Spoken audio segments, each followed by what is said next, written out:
Hey everyone, good afternoon, or morning, or whatever time it is for you as you find this video.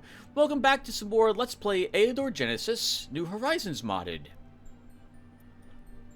In the last episode, we continued our invasion of Adrenagon's Shard, and have begun to claim the difficult lands around us held by demons, given how powerful our solo hero Ralcor has ended up being, while we transfer his old units to other armies. These are looking fairly good for us, I think, so far, but of course we have not yet run into the enemy. It is turn 112, and I believe at this point we are being heavily penalized for continuing to be on this shard. I think this is a small shard, and so the game's expecting me to have beat it by turn 80. So we're probably not going to get very much glory for defeating this opponent, but I will be glad to eliminate him, assuming of course that we are successful. We are earning 301 gold and 70 gems per turn. The gems is respectable for turn 112. The gold is not so much, but we've been having some difficulty getting gold on this shard from the very beginning, which is one of the reasons why we have an alliance with the halflings. In the last episode's final parts, we also revealed where Adrenagon actually is located, and he's got some very powerful guards guarding his lands. So much so, probably in both of these lands of chaos, that I have been tempted to not attack these lands, so that this way he continues to be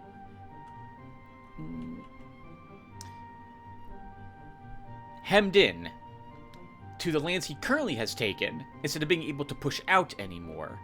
We'll cover a little bit more about our opponent after we look at our heroes.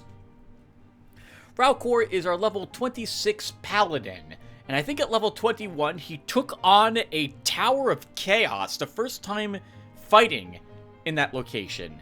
And thanks to a combination of amazing tactical genius maneuvering on my part, leaving his entire army behind and being only himself, and him being a level 20 paladin, which grants him some amazing skills. Armor of Faith 20, Heavenly Armor, Hunter of Demons 3, combined with his inspired passive so he gets extra morale, means that he was not likely to lose his Armor of Faith, and he was able to slaughter all those demons and get an incredible amount of treasure and experience points. You don't need me to ramble on about what skills he has. You can see them over here on the left. For his actual equipment, we are wearing 2 pieces of the Valor set. We have some decent rings on him. Oh, the Elemental Ring of Fire, which I forgot, by the way, has fire immunity on it. Very, very useful. And the Sorcerer's Mantle, which is a bit awkward on him, but it does give him more resistance, which is his weak point at the moment, as he has only 8, which is still a respectable amount of it. The rest of his gear is just so-so, nothing really spectacular. We still don't have a phenomenal good melee weapon, nor a shield, for that matter. Yeah, just green, which is average, I suppose, in the grand scheme of things, but he's making it work thanks to all of his other upgrades. Larton is our level 15 ranger. He is, honestly, behind the times when it comes to where I want my second hero by turn 115, normally at least level 20, but we've been having a hard time finding battles for him to do.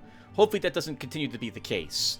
We have a decent weapon with him now, the Springald, which is a combination of his old Nomad bow and the Dwarven crossbow. We've distributed the amazing trinkets we retrieved from Ralcor and divvied them up to some of our other heroes. So he has the Amulet of the Storm for +1 speed on his entire army. The rest of his gear is just so-so. I guess a special shout out to the Marauder's Bracers for +1 more looting, though. And you can see that he is a bit split between his between his scout abilities and mage abilities at the moment. Orangol, our level 11 druid, is quickly catching up to our scout. Oh, right, and he is a necromancer druid, preferring to use undead as his standard stand-in, quite literally, forces, with summons to make up for his low army numbers. And it looks like we're going here to probably defeat those Inquisitors, I'm guessing. We'll take a peek and see what previous Tim was doing a week ago, I think, just about now, and see if I still agree with it. And Rudolus, who has taken over some of the units that Ralcor had, and will continue to grab more of them as he levels up. Newly hired, level 1, he's got to prove himself, but we did hand him quite a bit of good, or I hope decent equipment to help him out as he continues to level. He may be fighting on the front lines somewhat as well, given that his army is mostly support, plus Vipera. What else is there really quick? Our opponent. We can take some guesses as to how well our enemy is doing based on what we see him have for provisional guards. He has the Mercenaries Guard at the moment, so he is a bit further along in some aspect of his kingdom than we are. I'm guessing that he started, with metal, or was able to get this rather quickly, which probably helped propel him forward down that path. He's got these guards in every location, too, so he's got a decent amount of income at the moment, is my guess. The AI, from what I have seen, generally prefers to acquire Tier 2 units before it begins concerning itself with economy buildings. And I can see that it also has built mills up from its...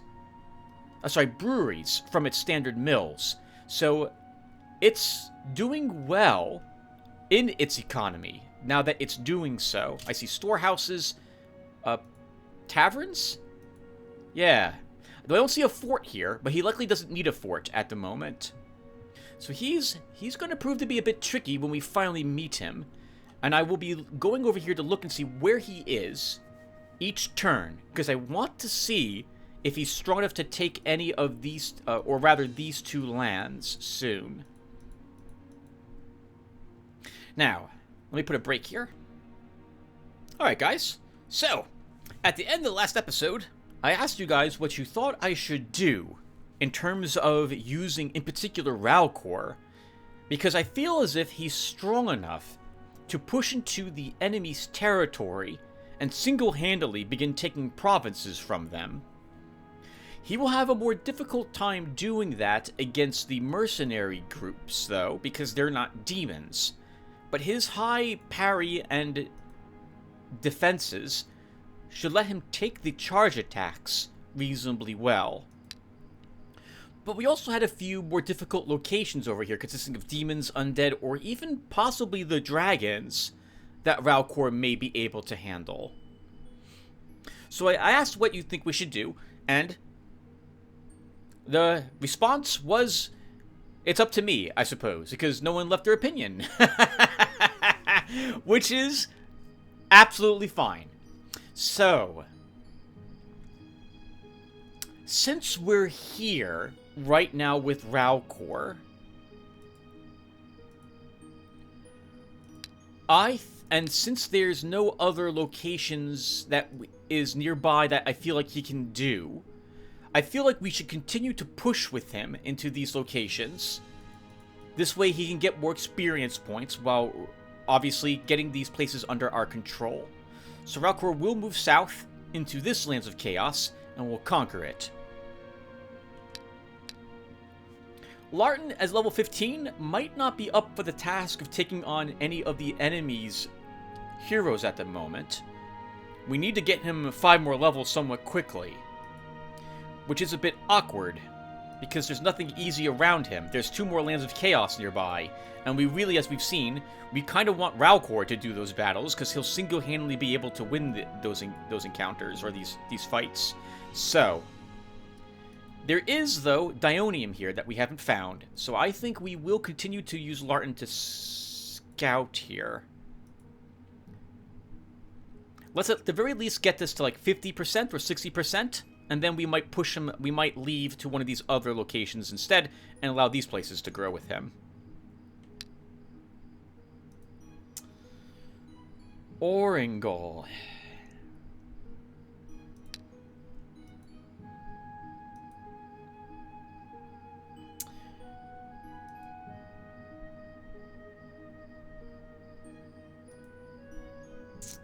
Mithril. Right.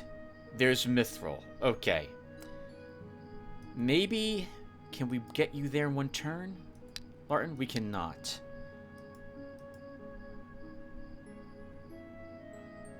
You know, change of plans. I really want the Mithril. It'll make things a lot more affordable for me. And I also want that Arcanite. Do we have Arcanite already? We don't, do we? We do not. Okay. So let's instead move Larton here. And we'll start looking for the Arcanite with him in that location. And Orengo goes here and looks for the Mithril. Rudolus. Have we seen what's in these locations?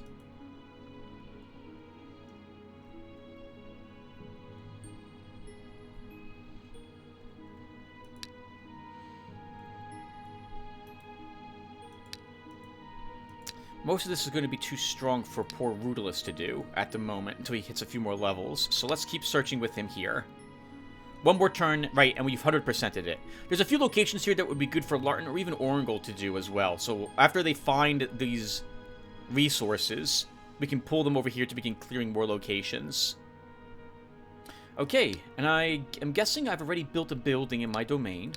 And I've already built provisional buildings. So let's end the turn.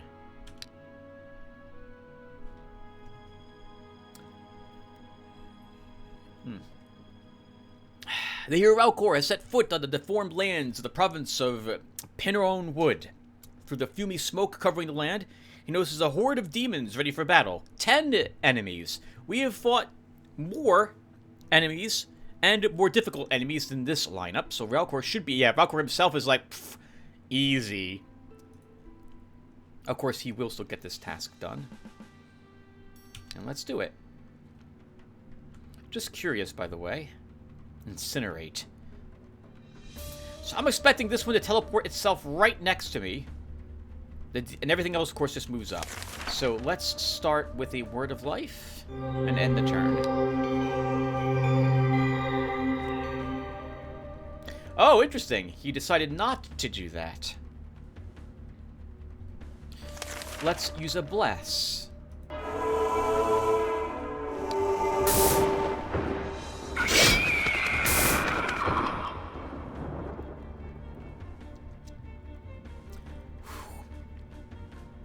That first strike really makes this hero amazing.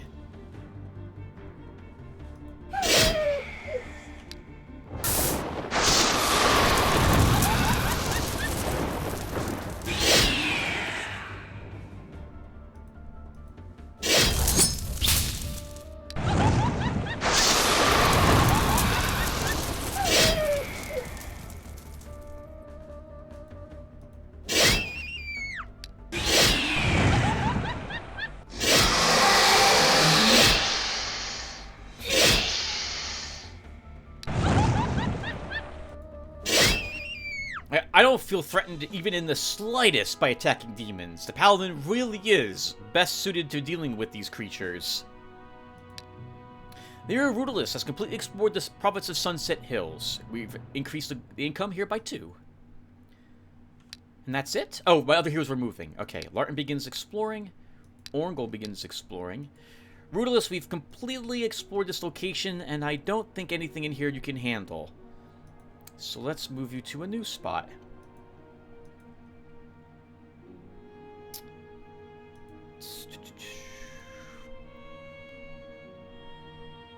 And there's Mandrake here. Let's go here and explore this location next. This place needs to be explored to grow, and since he's right here, we might as well have him do that. The enemy scout did not attack either of these lands. Valcor will move here next. Let's plop down a granary and a stable. Oh, although we do now need to be a little careful. The enemy could build they're not likely to, but they could build a port here, for example, destroying one of these other structures so they have access to this new province that we've taken. I don't think any of the buildings they have here will let them see this location to know that it's now not demons. But we should put a rather strong guard here if we have one we can actually put here. And we don't. Which is to say, border guards are the best guards we have at the moment. We'll still put them there. Heavenly guards. A sorcery monument. Another storehouse. And another tavern. And what's here? Barbarian tribes. There must be a behemoth here. Which is the only reason why they haven't conquered that land. And this is a magical forest. So this will be not demons. I still think we can win. Assuming we're not dealing with something like a unicorn. I still think we can beat a unicorn, but it will be a trickier battle. Valkyr will attempt it. And that's it for here. We built our...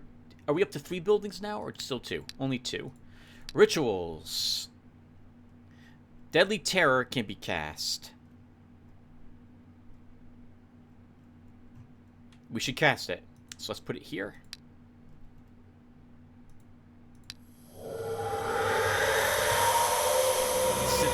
Since we see a hero, we may as well keep hitting that hero with spells, assuming we have spells that can perform that task.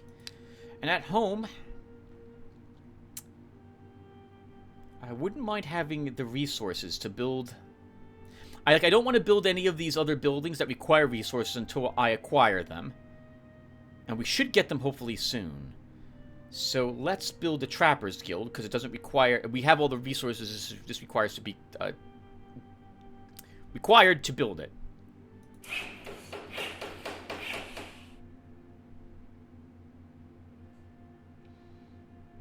Okay, and we end the turn.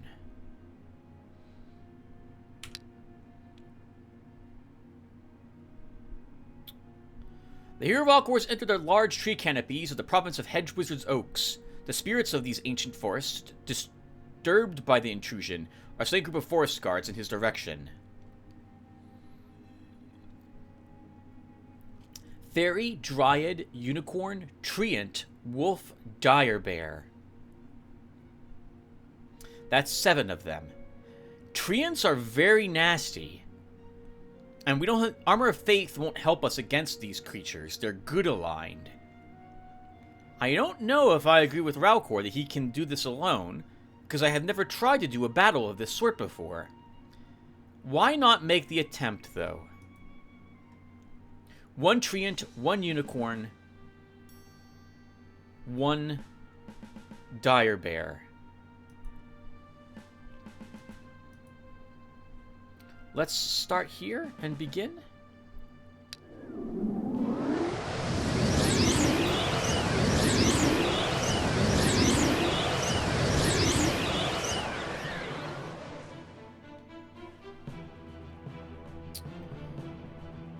Huge amounts of counterattack on the Treant, but not much for attack. Magic Strike on the Unicorn. So I think we'll use a Vampirism to start.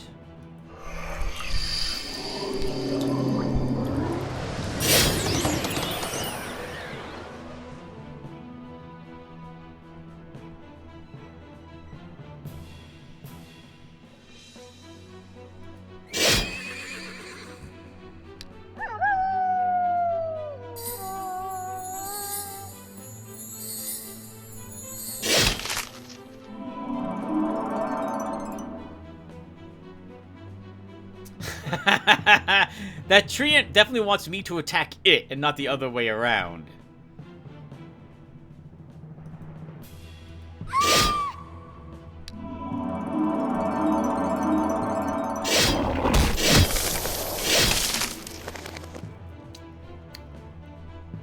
I forgot that it has Entangle. Let's Word of Life ourselves. We need to start getting back stamina. We're already almost at half our stamina.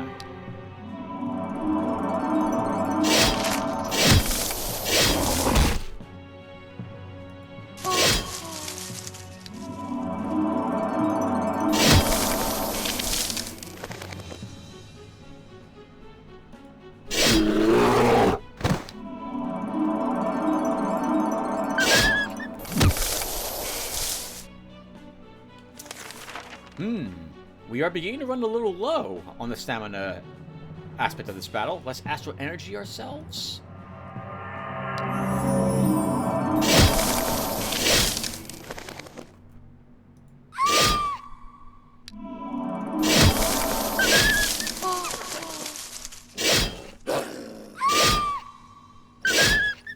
They're trying to drain my stamina from me.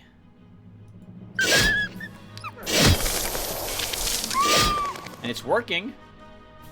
But I can just end my turn. Again.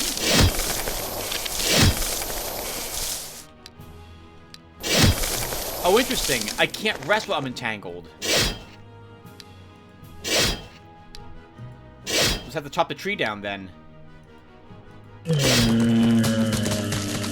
there was a second treant, we would not have won that battle. We would have been out of stamina. But as it is, we still won. Take that, fairy creatures. After the battle, the horns of slain unicorns are carefully sawn off and added to the hero's trophies. We don't need it. Oh, right. Oh, no, we do. I'm sorry. I thought this was the Basilisk quest. We do need unicorn horns. We need another, I think, 2 of them. Let's continue hunting. Orngol found an idol. Black Knight Bone Spearman. Yeah, we can win this battle.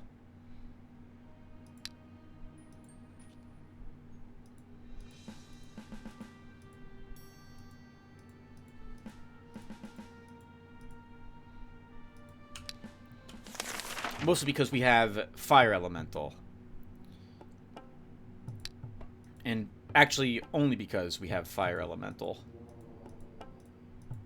No, actually, our wand can work wonders here, too.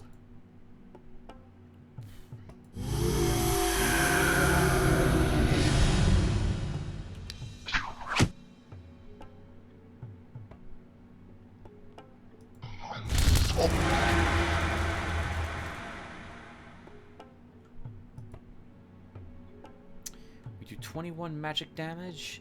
It won't kill it. So I'm just going to move. Oh, go! Well, that's a shame. That's the Reaper destroyed. Reaper destroyed for no reason.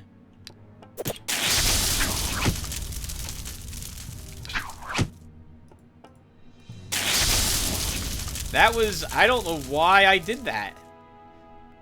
I don't know why I did that. Hellgates. Moves a friendly demon into a free tile. We're just going to be vendoring that. And another idol was found by Larton. Ooh. The hero... Okay, so we have 11 enemies. Witch Doctor, Sorcerer, Basilisk, Giant Spider, Giant Slug, Mage, Manticore, and a Shaman. How many are here, and what are they?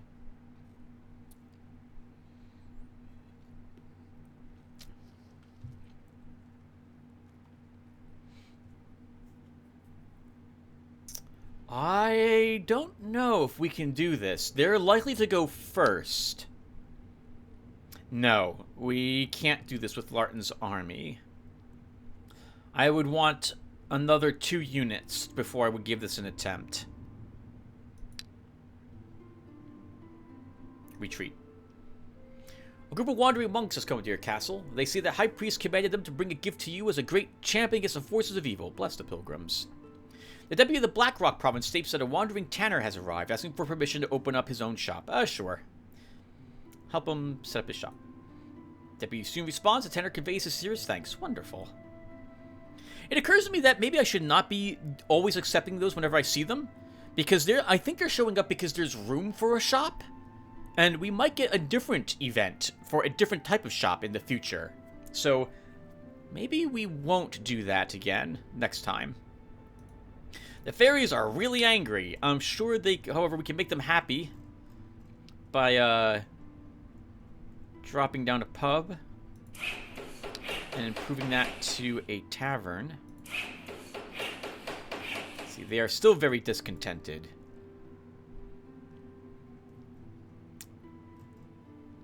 We have this 4 spirits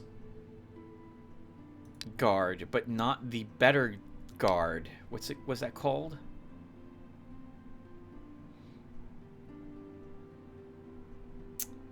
I want the Forest Guardians. Oh, here it is. Forest Keeper Guard. Oh, that is Arcanite. I don't want to build that yet.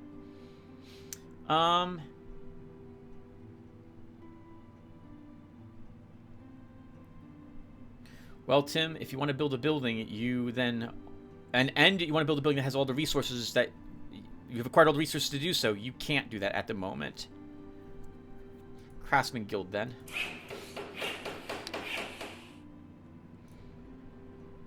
And we need a guard here. So even though it's rather weak, we'll drop the Forest Spirits there. Improves population mood. Ralcor moves on. Let's see what's guarding this empty hills. Larton keeps exploring. Oringo keeps exploring. Rudolus begins exploring. We got Veteran's Boots to help us against the forces of evil, which are arguably better. Are better than the Light Boots, so we'll go ahead and do that. Oh, I forgot we had the Wand of Ages, too. But I can't give that to... Well, we can... No, we built 2 buildings already. Okay, so we're done with that. We built a building in my domain already. We have no hero spells I want cast. Provisional spells. Everything is on cooldown. Okay, let's end the turn.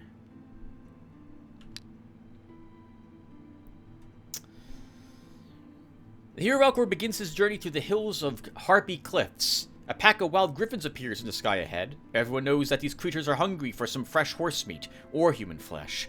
It's not too late to turn back. 12 enemies. I think Ralcor can do it.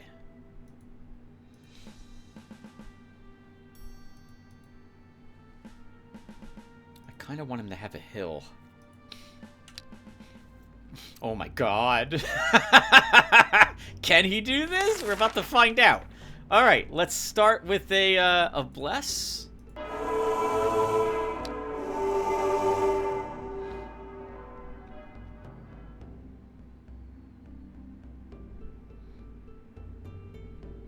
Alright, and it's go time, effectively.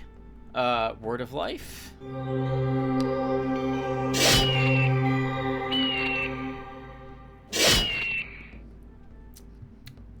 Some of them have agility. That's interesting.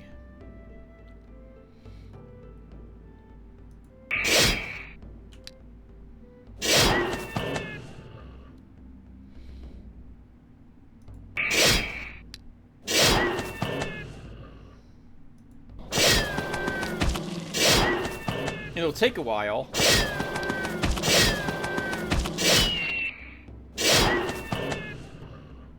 Oh, you know what? They were waiting until my Word of Life expired before they attacked me. Interesting.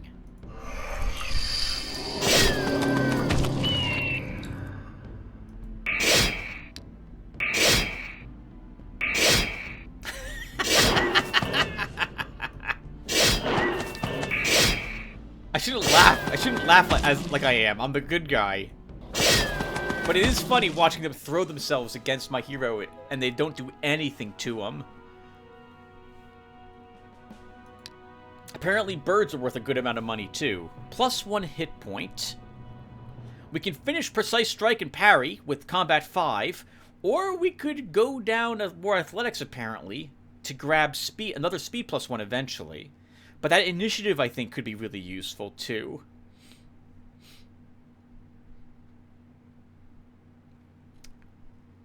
You know, I'm gonna grab the Athletics 4. Let's take it. We found an ancient crypt with Rudolus. Night Shadow Dark Priestess. Only 4 enemies. We'll do it. Here Rudolus approaches an ancient crypt. It looks like a burial vault of some ancient ruler or great warrior. One is sure to find something valuable among the belongings of the deceased, and to care of those guarding the peace of the dead as well. 4 enemies. Night Shadow and a Dark Priestess. Let's do it.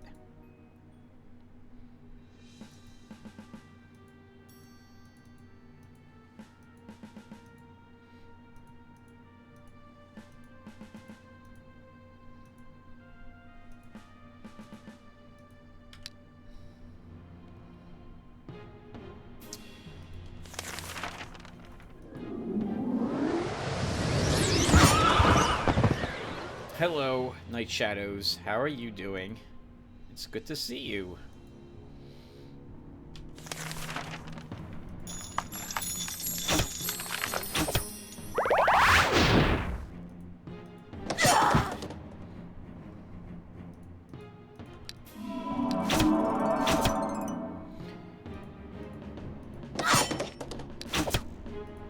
I can't believe that with 10 range defense, they're putting 2 points of damage on Vipera each turn.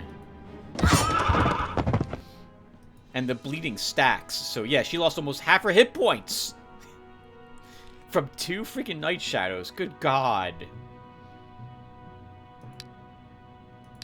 Well, we did it. +1 command is super nice. We're going back to the castle to put one of Ralcor's units in this. And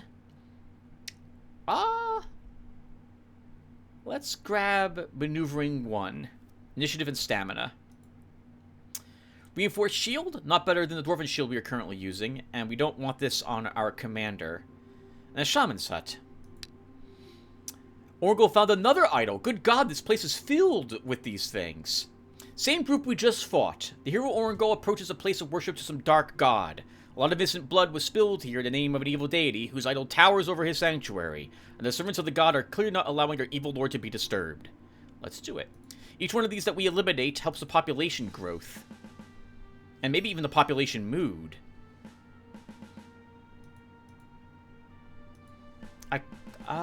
Sure, we'll do this.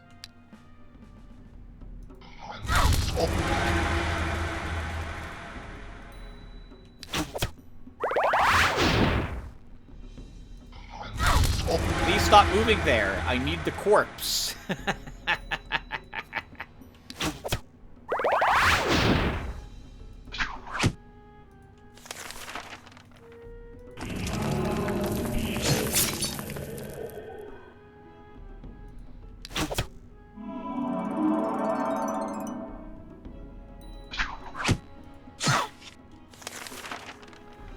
Well, it's not another Reaper, but we need the units, so we'll get another zombie. +1 command. And since we're doing some scouting, this is so weird. We're going to go ahead and pick Scouting 1 for Orangol. We'll give you a Stunning Blow. We absolutely want the Reaper. And we have room for the zombie, so we might as well take it too. Oh! Ray Skeleton of Doom! Holy crap, thank you, girls! That's incredible! Well, I feel like we should bring Orangol home to put this in his, repertoire, as it were.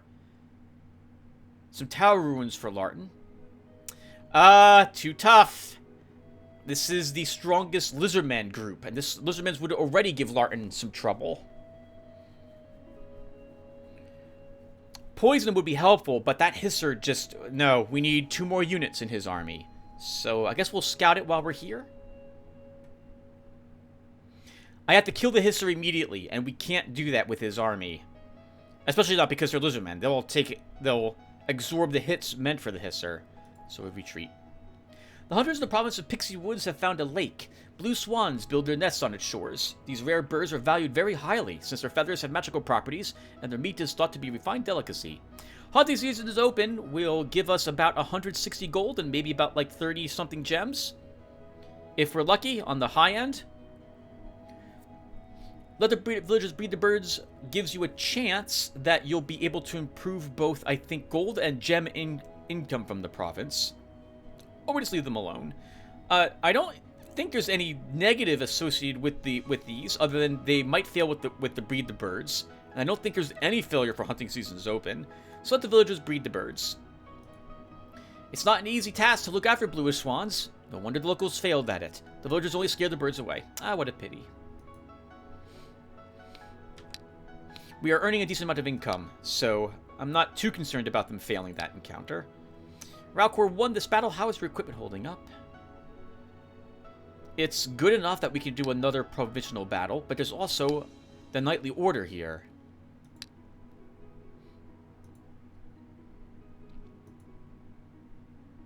You know, it never occurred to me to check this land for locations. Bandits, he probably could have done that battle by himself too.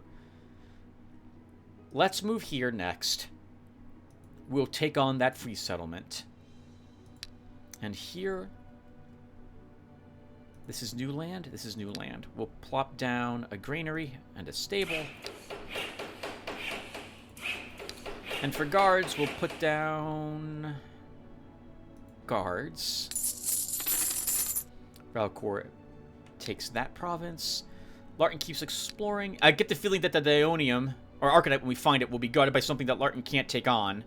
But we're still going to try to find it. Orangol needs to fill that spell slot, and... Oh. We can do that right now. And we'll give him the Skeleton of Doom spell. I forgot that we had raised Ghoul. I should have risen the Ghoul, not a zombie. As my other unit. We still have room for a tier 3 and a tier 2, so it'll be fine, but still, that's annoying. Rudolus keeps 6... No, Rudolus also gained a command slot, so he should go home.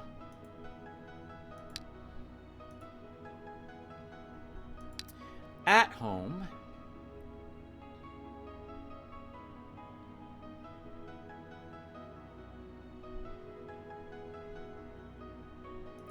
Brewery.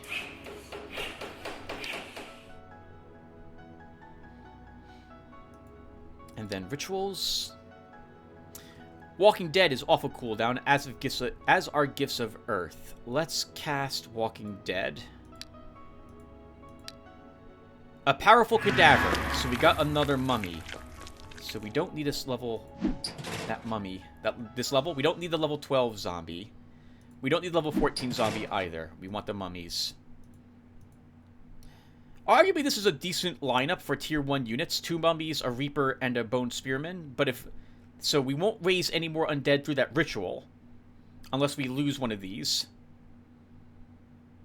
But in battle, the moment we can get a raised reaper, we'll get a reaper instead of the bone spearman, I think. Okay, and now we end the turn. Hero Valcor has entered the province of Brown Woods. A band of local militia is advancing his direction. Militiamen, veteran slinger, spearmen, veteran spearmen, rangers, pikemen, swordsmen, crossbowmen, border sentinel. We should be able to annihilate this group. Sorry, guys.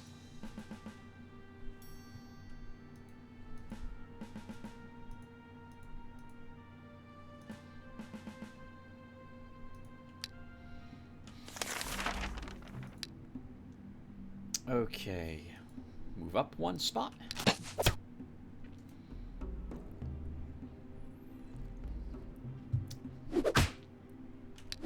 Oh, I hit enter by accident. I meant to cast Word of Life. But it didn't matter in the end.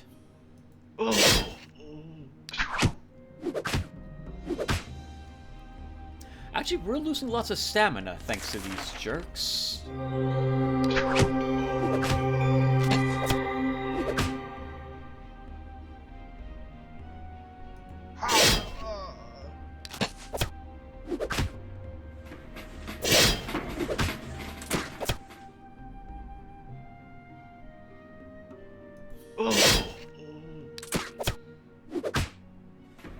I want to get to one of those... These guys to stop us from losing stamina. The enemy keeps putting everything else in the way. Which is smart. That's what it should be doing. But it's annoying.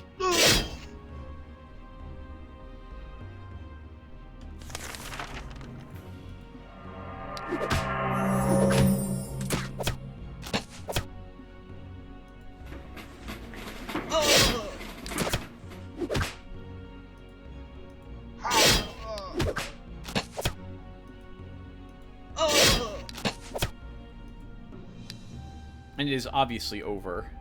It was over the moment we walked in here. Larton found some ancient ruins. The hero Larton has approached the deserted ruins of a City of the Ancients. Often ancient artifacts or some treasures hidden by the current occupants of the ruins can be found in such places. Scouting has revealed that the ancient ruins are not as deserted as may appear at first sight. Skeleton, bone spearman, zombie, mummy, ghoul, and a ghost. How many ghosts are there? 1.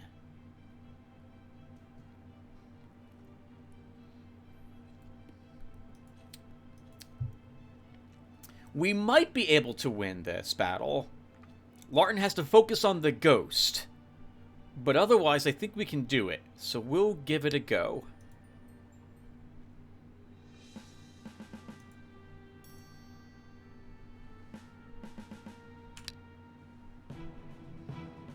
So this will be a good test to see if we can harm the ghost. Oh, we can't. Oh, that's awkward.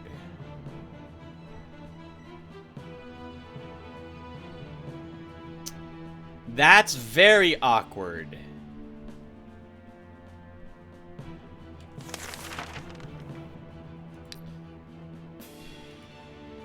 So we immediately need to kind of change tactics here. We can't let the ghost kill anything on our side of the battlefield because it will heal the hit points that our fire arrows are going to put onto it.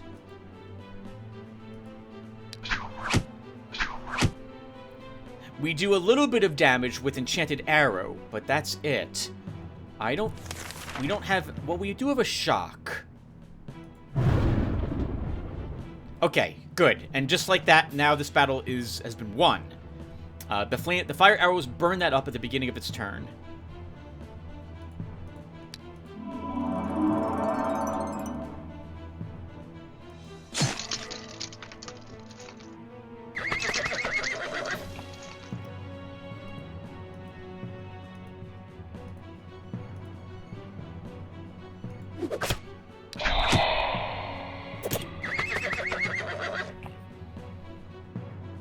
Good job, Army. We can move you back and heal you.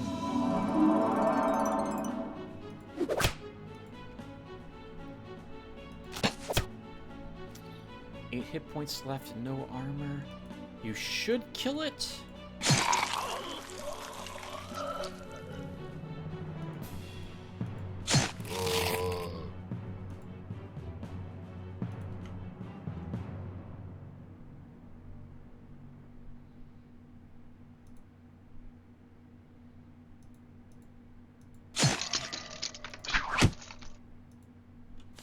Oh, that was dumb. I should have hasted her, so then she could have charged the spearman.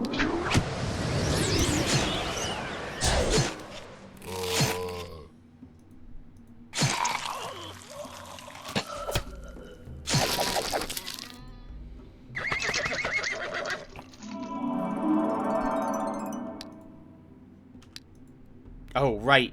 The mummy afflicts him with this disease that can't even be cured via an herbalist seal. Good job, Larton. That ghost terrified me when I saw that we didn't put any damage on it via the shot itself. So we did it. Thank goodness I changed to fire arrows, or that would have been something we had to do in combat, and which meant the ghost would have gotten at least one attack against us. Let's give you a counterattack, Mr. Swordsman. Sif, what's your stamina? 12? Give you another one. 63 bucks, but 2 stamina is very nice. 2 stamina. Summon Wasp Cloud. The entire enemy army is affected by this spell, and it reduces the range attack of everything to 1. Lasts 4 turns. It's good. We might actually give it to him. Immigrants and workers are a good thing. Okay. Orangol. We don't need Hellgates. So what one we'll hold on to? We hold on to Blast. We don't need either of these metals. Hold on to the... Actually, I guess we can repair it too? Sure. You get the Wand of Ages. That gives you 2 pieces of the set and decreases spell costs by 10%. The Amulet of the Ages is the other piece you have at the moment. Sphere and Belt are what you're missing now.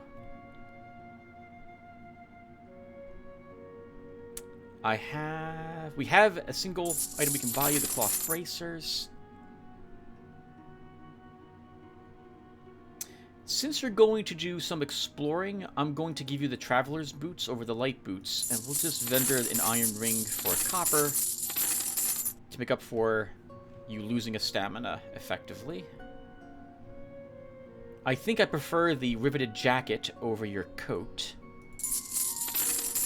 for some actual defense. And then we want you to have Skeleton of Doom. What other tier 1 spells do we want you to have?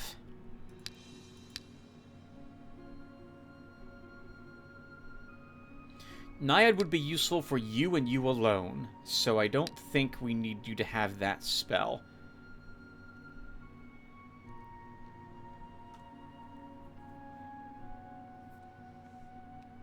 I think we're fine on units, because we'll get more of them when we actually are fighting in combat. Assuming I don't make such stupid mistakes like giving up my Reaper for apparently no reason.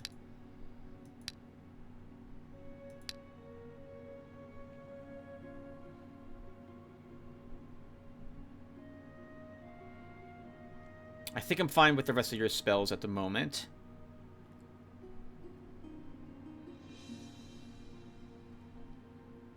I think I'm fine with the rest of your spells. Okay, so we send you back out. Oh, wrong spot, though. You go here.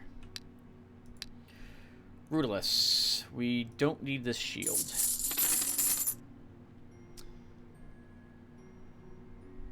Looking at your equipment, I think I'm okay with what you currently have.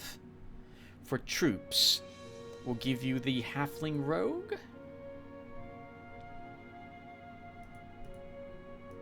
And send you back out.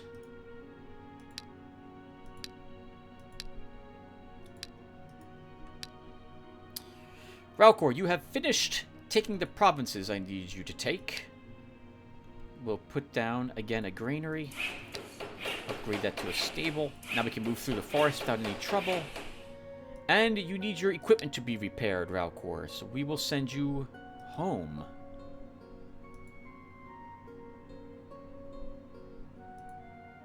Actually, we could send you to that sorcery store and repair your gear there. It will be expensive, but we can do it. Did I mark down what's here? I did not. Alright, so we should check that.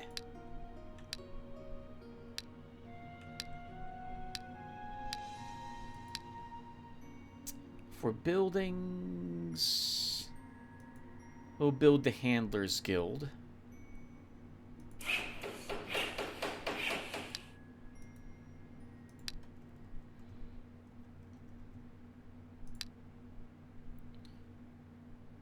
And we should put guards here. We'll put down foresters. And for rituals, Deadly Terror is still on cooldown. Auction and Gifts of Earth are off of cooldown. So let's put Gifts of Earth here. Shimmering Bogs were found with Larton. This will be the Arcanite. The hero Larton has found a slough glimmering with a strange light. It seems that there is a rich Arcanite deposit at the bottom of the slough. But before you can start mining, you'll have to clear this place of hostile creatures. 8 enemies. Mage, Griffin, Giant Spider, Swamp Dragonfly, Giant Slug. How many mages are there? 1.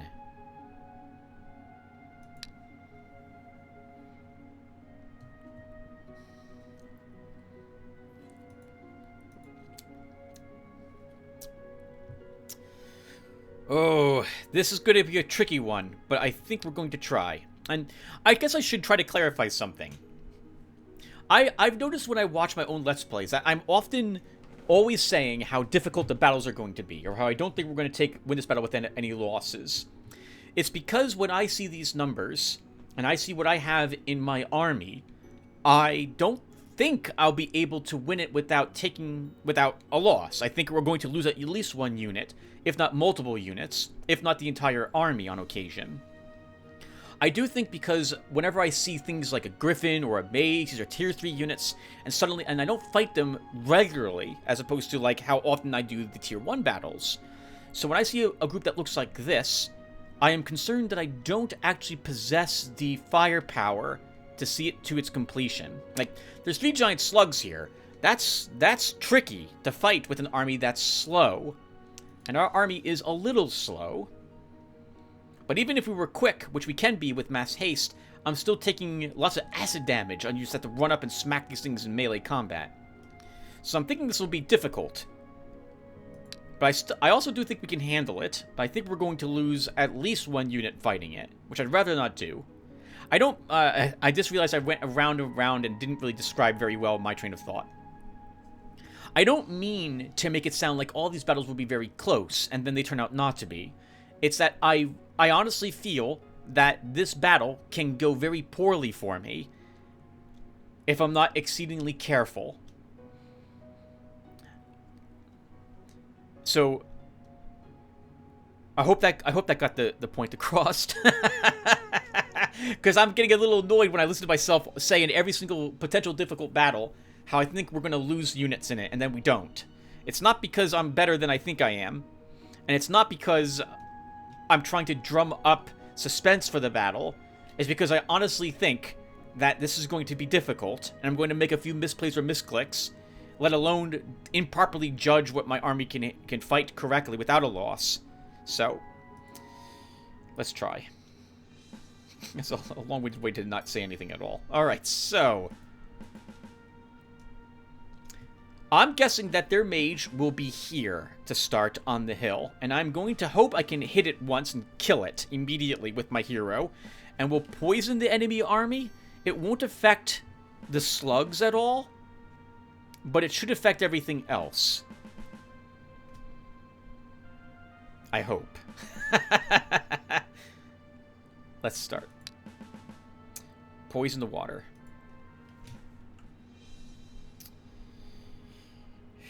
Can be poisoned. 1, 2, 3 cannot reach me. 1, 2, 3, 4. Griffin cannot reach me either this turn. And we'll totally slaughter this guy with a single shot. So let's immediately do that. To take away their magical ranged option. I also don't want headwind on you, draining my stamina. We need all the stamina we can get. Now, who has more defense and parry? 5 parry. 1, 2, 3, 4. So we're going to move this swordsman onto the hill to take this big hit from the griffin. Since I want the griffin to actually hit that unit, unless you also have 5 parry, you have 3 parry. So since I want him to take the hit, I don't really... 1, 2, 3, 4. We want to do a little shuffling to get ready to heal him afterwards. I want this fairy to be protected. I don't want her accidentally getting hit by something. So we run her over here. And we'll haste this swordsman. And let's let that griffin hit us.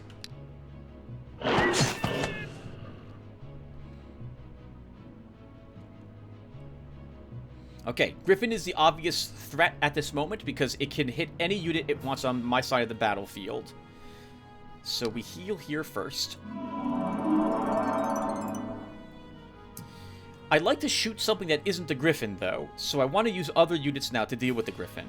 So we'll move him off the hill. We'll move Sif onto the hill, and he'll strike it next, because he has agility. Now this swordsman can move up and whack it. I want him being here because I don't want a spider to walk up and hit him, or web him. I was hoping for more damage than that.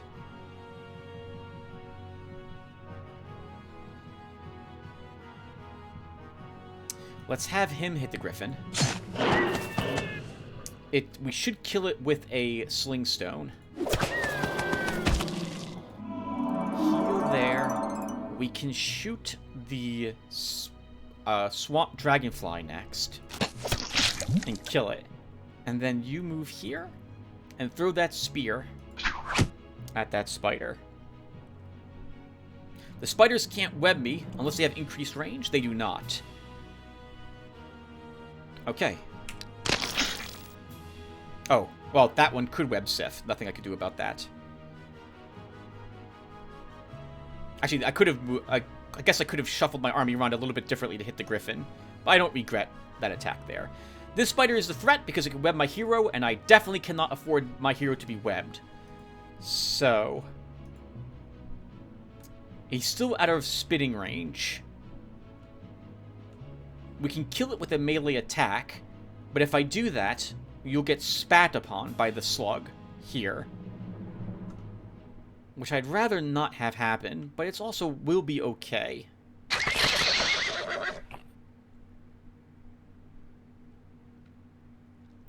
We have stone crust available, and this slug is out of the sludge, so it's a potentially good target to hit with it. But I would like to hit one of these two slugs instead, since dealing with these two slugs, if I stone crust this one, means that whatever hits one of these slugs in melee has to worry about being focused upon by these enemies. So I'm not going to use stone crust against that slug. I'm going to wait a little bit to decide what I want to do.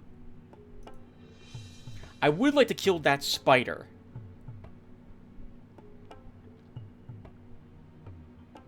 Ooh, but moving up to do it. Moving up to do that means that that unit has to be exposed to two slug spits. So we'll just shoot it to get rid of it.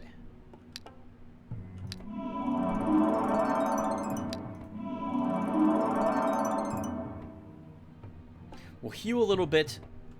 Grab the hill and throw another sling stone. And that will do.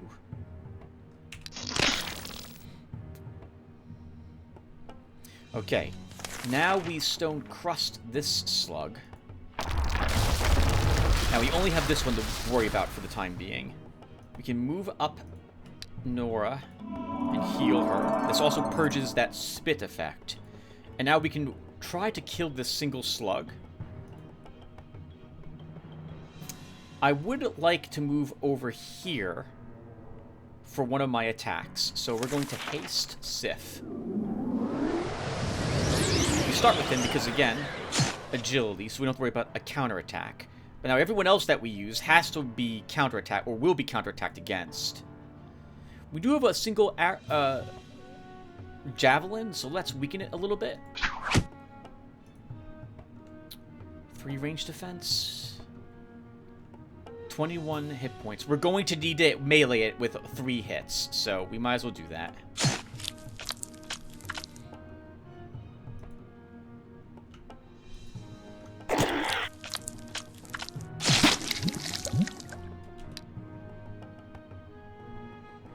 Okay.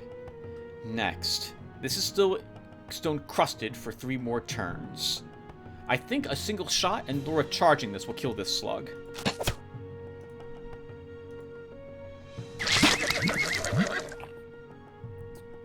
We can then move our herbalist up a little bit. Surround you here. Sif moves here. You move here and can be healed. Then move back into a better position.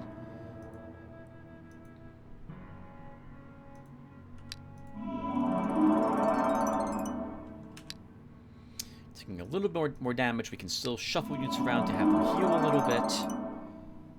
And it's over. Oh... You have poisoned flesh?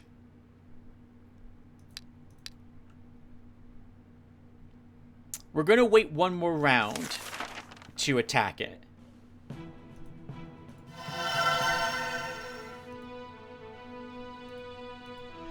Because it has poisoned flesh, this means that it's us attacking it that's putting the poison effect on it. On my own units. So if I don't want that to happen... Like, we would have taken 2 hit points of damage had I attacked it that round. Even, and since it has extra armor, it's going to be kind of tricky to kill it this round, but I still think we can. Oh, or we can just shoot it to death. Okay.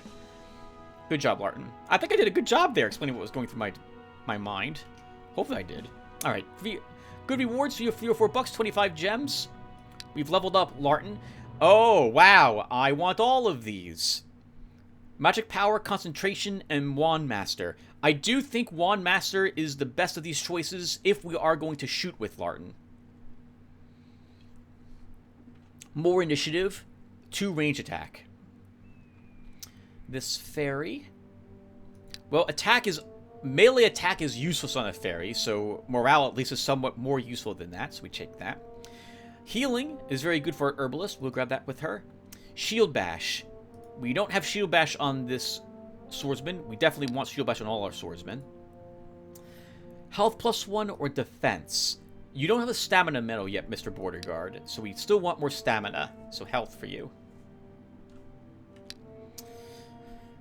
Alright, Ralcor, you're going to head into the sorcery store and repair your gear. We have acquired the Arcanite. Wonderful. Larton leveled, and I probably said it, but I don't remember what he gained when he leveled. A spell slot. Tier 4 spell slot. Animal Assault, Pestilence, Mass Life Drain. I think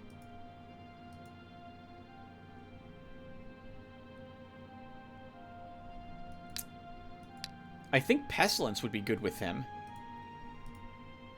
Duration increases with the caster's concentration. And we are going to end up grabbing 3 points in that.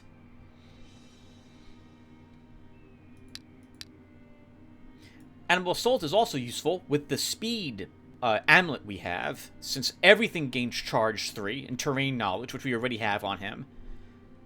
But I guess that terrain... I don't know if that stacks with our current terrain knowledge, but it does increase our speed by 2 more. So that could also be useful.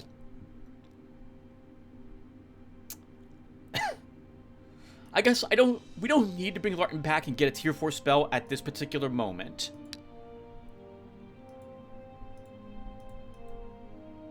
Darn it. I'm positive I visited that plate armory, but I didn't write down what was there.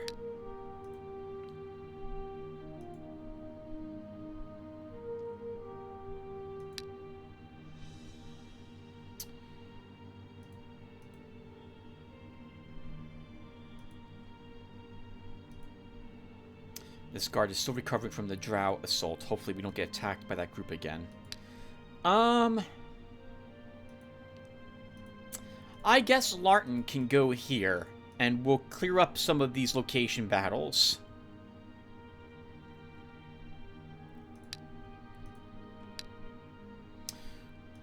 Oringol will explore again. Rudalus goes back to exploring. And then we want not a trade fair, what's it called? Auction. Oh! Harvest Festival it can now be cast without any increased cost since we picked up Arcanite. So we should use that someplace. Let's use that at Sunset Hills. In honor of the harvest, the halflings of the province of Sunset Hills arranged a festival, which was soon taken up by most of the residents. The locals merchants quickly organized a small market, where joyful residents willingly bought drinks and refreshments. Of course, all the merchants paid tribute to the treasury, 193 gold. It seems that the inhabitants of will remember this festival for a long time, and they are likely to work harder. Great. And this is effectively like Gifts of the Earth. It gives you a little more, it increases the income not quite as much as Gifts of the Earth, but it does give you that immediate influx of gold as well. So I really like the Halflings rituals. It works well with that race. And even though they don't have higher tier units, like I really wouldn't mind a Border Sentinel being available for them, but I still like the Halflings very much. They deal with income or economy issues very well. Okay, and then at home, now that we have Arcanite, let's build Stonehenge. That will reduce the time between rituals, I think, by 1. And we can drop a stronger guard here.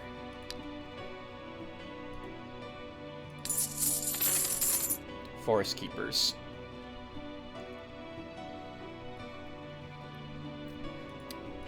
Speaking of income, nice, our income is looking good. Alright, let's hit and turn. Rudal has found some ancient ruins. 3 ogres! You cannot defeat 3 ogres, and you yourself say that as well. Retreat. Tower ruins for Orangol. Fiend Cerberus and the Fiend Lord. We can win this battle, although the fire elemental can't really help as much as I would like it to, since demons are immune to fire. But I think we can still win with the rat swarm. And the fire elemental is still useful. So we will attack. Plus we have our magic wand. Not as useful against... Oh, actually, it's a new wand now, right? We're using the Wand of Ages, so we'll get a chance to see, potentially, how useful or not that is.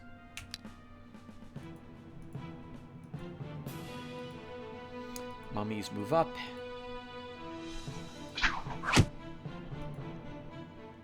We do 18 magic attack here. But I feel like we should start with a spell to get something on the battlefield.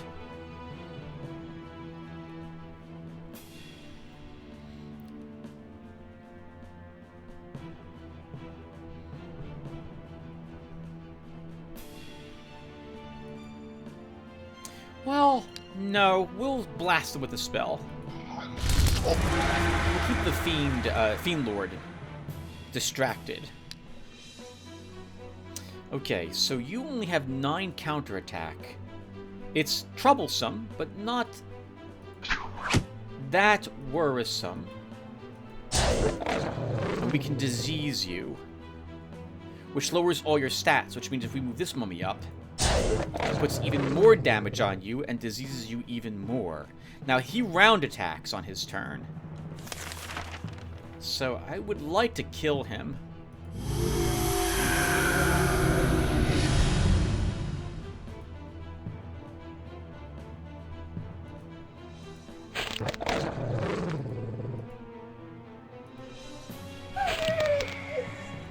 And then our rats get in the way to block them from trying to cover that corpse with a unit.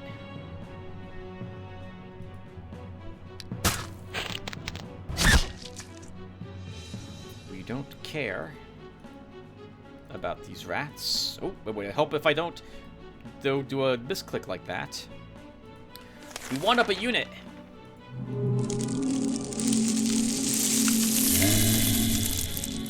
Skeleton of Doom. We also will want a ghoul, if we can get one. And we can get one.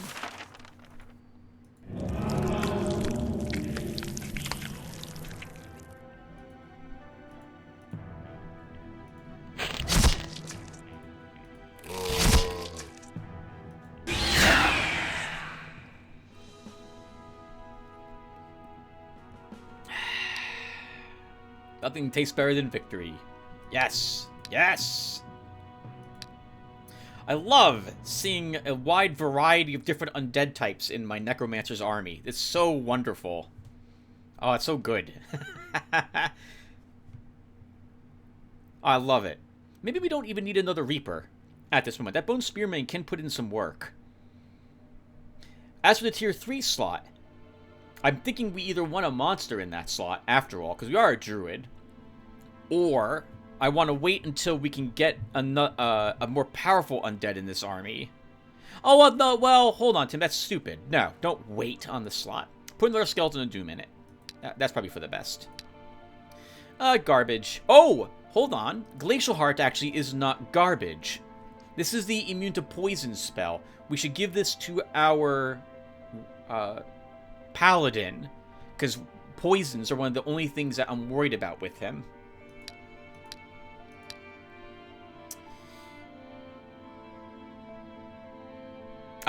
So I see Warlock, Malfikar, and I pause briefly, because I'm like, oh, Ralcor is designed to fight those things, but he's not. We don't have the resistance to take such huge range attack hits. That would slaughter him.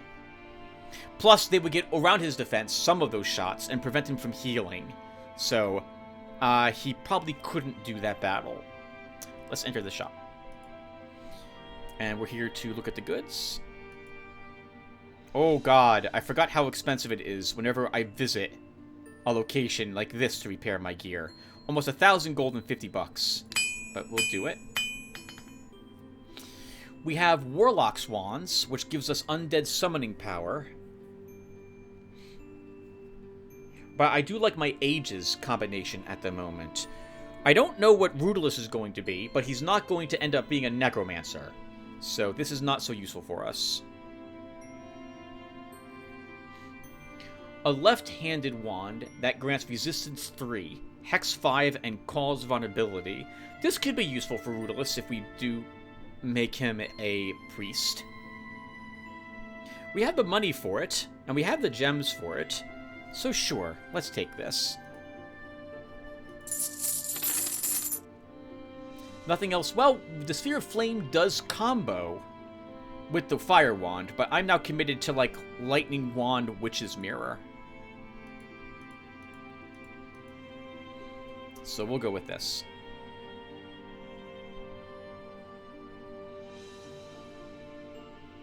I forgot I have the Swiftness spell. I want that on Ralcor too. Okay.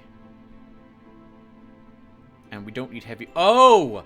I wanted Rudolus to be I wanted him to be the melee fighting version. The warlord, not a priest. Maybe we'll change our mind. We'll think about it. Your spies report. A forester in the province of Perron Wood has found a glade of medicinal herb called oilwort in the forest. Oilwort is a very precious and rare herb that can heal almost any illness. What's the land? What's the mood? There's no population here, so I guess there is no population mood at the moment. I don't think, like, we need the money at this time, nor do we need the gems, so distribute the oilwort to the local population. Alchemists in the province of Sunset Hills have found a deposit of death crystals. I can't resell for my subjects. I see both their warrior... By there, I mean our opponents. He has a warrior and their wizard here.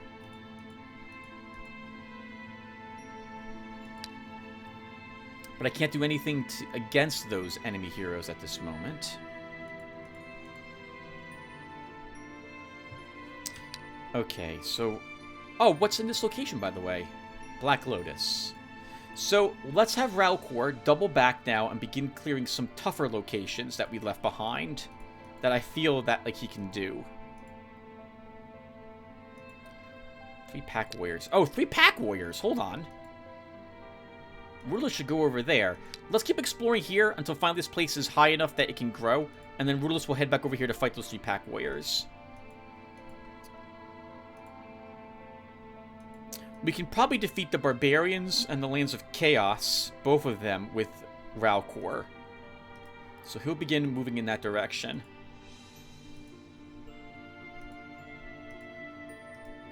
Is Fair Wind off a cooldown? It is.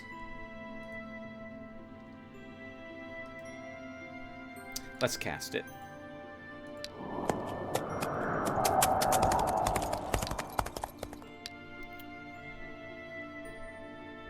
Larton fights that Hell cohort. Orangol explores that province. For buildings...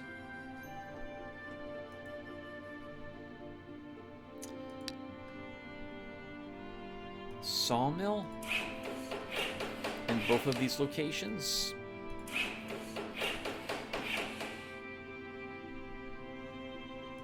And at home? How's our corruption? We have some corruption. We're not going to have Dionium or Arcanite anytime soon. I do want access to the tier 3 spells, which means I need the secret library.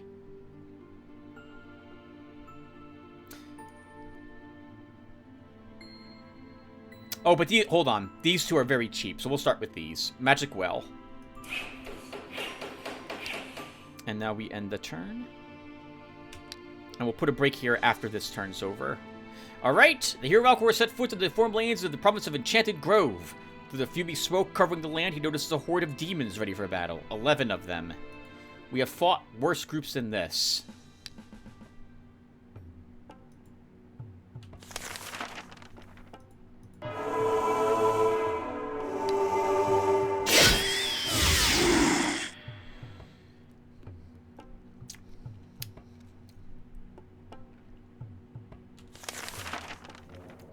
life.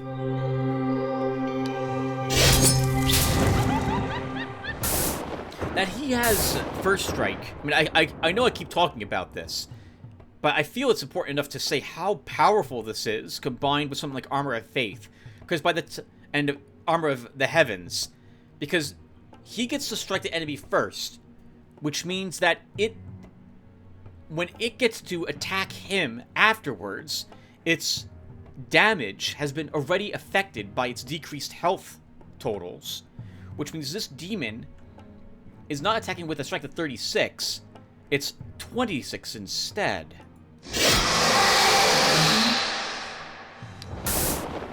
And our amazing defense, combined with our parry,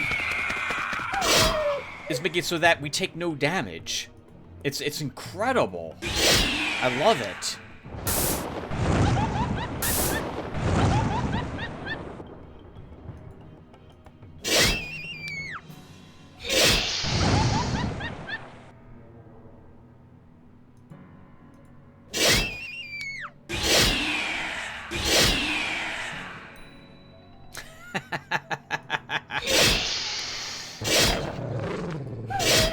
I love seeing them, like, move around looking for an opening, but no, he's got that defense from every angle, unfortunately for you demons.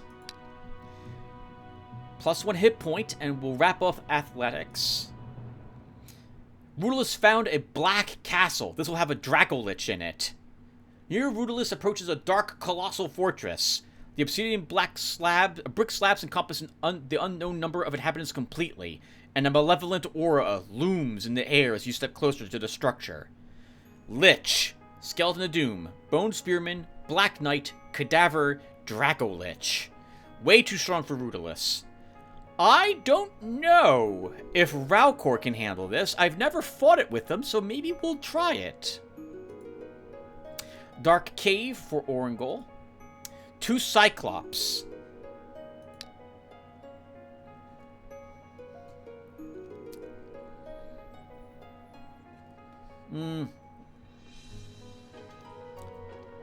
I don't know if he can kill 2 Cyclops.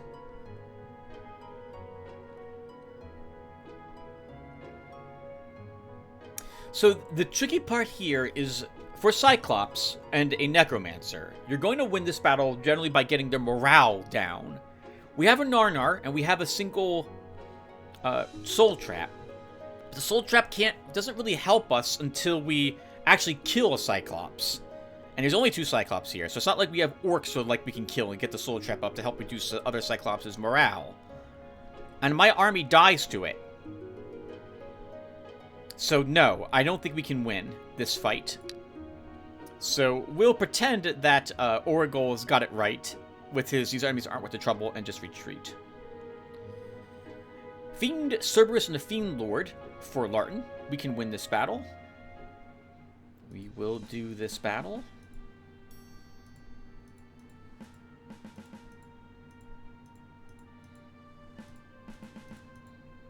And let's go. They won't be immune to poison, but I think we'll raise a false alarm instead. Yeah, to greatly slow them down.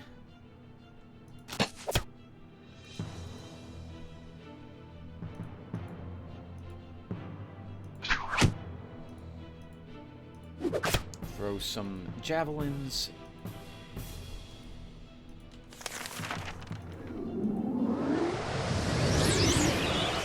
Nine attack. You can take that 9 attack, so I'll move you. No, we won't do that.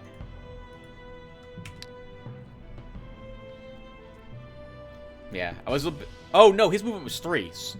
I definitely didn't want him taking this hit with armor piercing and hex 4. But now we can move up and... Oh, I was hoping to kill him with that.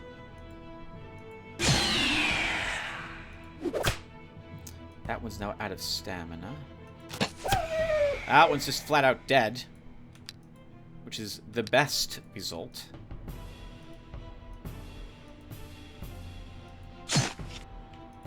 Get the real good hit. And he's too tired to do anything. Alas, we cannot heal this swordsman, but we shouldn't need it. These two swordsmen should be able to kill this single fiend. They do not.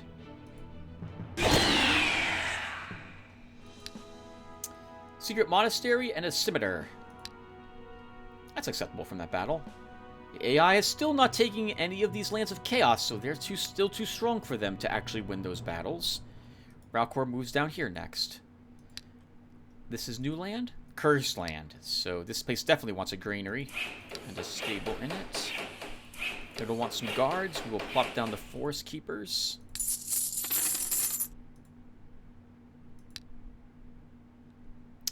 At home, we'll build the Merc Guild.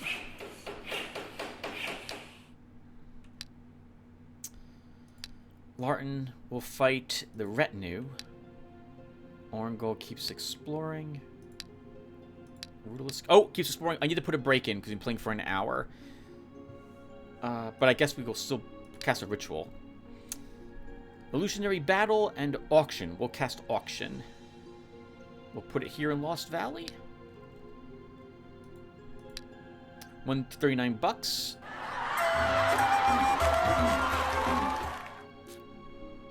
Alright, guys. And I'll be back. Let's put a break here. Alright, everyone. Hello. I am back. Let's pick up where we left off. Ralcor is invading another demon land, since he can handle them without any concern. Larton is clearing locations. Orangol is looking for the Mithril. And Rudolus is helping Murky Bogs get some more of its lands explored. Okay, that sounds good. We've built provisional buildings. I cast rituals. I built a building in my capital. Okay, let's hit end turn. The hero Ralcor set foot on the deformed lands of the province of Water Spirit Pool. Through the fumy smoke covering the land, he notices a horde of demons ready for battle. Only 10. Nothing very powerful. Well, I guess there are some very powerful things here, but nothing he hasn't defeated before, and were of those difficult enemies before. So this should be a piece of cake. Move up, use Bless. Oh, I forgot. We finished athleticism on him, didn't we?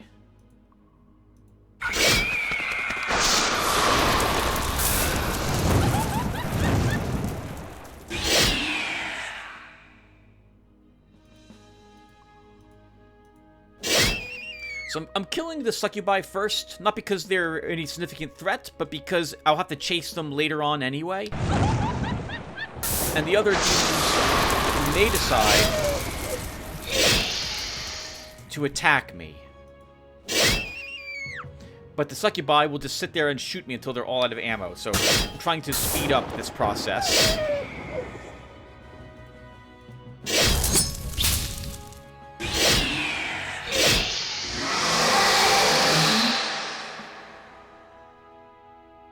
Excellent work, Ralcor. Rudolus found the Mandrake Glade. Let's examine it. The hero Rudolus has found a Mandrake Glade. Your workers will begin gathering the magic roots immediately. Nice. Continue exploring. Orangol found an old mine. The hero Orangol approaches the entrance to an abandoned mine. In such places lurk small underground creatures known as kobolds. They won't flee from the mine without a fight. 10 enemies, and they're standard kobolds.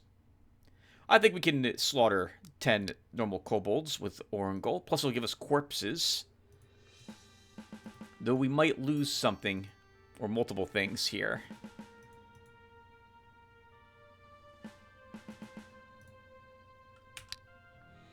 Do you have first strike? You do. It won't be enough to kill one outright, though. Okay, so... well, we'll just blast a kobold. And then just end the turn.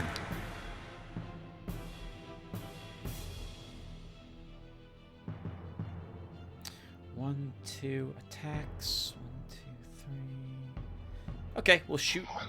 Down another. Oh, I didn't even notice that mummy was in the swamp. We'll get him out of that right now. And I forgot we even have a javelin thrower. Using him.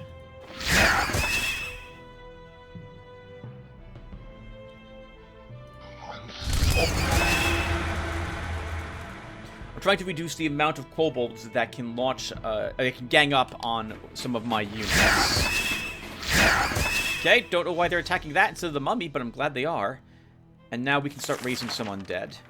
We have one free tier 3 slot, and it looks like we're not likely to level here. Oh, we might, but I doubt it. We're halfway to level 13. I suppose we can spare the gems, though, since we have been doing nothing but using our wand.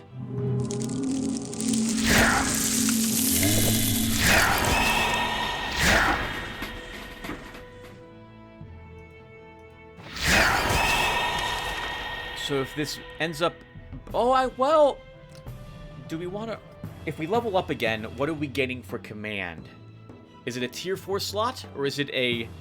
If we get a point of command, will it be a tier 4 slot or will it be a tier 2 and tier 1 slot? I don't know. We'll summon a ghoul.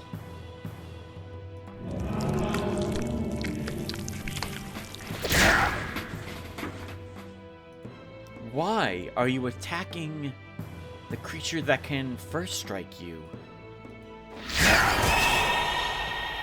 Didn't quite level, just below it.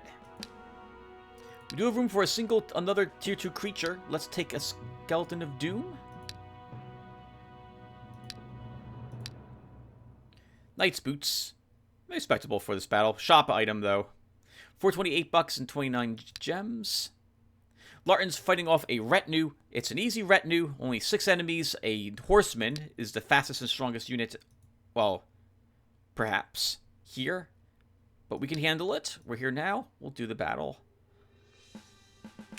I am content with how we're set up. We shouldn't... Well, we have plenty of cash, so I guess we should use Sabotage. We will poison the water.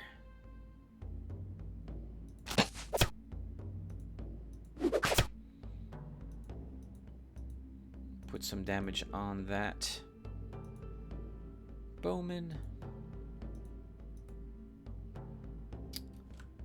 No force march, no force march.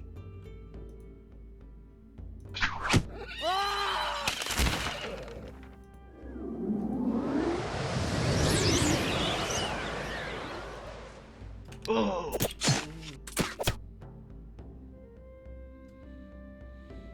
Fairy can move here and heal our swordsman. I mean, this battle is... I mean, it was over. We won't have started it because we are much stronger than they are. I guess we can... Actually, sure. We'll throw this swordsman up here. And now that his parry is gone, we can kill him.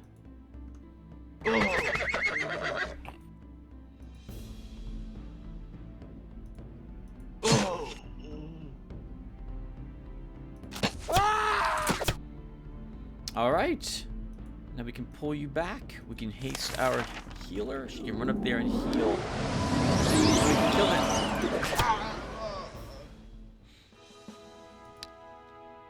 Rain of Stones. Mantle of Illusion. We're looking, I think, for this as the last item we needed, right? On the last shard for the Illusionist set. 254 bucks and 21 gems is expectable. A bright rainbow has appeared in the sky over the province of Reedy Swamps. The priests say it's a good omen, promising some luck. The magicians claim a rainbow often appears over lands rich in magic energy, so it makes sense to perform the ritual to search for a source of magic before the rainbow vanishes. So, sure, perform the magic search ritual. Your conjurers perform the ritual, and a secluded cave filled with magic gems is found. All the crystals found therein are gathered and delivered to your treasury. Your stock of gems is increased by 62. It cost us 30 to do it, so it's a 30. So we gained twice as much as we spent. Is that right? I think so. Oh, and there's nothing else down here, and the land obviously does not extend any more out to the west, so we are done with these lands. The enemy AI has still not been able to take on any of the other surrounding demons, so they're still hemmed in. We will do the standard granary stable. And then Valkor can march up a single spot in order to access that plate armory and repair his equipment. Actually, we have a mall here, so we'll do it via that instead. It'll be cheaper. Larton won his battle. He'll do another. Let's fight the Witch Circle next. Orangol is still looking for that mithril. And we found the Mandrake here. At the moment, well, we can't actually build any more buildings, so there's no reason for me to dwell on that.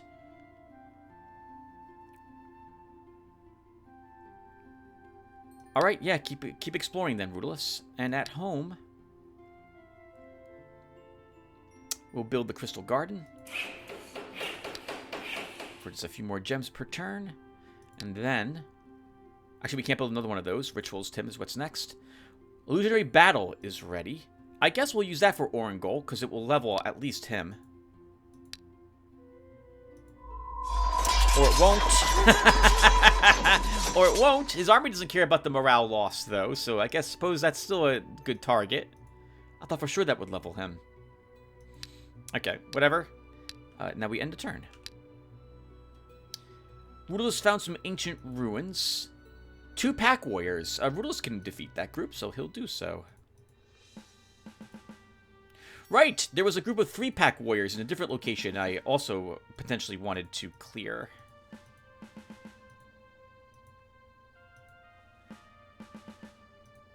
And let's go. Okay, so...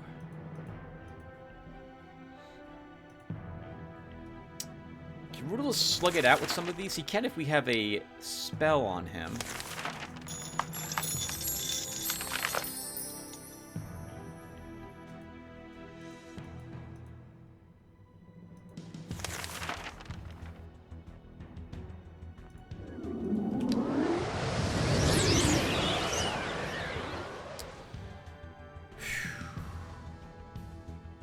Okay, so... Kill that.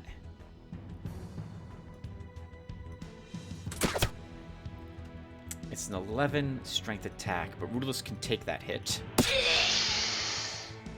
Oh, whoa! Well, that was not what I wanted to do.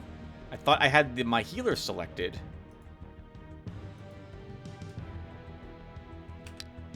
It's also interesting. I thought for sure that he'd go after my hero and not the rogue. We're gonna do a bunch of weird things here to heal that rogue.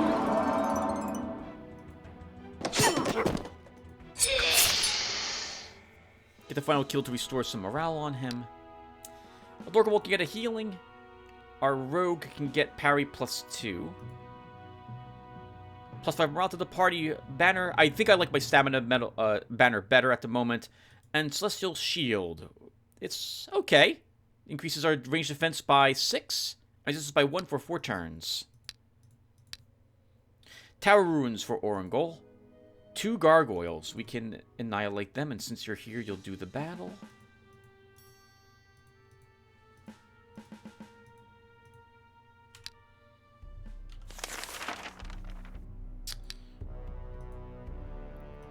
I'm going to kind of reshuffle my forces just a tad.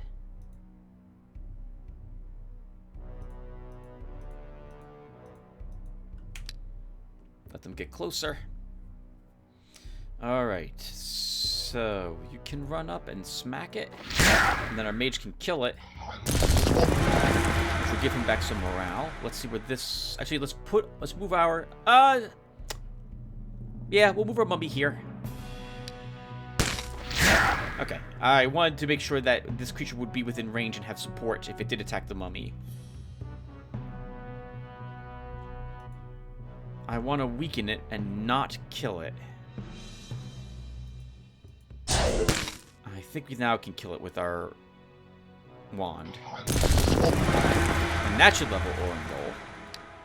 He gains a point in magic. And we have Archery 1, which doesn't really help him with wands. It's +1 ammo, but the precise shot does nothing for him. Wisdom 3 is another 2nd level circle spell, which combos with magic +1, I think, nicely. Or we have Pathfinding for Forest Knowledge +1. I might eventually want that mobility, but at the moment, let's wrap up Wisdom 3. We get some more Traveler's Boots. Good money from that battle, since this was just 2 gargoyles. Necromancer, Witch Doctor, Sorcerer, and a Shaman for Larton. We can annihilate this group as well, I believe. Will... I shouldn't need any of these, because the battle will be over in just 2 turns. So we'll do it without Sabbath. Well, I think we have the money, right? So let's poison the water. So we can haste Nora. We'll kill the shaman. Nora can charge and kill the necromancer. Move you 1 in Slingstone. And that's good. And now it's over. Yeah, we didn't need to do the poison the water. Scale mail, 3 defense, 3 range defense. Better... No, our necromancer can't... Our druid can't use this because he's not allowed to use medium armor. And our ranger can't use it either. So not very useful for us, I suppose, in the grand scheme of things. Rockworker can repair his equipment. Can we just put this behind, I suppose? And what are we now doing with you, Ralcor?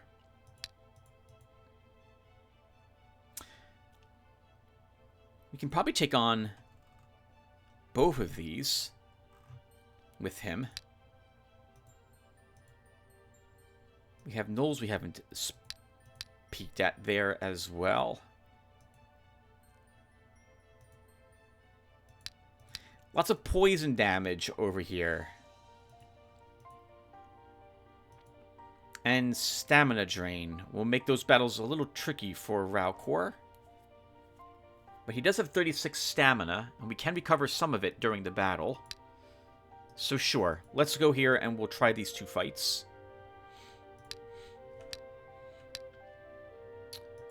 Larton will finish off these swamp creatures. Orengold gained some magic slots. Let's put spells in those. I suppose we could do that. No, because I want access to my actual... Or do I want access to my... to what's here?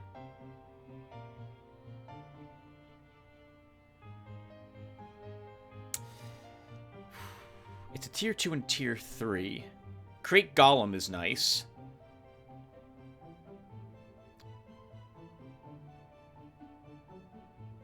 I don't have any access to any other tier 3 spells yet. How close are we to getting, by the way, the Necromancer Tower? We're not close at all to that. Let's build a secret library.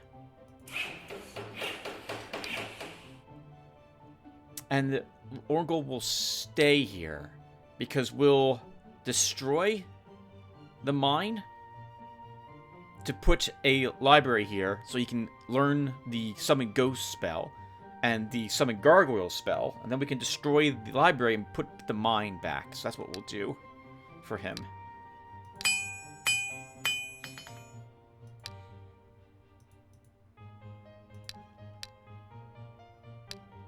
Okay, so provisional buildings, let's see. Oh, and guards. Didn't put guards down here. We should fix that. So...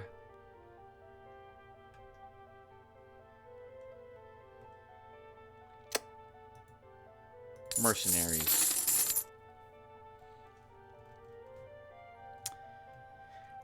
I guess we'll plop down a shaman's hut to let this population grow a little faster as well.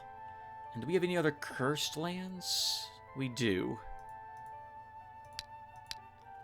So we'll put down another... Oh, I thought I had another one of those. I do not. Okay. I guess we could deal with corruption a little. Can we upgrade that judge's house here? I think we already... We cannot up... We can't upgrade the deputy's house yet. Okay. What else is here? A mall. Let's destroy the mall. And we will put down a deputy's house here.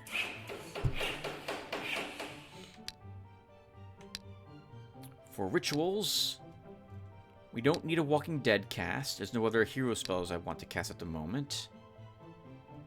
Auction is off a cooldown. Deadly Terror can be cast next turn. So let's cast another auction. We'll cast this one in Lost Valley. 157 gold. And now we end the turn. Ancient Ruins for Rudolus. Gang leader, brigand, thief, renegade, and an assassin.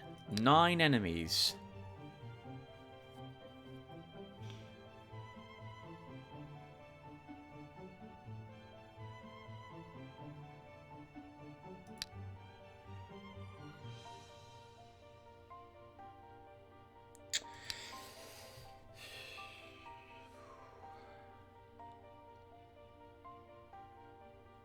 I think we might be able to handle this. Because we have Nora.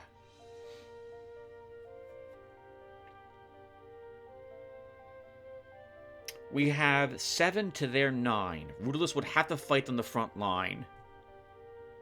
But that's what we want him to do. We're going to give it a try with you, Rudolus.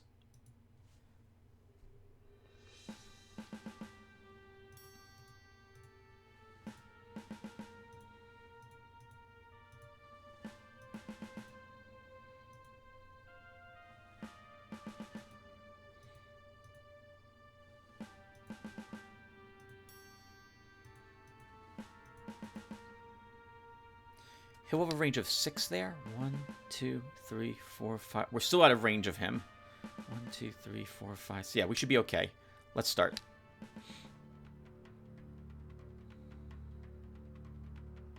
And the good news is he walked into range of my crossbowmen, so we might as well start plinking away at him with that. You move here, Mr. Rogue, and we shoot down, or at least wound a thief. Wound another.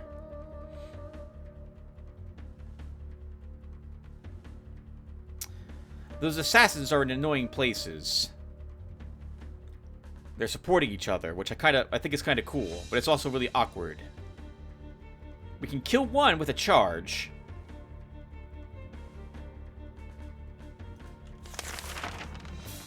So I think we'll move up Rudolus and Magic Armor. Because we are going to try it. We'll haste him as well. Because I think I'm going to pull him back next turn. And we charge one of the assassins, and I think we kill it outright.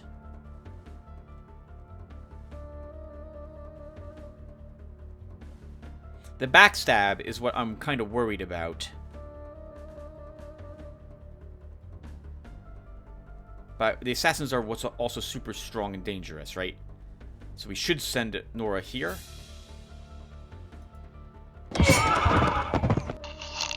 I forgot we'd move into that spot. That's super awkward. I also didn't realize the thief would attack the healer, but I'm kind of glad it did. Because that's one less attack Nora has to take. And we can easily kill this thief. I hope.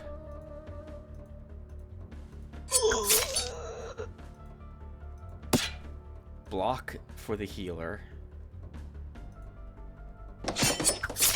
Okay, we have to move up and shoot.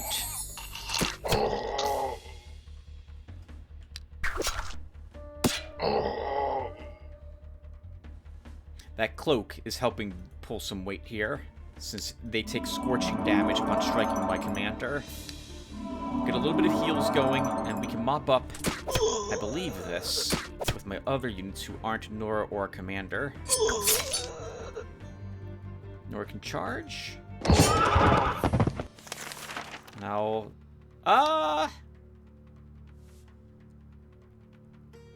we can let Nora take that hit, I suppose. Okay, and it's over.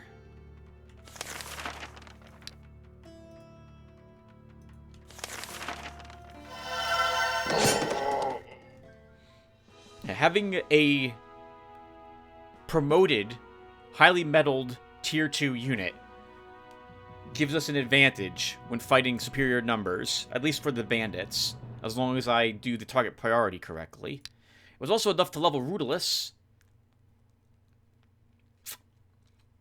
And I kind of like all of these for his army.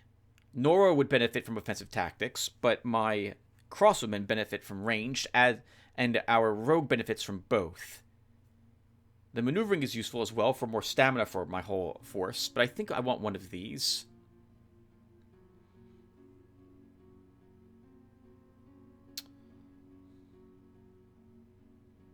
We'll take the ranged tactics one. We leveled a second time.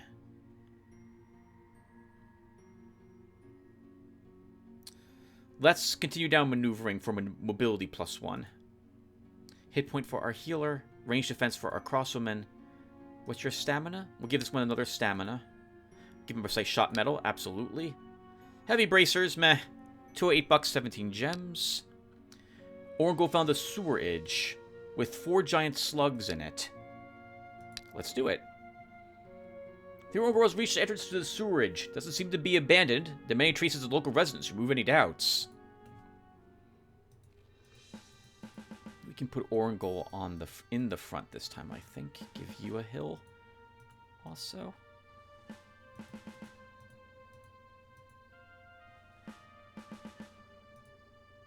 Okay, let's go. Woo! 20 damage with the wand. That's phenomenal.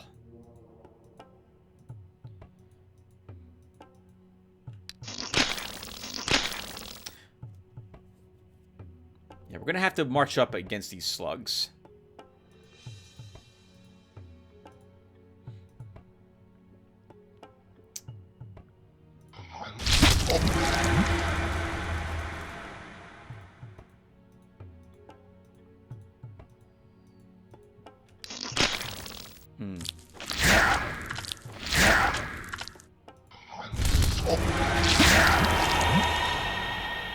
As long as it kills it, it will heal some of the hit point damage it's taking.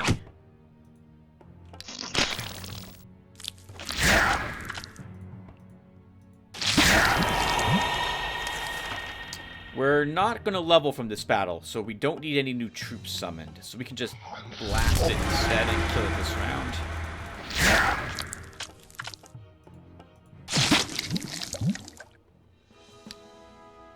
Heroism. We have one of those already. Basilisk, Swamp Dragonfly, Giant Slug. You have the spawn thing to do. But unfortunately not a... the Basilisk quest is held by Ralcor at the moment. This is fine. We can do it without sabotage as well. Take the hill. Slugs are more important to kill than that Dragonfly is at this moment. It can't even reach me.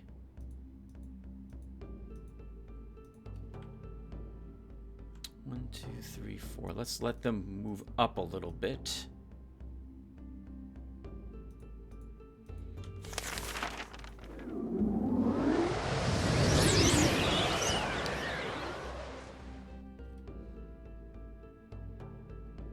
Okay, so take the hill sith and strike.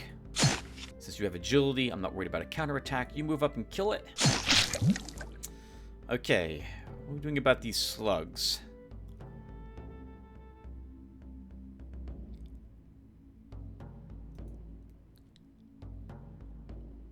I think Nora can kill this one with a charge from this direction.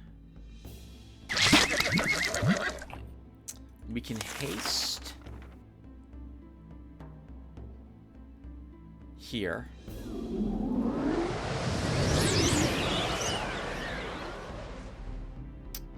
And I could stone crust it, but I'm gonna hit it first. Yeah, let's stone crust it now.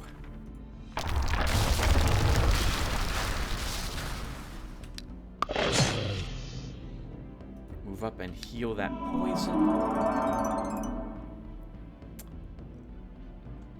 We can hurl a... let's agility strike this. In other words, avoid the counterattack. And I think you can kill it. Throw a spear. Shoot it. And it dies when the turn begins.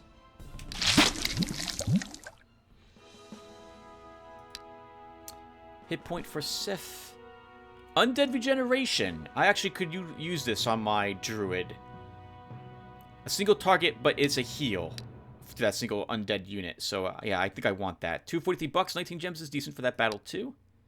Your governor of the province of Newgate reports that a certain ratman, who calls himself a plague master, asked for permission to perform some magical experiments.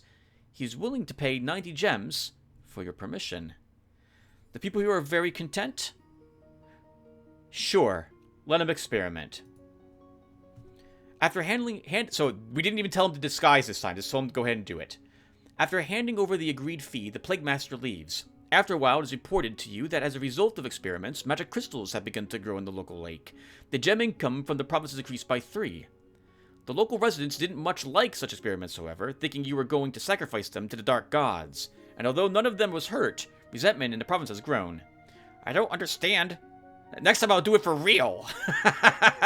We'll sacrifice them. Deputy of the Sunset Hills province informs you that a local hunter has seen a two-headed lizard. This is a very bad sign. Popular belief holds that two-headed lizards is one of the messengers of the god of death, and that you should be prepared for a great misfortune. All the people of the province are panic-stricken. Perform a cleansing ritual. Magicians have performed the future ritual, and all the dark omens have been dispelled. Excellent. They are now just content, so they're very content. Okay, so that decreases population mood a little bit. Would have greatly plummeted had that Ratman's experiments actually harmed the province, but thankfully it did not do so. Okay, Ralcor, let's have you fight the, we'll go for a really difficult one to start, huh? We'll fight the actually, they're both probably difficult, but we know what's in these, the monster breeder place. So we'll start there. Lark will wrap up this area with the Dark Elves. Orangol keeps exploring. I want to find that Mithril. Rudolus keeps exploring. Might as well let that province grow. We gained health when he leveled, apparently, both times. Yeah, we did. 2 health. So we don't have any new command or magic slots for him. For buildings, let's see. Infirmary down here.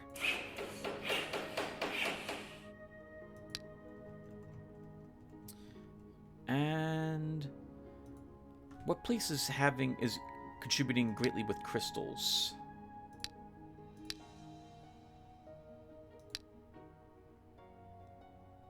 That's because of the enchanted well. They are very content, so we could put an ancient pyramid here and drop the tavern. So I'll do that.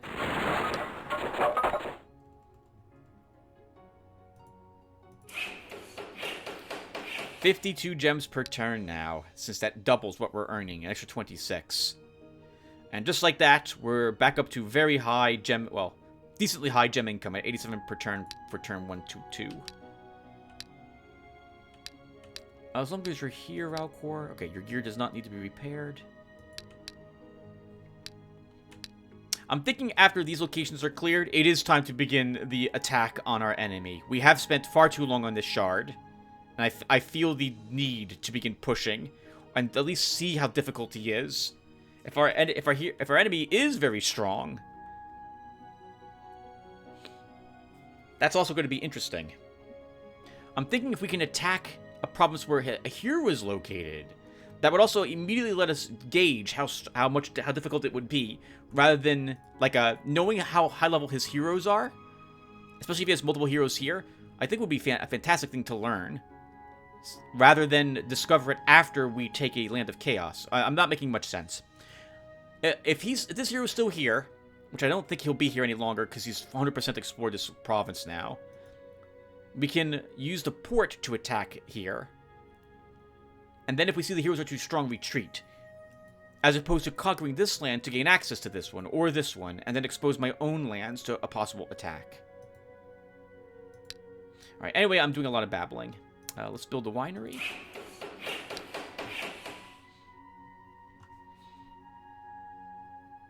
For rituals, Deadly Terror is off a cooldown, so we may as well keep casting that.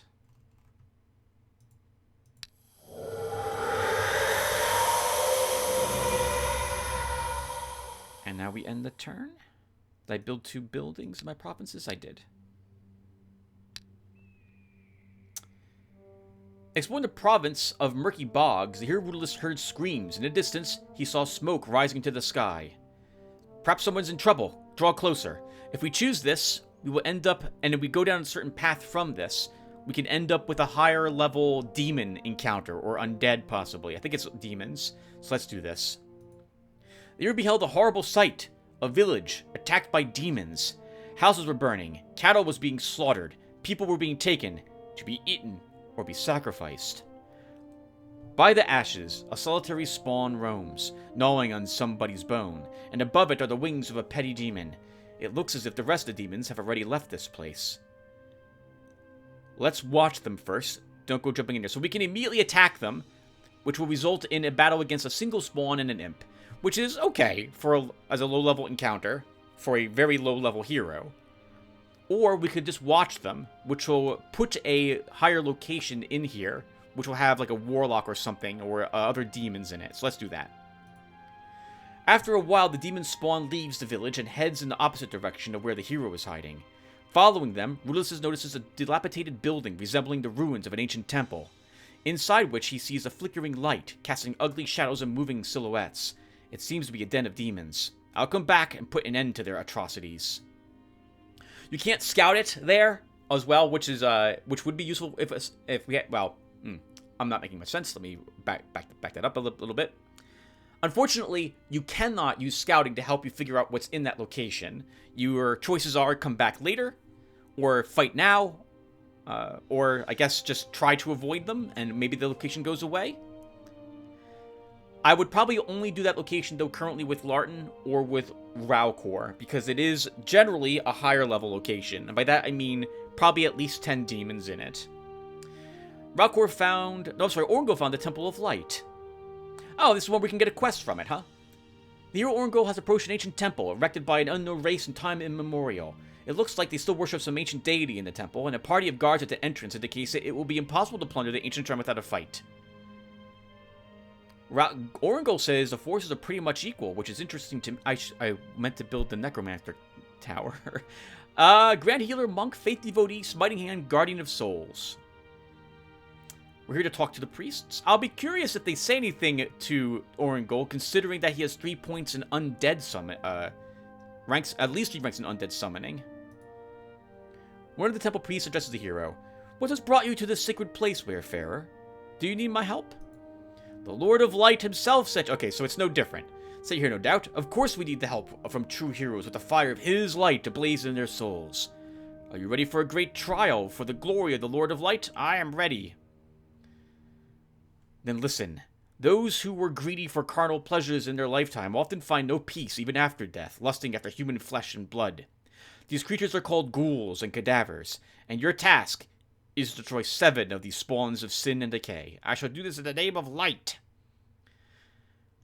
It's a low-level group of Dark Elves, Light Shadow, and Dark Priestess, but I hate Night Shadows.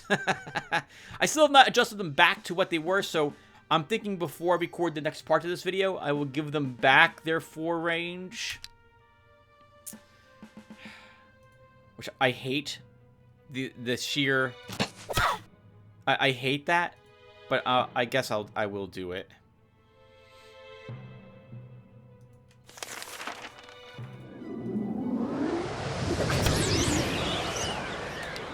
I don't really want to move anything else up, because without a significantly high amount of range defense, a single point of damage can lead to a ton of bleeding damage.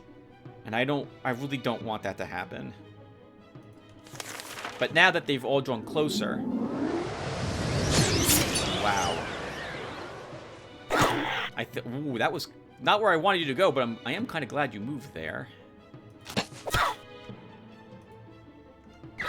Can now kill most of them. And she should shoot our... What are you? Border guard. He has the least amount of range defense, and now he's bleeding. So let's see. Get you out of the way. Run you away. Heal that, which cures your bleeding. If I can move up and heal here. That parry they have keeps them alive.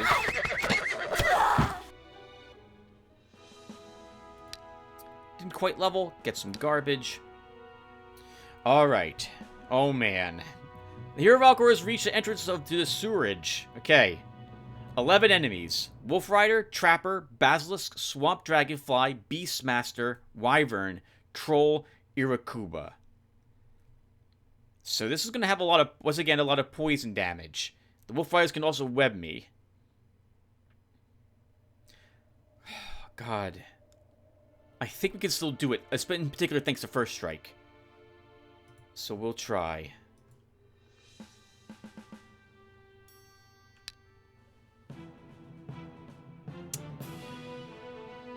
Man, where the, I want to kill the Beastmaster first, but that means getting surrounded.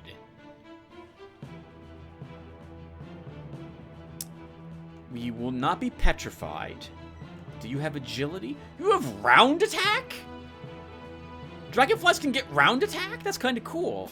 I'm sure I've seen it before, but I forgot they can actually have that. Alright, so...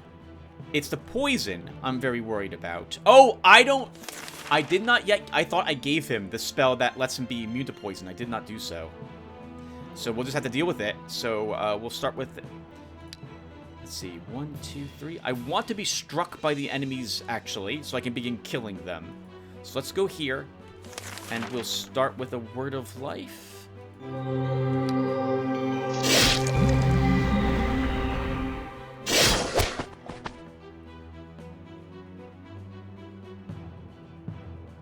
Five poison damage. 53 life still on this. 102 life on the Ikaruba. Okay. Ikaruba. So maybe I don't want them all hitting me after all, huh? But I don't want to get web. Actually, I don't think a web will do anything. Well, actually, no, that's a strength 4 web. So he's got, his web actually will be very dangerous. So I'm going to move back a spot.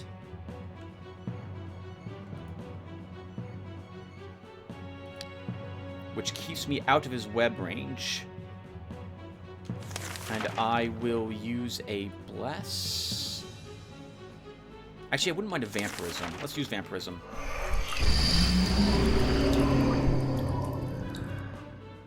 Okay, and they're not going to attack me while I have vampirism on.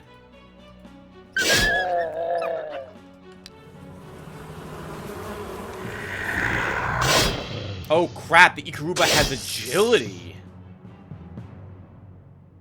Oh, and good for them getting in the way like that. Defending the Beastmaster.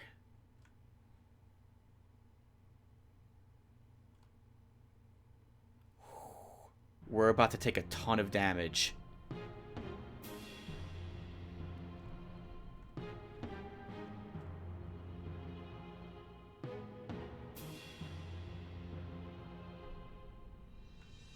And you have agility as well.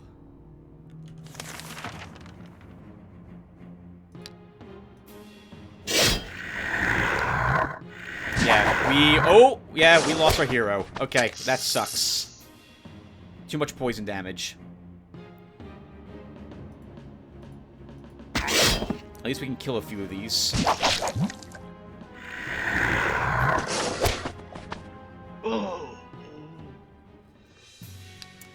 Your party has been defeated, and the hero Valcor killed in action. What should be done with the body? Take him to the castle to resurrect him. Well, the good news is that location is now a little easier to handle.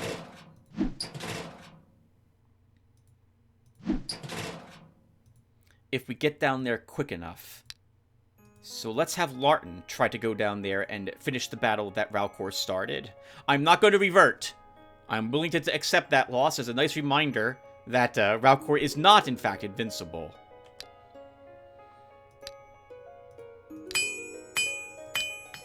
Okay, you two are doing what I still want you doing.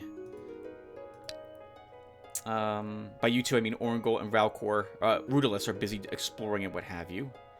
I do want that Tower of Necromancy. And I will do some fancy building shuffling.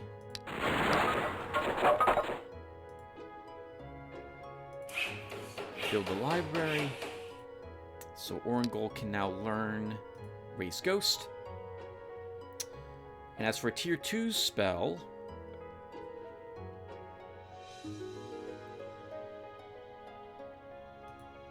I guess Create Gargoyle's fine. Not like we can benefit from Hero... Actually, Heroism can be cast on Orangol for himself to restore stamina and morale by 5. That actually is kind of useful. You know, that is actually really useful. I mean, although it occurs to me we have Heroism here. So we can just vendor that scroll. I forgot we have it. We have access to this. We'll give him that instead of the Create Gargoyle spell.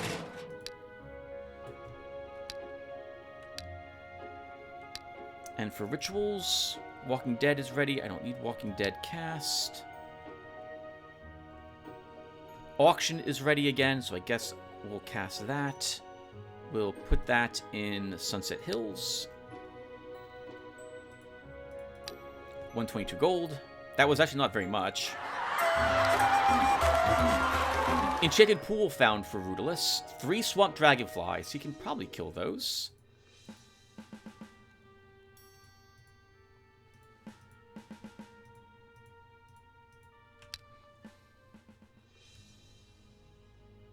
Oh, it's so weird to see them not sail over lakes, but they have hover, not flying.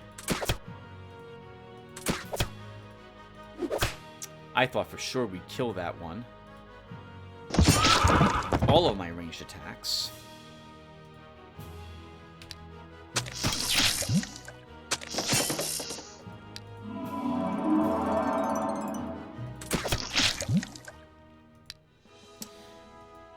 Vipera, we'll give you some decreased upkeep. Orangol found the Mithril deposit. The hero Orangol has found a Mithril deposit. Unfortunately, he is not the first to have found it. A party of Night Elf guards is standing nearby. Night Shadow, Blood Butterfly, High Priestess. We should be able to win, and we'll get a ghost in the process of this. We'll just drop one of the Skeletons of Doom. So let's do it. I'm assuming we're going to get like 3 Blood Butterflies, 1 Slave Driver, maybe a healer or 2. Wow. Yeah. Oh, Night Shadows were here. Okay. So 3 Blood Butterflies, exactly as I predicted. I thought we could have a Slave Driver, though we don't have any of those. I have no AoE spells that isn't my Rat Swarm.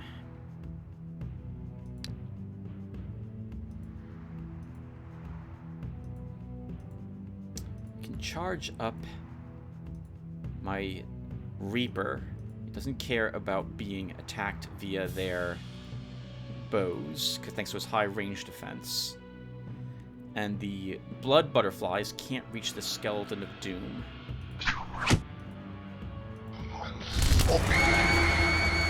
I did not think we had the range magic damage to kill a Blood Butterfly from a... like that. I mean, wow. Good job, Orangol.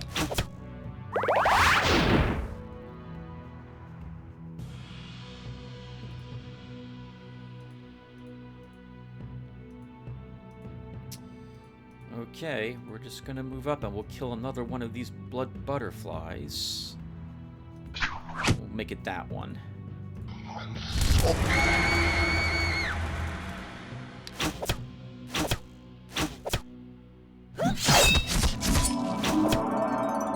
You know what? We can do that too.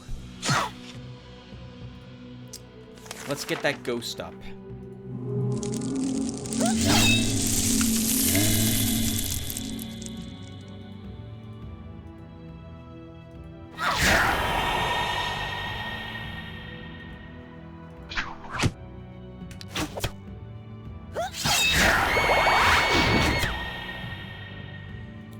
I don't think we'll level.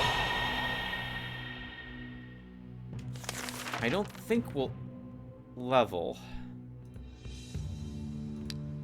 from this battle. But you know, I guess we can still raise another creature.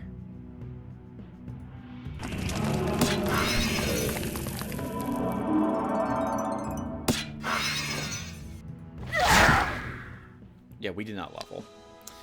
Ranged attack for our Bone Spearman. We want the ghost, so let's drop... Oh, the ghoul's hurt.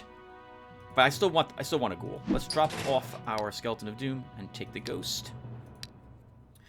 The news reaches you that the adventurers defending the province of New Gates have deserted and set off in search of new thrills. No need to dramatize. We'll just put some foresters here. Our opponent has still not taken over any of the lands around where they are currently, once again, hemmed in. Larton fights this is the wrong location. That's a shame, because they might have recovered a unit now. But I still think we're still going to give this a try with him.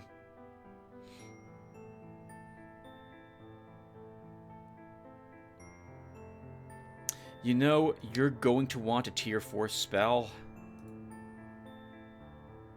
So I'm going to destroy the stable to build a library here in advance. We already have a storehouse there to access my tier 4 spell slots, so that should be acceptable. And we'll build another, obviously another building someplace else. So, at home, we'll build the Seafarers Guild. And we can begin upgrading those few ports, shipyards to ports. And for rituals,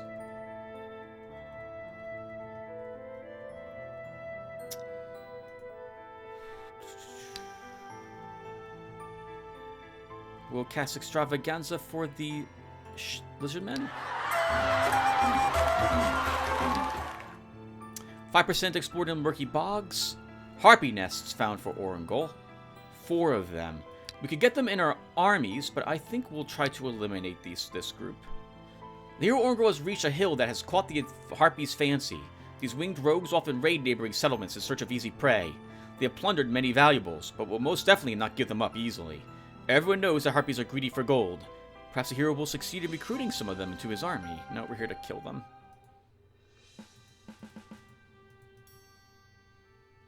And let's do it.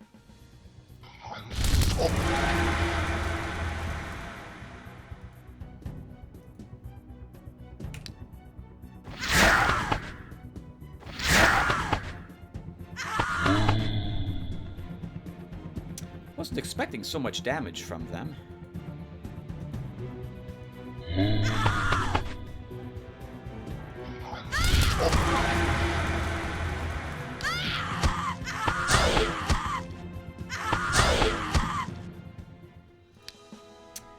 +1 magic for Orangol. And I think we'll give him reaction 2. Well, do you need more initiative, Tim? I think scouting is more important for him. Sure, we'll take this then. Pestilence! Another Pestilence spell. All infected enemies are affected with the disease. They lose 2 stamina points each turn. Blah, blah, blah. We'll want concentration on this hero if we want to really benefit from giving him Pestilence. An aged magician has died in the province of Enchanted Grove, and his decrepit magic tower is now empty. What should be done with it? I'll repair it so someone else can live in it. This will put a dark tower there. Although, maybe we don't want a dark tower here. It would give us a greater sight range. Yeah, let's repair it. Your fallen hero Ralcor has been delivered to your castle. His body is ready for the resurrection ritual. You would need 842 gold and 193 gems to perform it. Resurrect him. Unfortunately, his morale, I think, has... Oh, no, his morale's fine. He's like, whatever. Alright, well, that's fantastic. Good job, Ralcor. You're back up and at him again. So...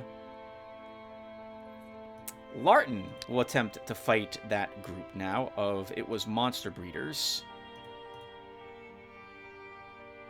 Ralcor will go down here to clear that new location of demons. Oh, I forgot there was a lich here too, so he might be able to handle that. Although I don't know if he can handle a lich because there's a Draco lich there too. I suppose we can give it a once over. Why not resurrect him a second time, right? What's the worst that could happen here? Okay, so we need a tier 4 spell from doing this. So let's think here. We don't need Rain of Stones. I don't need a Scimitar. Okay, so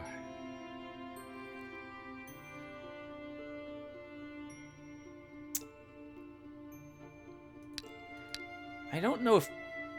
I mean, Pestilence will work. I think Pestilence will work on these enemies. Animal Assault would be neat if I'm going to rush in and charge with units. But I don't actually have a whole lot of units I'm willing to throw up there and watch them die next turn with an Animal Assault. So let's look at Animal Assault again so I can talk out loud about it and make sure I understand how it works. So it's a one-turn thing. All my units gain 2 speed, and they gain charge 3, which means that for every space they move, they increase their damage by 3 points. They also completely ignore all terrain in the way because they gain terrain knowledge. It does say the duration is barely affected by the caster's concentration, but that I think that's hinting that, hey, you need more than just 3 points in concentration if you want to actually get another round of this. So I don't think we'll be using that. We'll grab Pestilence. And combined with the stamina effect of the scouting, maybe this will drain all of their stamina, and we'll be able to easily slaughter the group because of this. So let's give it a try.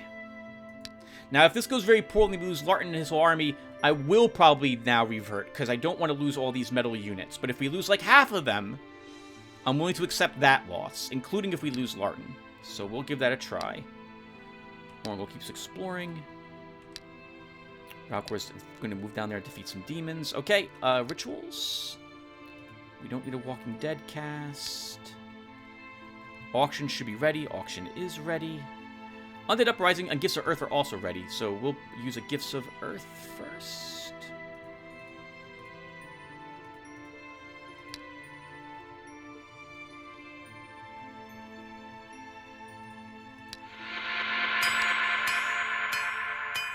At home, let's build the Explorers Guild for even more exploration speed, and we'll begin upgrading our shipyards to ports and then to lighthouses.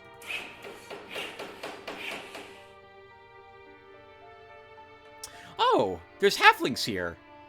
We can just have them join us for free. So I think we'll want to do that, but we'll want a port over here somewhere to do that. So this location. Although I guess we'll have to wait to do that. Oh, this put a magic tower here, not a dark tower. Okay, that's still acceptable. It's the same vision range. It doesn't hurt the population mood. It lets us access the library, which a dark tower also does, and it's 1 less gem per turn. I think it also fires at enemies, as opposed to the dark tower that does not do so.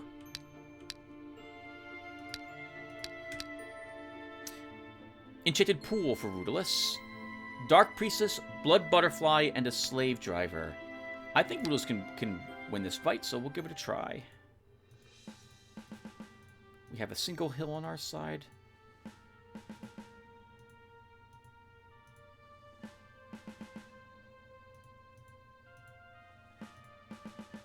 Let's go.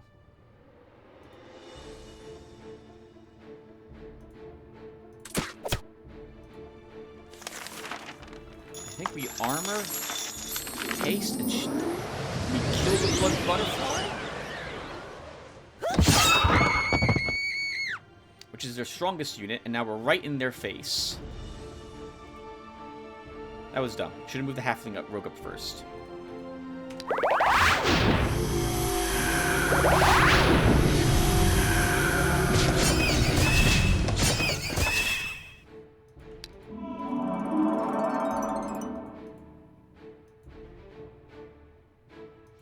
can move you two up a little bit.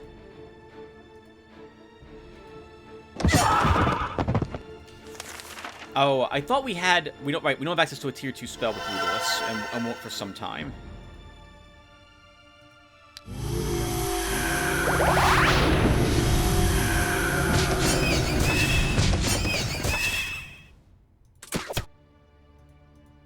Whoa! That was the wrong unit. I thought I had my rogue selected. Lots of these mistakes today.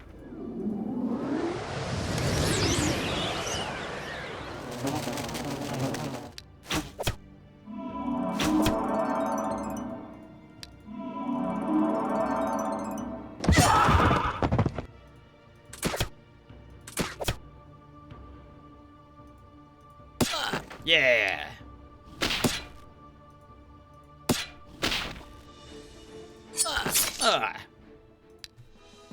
+1 command? And leadership. So we're definitely bringing back home, because we gained a point of command. Let's grab...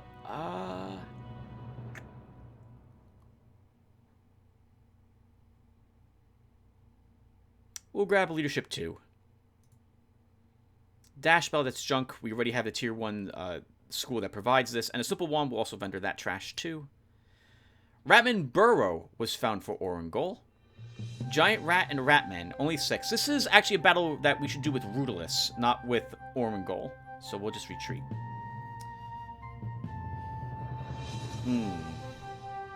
There's 8 enemies here. Wolf Rider, Basilisk, Swamp Dragonfly, Beastmaster, Wyvern, Troll, and Ikaruba. There were 10 enemies here, so they haven't fully recovered. Let's scout. So they lost they're still down to Wolf Rider, and they're down to Swamp Dragonfly. I think we'll try it, as I was intending to do this fight. We will raise the false alarm to significantly lower their stamina.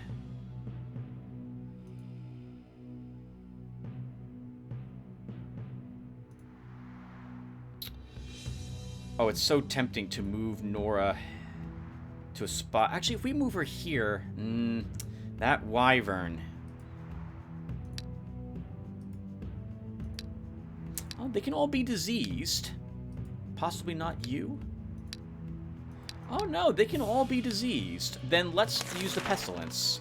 Okay, he resisted it. But the rest of them, so they're going to lose stamina each turn, and their attack strengths have been greatly lowered. I am very worried about this Basilisk if I just throw Nora up there.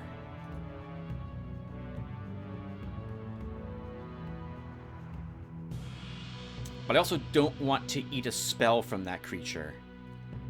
So I am going to do it. So hopefully we won't lose you, Nora, but if we do, thank you for the work that you've done. And we still didn't kill him. He's got 1 hit point left. Is there anything else that can hit him? You can, but he's in the woods, so you're not likely to actually hurt him. Okay, so that's a real shame.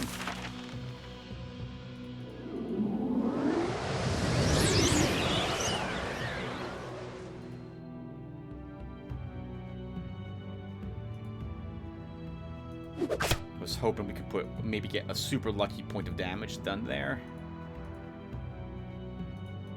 Okay, let's see what they do. Actually, I'll move you up 1 more as well.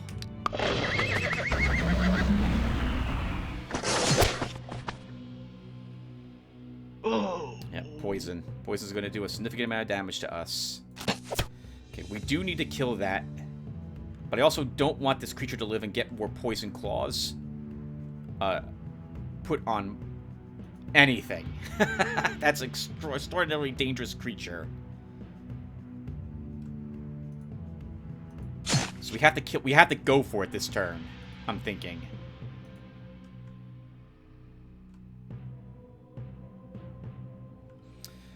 But we're not killing it. It's got 36 life. We need another round. We need another round.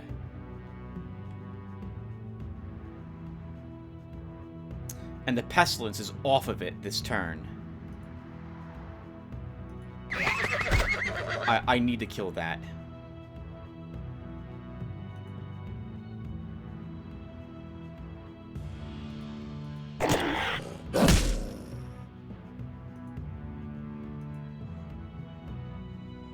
We do have a shield bash. So we'll do that, and we'll wait and see what happens.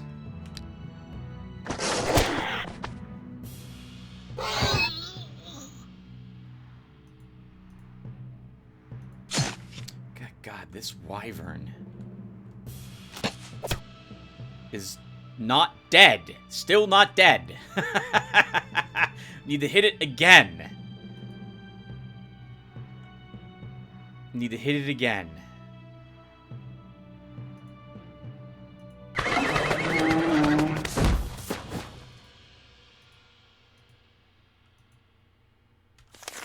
We need stamina recovered for our hero.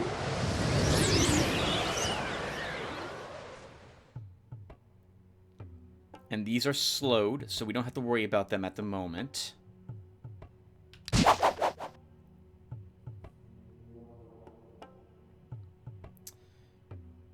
Okay. I forgot we had a Stone Crust spell. I could have possibly Stone Crusted the that Wyvern to eliminate it, rather than commit other forces to killing it.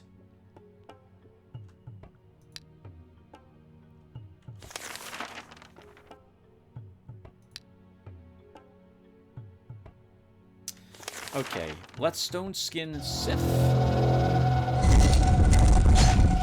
Gonna have to do some work for us.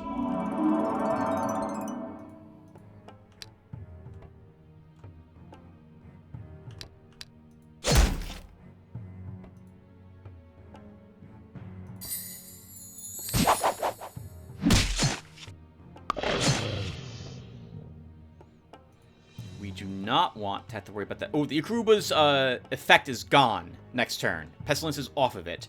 I do not know if it's tired enough that it will have 1 or 2 movement.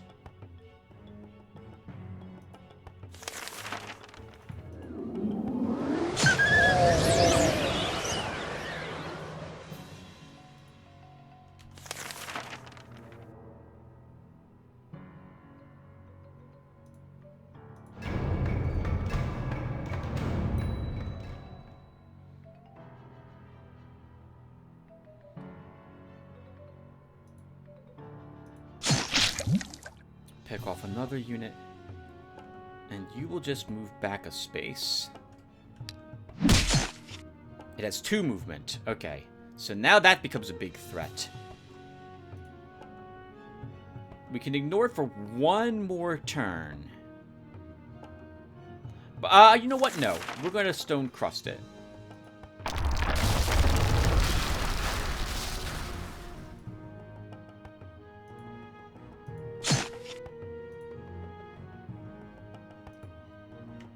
And then put some free damage on it.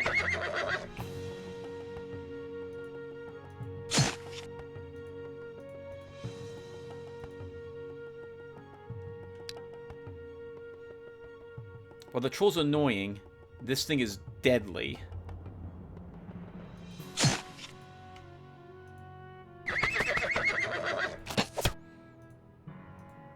Guess we'll still hit the troll occasionally.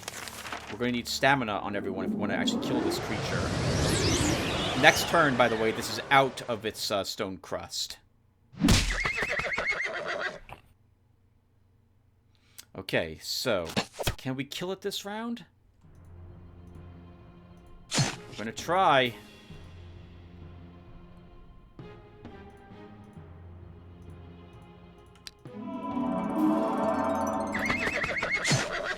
No. Yes, it dies when it burns up at the start of the turn.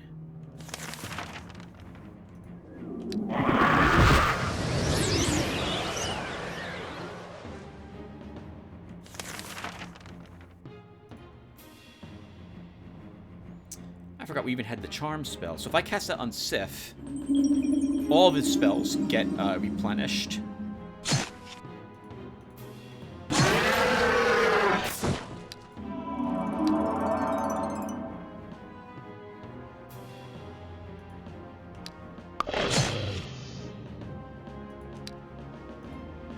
Need to rest some of my army. Let's get them away.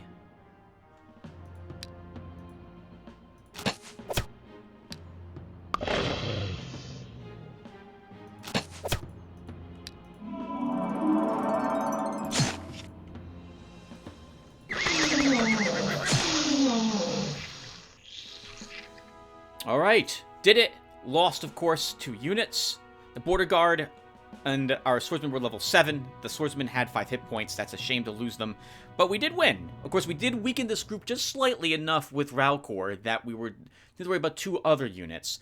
I did some misplays here. I should have cast a few more spells with our ranger, but we did win. So that I'm very, very happy with that. +1 command, and Wand Master 3 is here. Diplomacy 3 is here, and Reaction 2. We'll grab Wild Master 3. Our Fairy can get a hit point. I don't really use her to shoot very often. Herbalist can get a point of defense in case something accidentally manages to get and beat on her. She'll give her a healing medal, sure. This was we gave +2 attack. We give him an attack medal also for +6 total, or 5 total. Sif can get a health. And he gets an attack medal. Nora, let's get your cost down a little more. +25% decreased upkeep. And you get an attack medal. Everyone gets attack medals. Sure, we'll give you another attack medal. Offender's Shield. 3 defense, 3 range defense, parry 4. If I... Actually, hold on. This is a great shield for our warrior, isn't it? It's better than the shield he's been using, so an upgrade. The deputy of the Vertical Lands province informs you that a statue of an ancient god of luck. Break the statue! Nothing.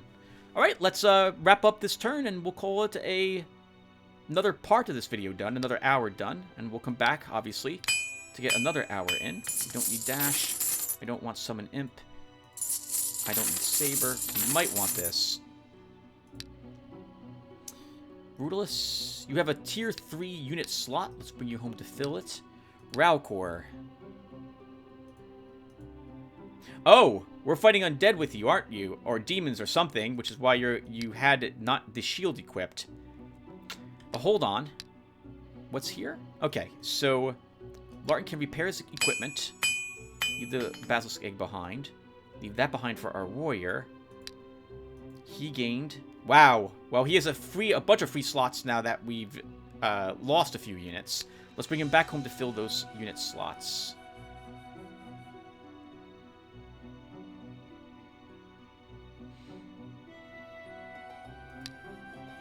I think Pestilence did really help me there by exhausting and slowing the army.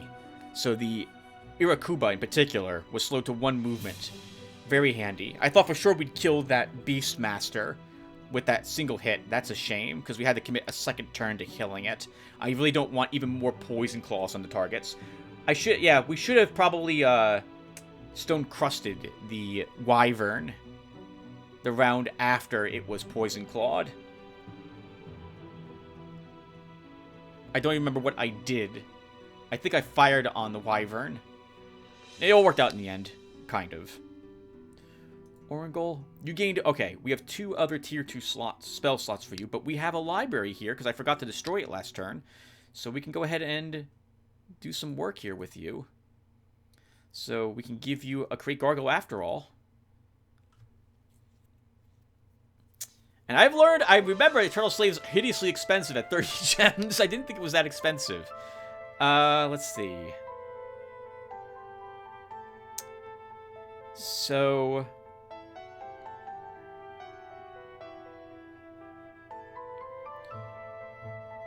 I guess another Create Ghoul? I feel like we don't really need that, though.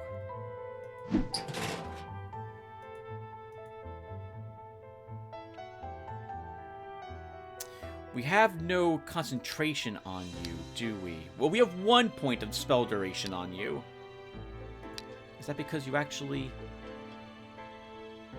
You're getting that through your gear somehow, because I don't see it as a skill-up pick for you. So, I'm not... Atrophy could be useful, but no. I think we'll deal without it.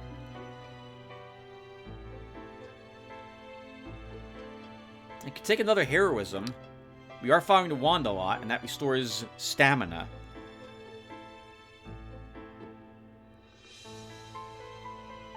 What's our tier 2 spells in our capital? Nothing there I really need. Actually, we can sell Atrophy.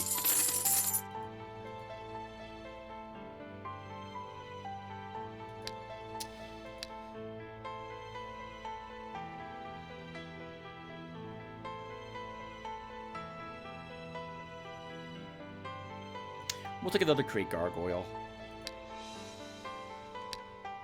Okay, Brutalist is heading back home. His gear's repaired. Ralcor will set up to fight these demons. Larton's heading back home. We can now destroy the library here. Put back the mine.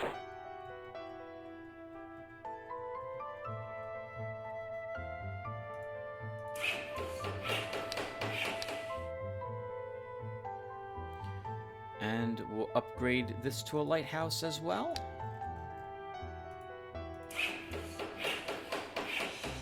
Prince's Lands and a free settlement.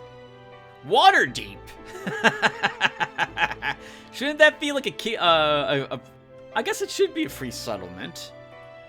That's a great name for a province. I have just completed Eye of the Beholder 2, actually, guys. So, that's rather thematic to see this place show up in this video. How about that? Alright, I need to put a break here, so I shall return.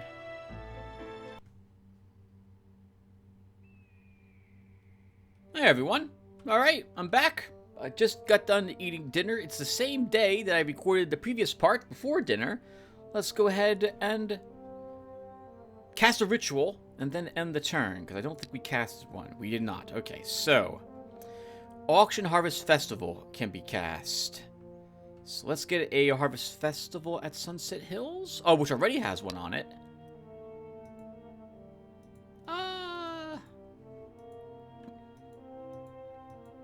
Let's put it in Hexvale.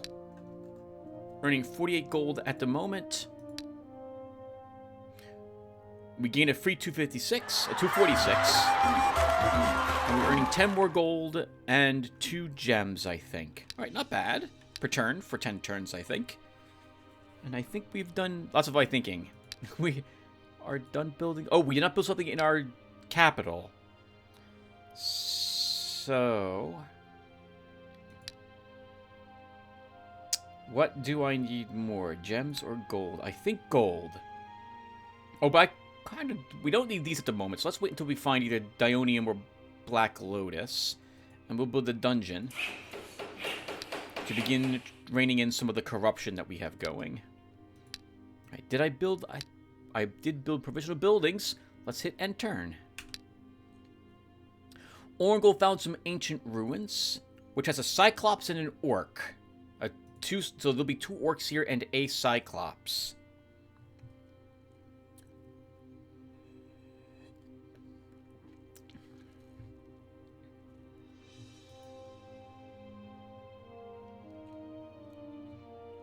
I think we can win, but we're going to lose a lot of units doing it. And by that I mean we're going to... I'll have to summon a few things, and we're going to lose those summons trying to kill the Cyclops.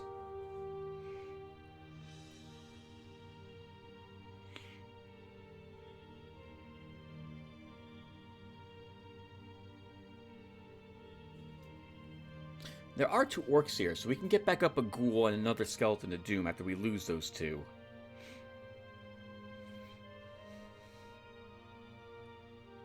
Let's do it.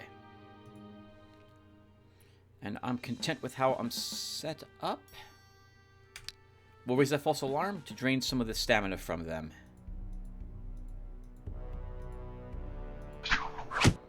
Well, that's some damage. He does 39 damage and has an attack medal.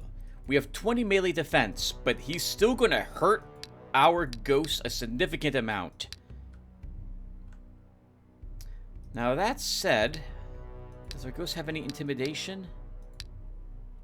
Oh, it does not. So we can't lower its morale by smacking it with our ghost. Is it immune to being entangled? Oh, it is not! Oh, then never mind. This becomes very easy. We just have to keep shooting it with our wand each turn. But we have to do that each turn.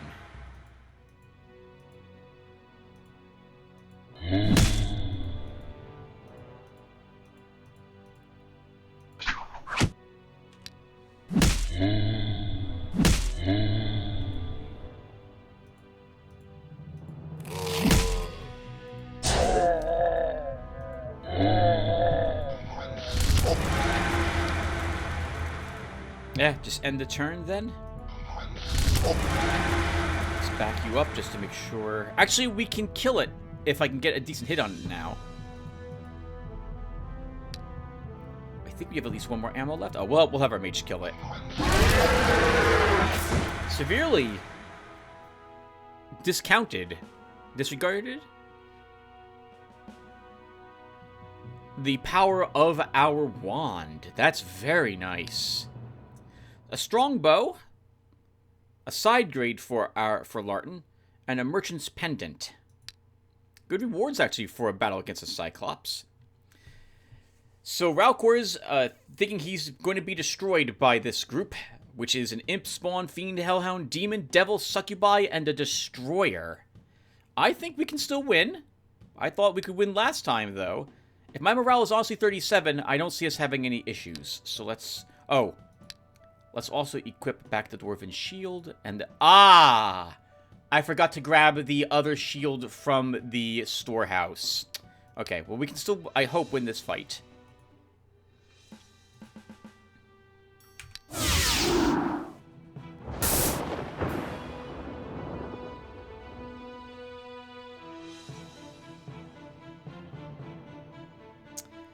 His morale is 40, so I think we can do it. We'll use a bless on us to start.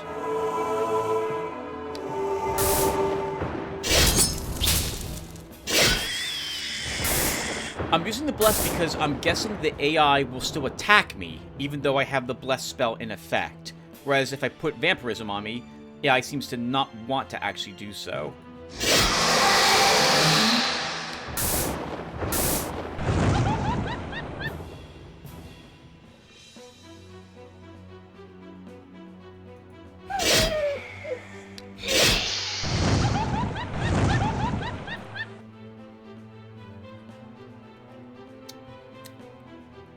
You know, the destroyers remind me of a different type of creature from a entirely different type of game that was still a turn-based game.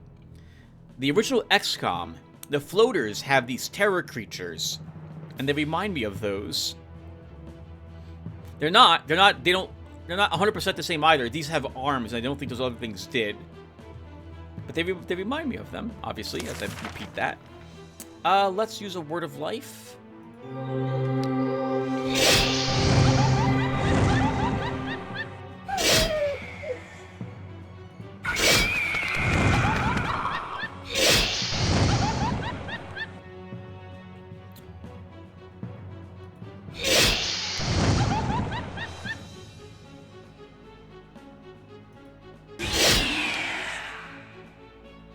Alright, now what are... Oh, you're not that difficult. You do have Pierce Armor, but otherwise you're not that dangerous.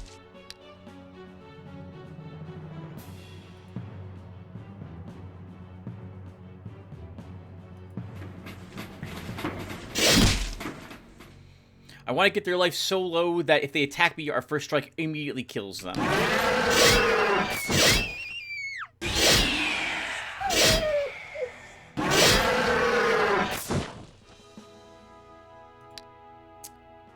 A hit point, and I guess we'll grab Combat 5, and he's one more level up waiting for him. Dragon Amulet. 2 resistance, 15 hero experience. This is probably better for him than his current resistance amulet, I think. Which we can pass off to Orangol. Oh, actually no, hold on, because he's almost leveled up completely, so the hero experience doesn't really benefit him very much. We'll take a peek when we're done with this. At this combat round. Blue swans again. Let the villagers breed the birds. They failed. What a pity. The workers are a good thing. Okay, so Ralcor. We definitely want you having this shield. Which does mean that we don't benefit from the +1 defense, +1 range defense. But we pick up parry 4 with this. So I still think that's very useful. Oh, you're wearing a merchant's pendant at the moment.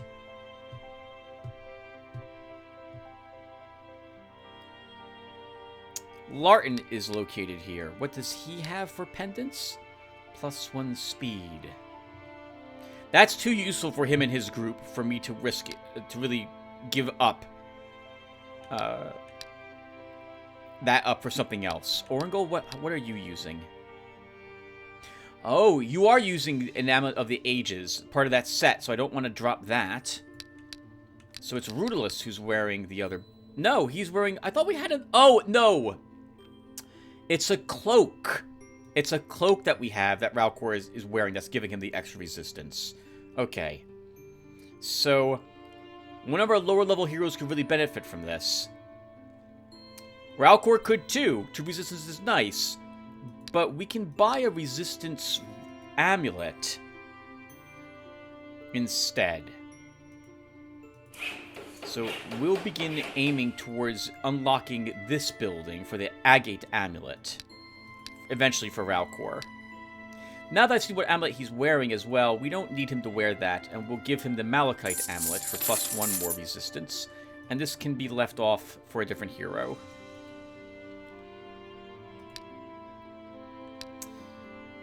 Okay, Larton is heading on home. Right, because he lost an army.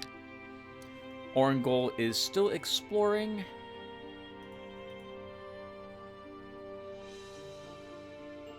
And I guess he can continue to do so. We're at 60% for this land, and it is a... Oh, this is just a dwelling. Now, let's still get this to 70% at least. This way we know the province can continue to grow. We're going to have to double back to Lost Valley soon, because it's a large village at 54%. And Rudolus, where are you? You are home. We need a unit for you. A Punisher, an upgraded Executioner. Unfortunately, they are evil, so we will not really benefit from having him in any of our armies. And I can't afford we don't have the space to put him into this, to our capital's reserves either. We don't have access to any tier 3 units at this point.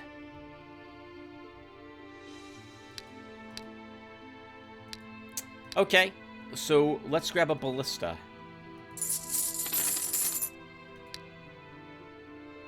And Rudolus will head over here to grow Lost Valley to 70%. Ralcor will oh god! Do I dare fight the Lich's group? I don't even know what a Lich is capable of, viewer. I don't know what it's capable of, and I know there's a Draco Lich there, and I don't remember what the Draco Lich is capable of. I don't think we win this battle, but it might be fun to see what it's capable of, right? How about this? Ralcor will fight the 3... Oh, the Johns are better suited to battle with Orangol's group. Do we have a single dragon around here somewhere? That says Wing of Dragons, which means at least 2. Do we have a single dragon?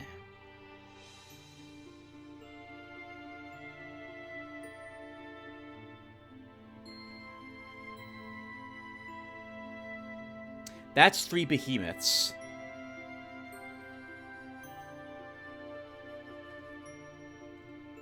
No, we only have multiple dragons on this shard. I don't think we can kill multiple dragons. Let me check these again. I thought we had a province that had only 1 dragon in it. No. Okay, so it's all multiple dragons. We cannot defeat 2 dragons with any hero that I possess. There's too much damage there. They have 100-something life. No agility, so we should first strike them. But I don't think they're evil. I think they're neutral units. So we don't benefit from Arbor of Faith or the Heavenly Armor either. So Ralcor will get annihilated by them. So I think that's a mistake.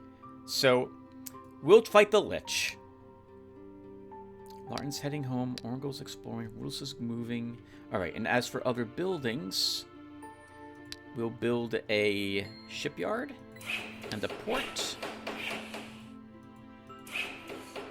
And how is our enemy doing? I don't see them anywhere. Okay.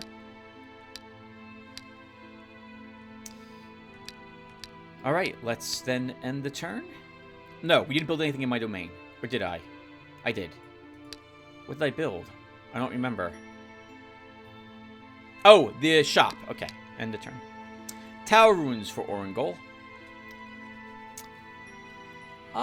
13 enemies. This looks like rebels. I see slingers, bowmen, gang leaders, and a thug. I think we can win, so let's fight.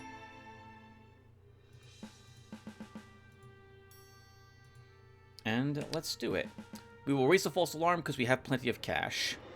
I also don't want to worry about a double shot, more than one of them from that bowman. None of them should be able to hurt the ghost, so we just throw the ghost up there. We could win this battle if it was just one ghost in our hero. We would still win this fight. Oh, that was a misclick. I meant to click on my hero and click on the spot in front of him. I guess he's just super eager at the moment to get up there.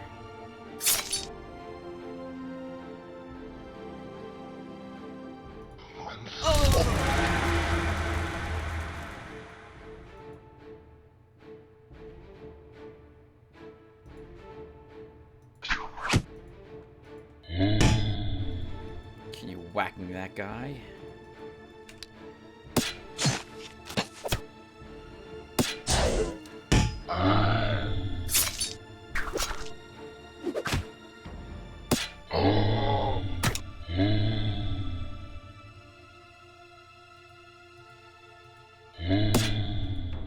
And this was over a long time ago.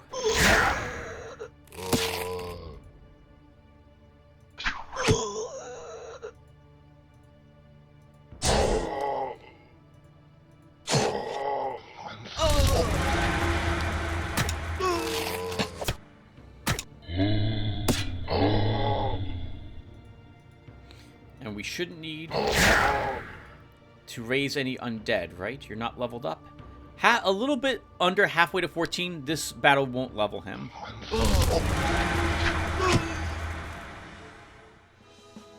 Kind of close, though.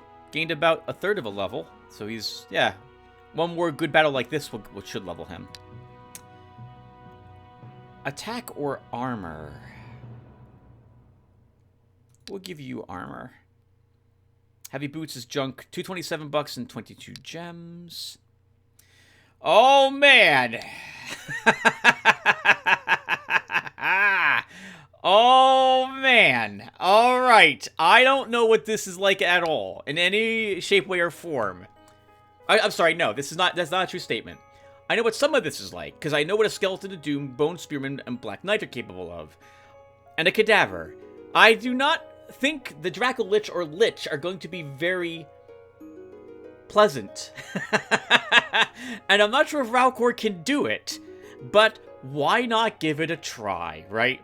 We can always resurrect him again if it comes down to it. It doesn't look like he'll lose any morale after he dies for some horrific thing here. Assuming, of course, that the Draco Lich and Lich don't do incredible amounts of morale damage when they strike, which they might.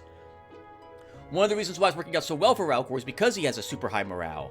His Armor of Faith and Heavenly Armor need him to have at least above 10. But we're going to give it a go, even though I think this is a mistake. And we'll use our Ancient Sword because that has Hunter of Undead +2. And we have decent defense and range defense naturally, plus tons of parry and precise strike. So, the hero of Ralcor approaches a dark, colossal fortress. The obsidian brick slabs encompass the unknown number of inhabitants completely, and a malevolent aura looms in the air as you step closer to the structure. We are going first. Unfortunately, this area is basically swampish, except for where we currently are. Let's do it.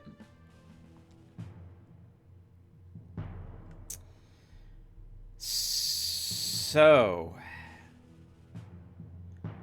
oh my goodness. Alright, the Lich. We haven't seen these before, or I don't remember ever seeing these before with you guys on screen, and only once have I seen this in battle, and that was during an arena battle, which I think one of the units had a Draco Lich. When a powerful so this is a normal Lich. When a powerful practitioner of the arcane fears the inevitable end of his or her lifespan, they might consider the path of immortality through internal undeath, Lichdom, as is referred. Unfortunately, while their minds sustain coherence, their brains continue to decay over the long strand of existence, thus leading to unendurable madness. There is one constant to this madness, the ever-growing hunger for more power.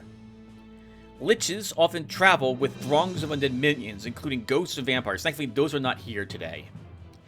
When he's killed, he gets back up. He has reincarnation on him once.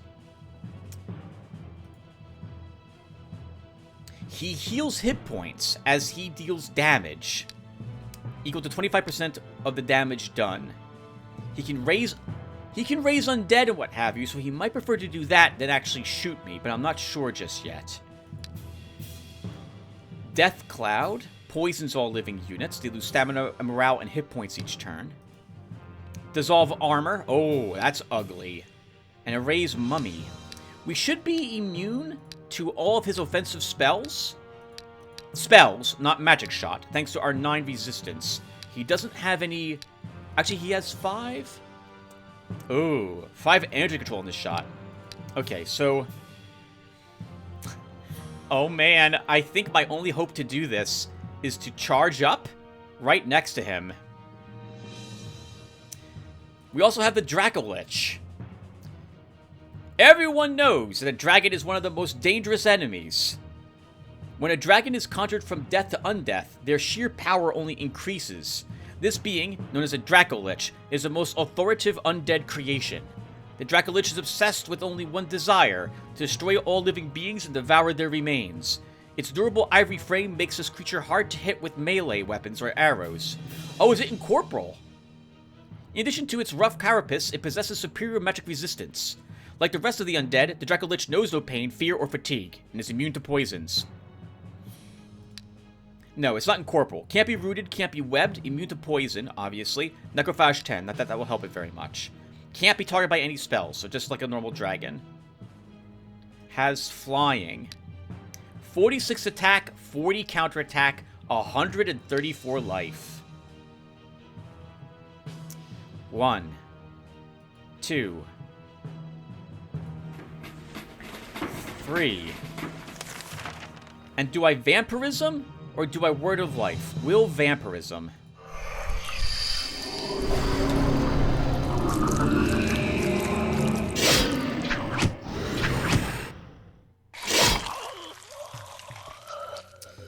Right, we have the poison spell on us, but we took the hit from the Dracolich like a champ.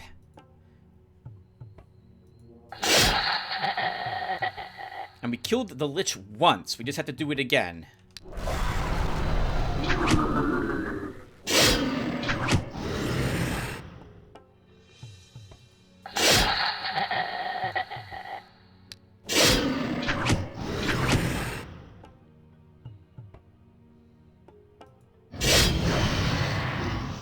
Dracolich dead. Wow! Are we gonna do this?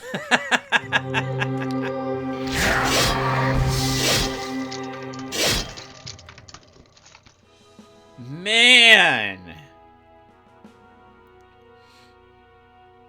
Wow!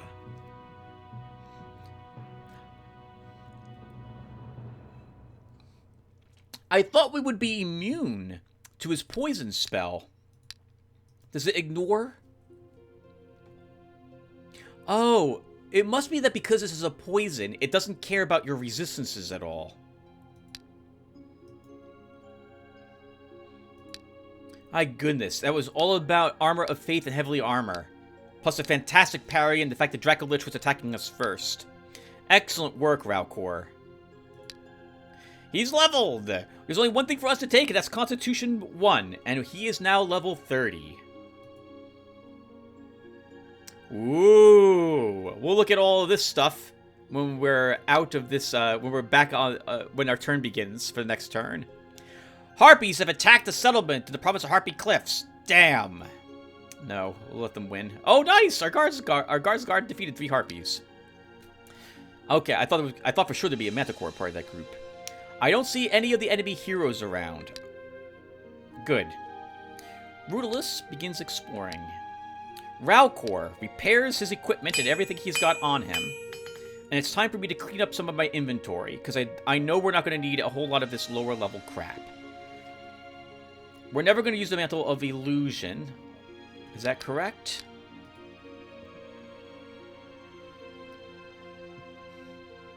Oh, you know, the Oracle's not going to be hitting melee, or else he's dying. Because something reached him, and nothing should supposedly reach him. I guess, hold on. I don't need either of those. Or that bastard sword, or that merchant's necklace. So we would have 2 pieces of the illusionist set, which would give us more range defense than what this riveted jacket gives us. So maybe we will use it after all.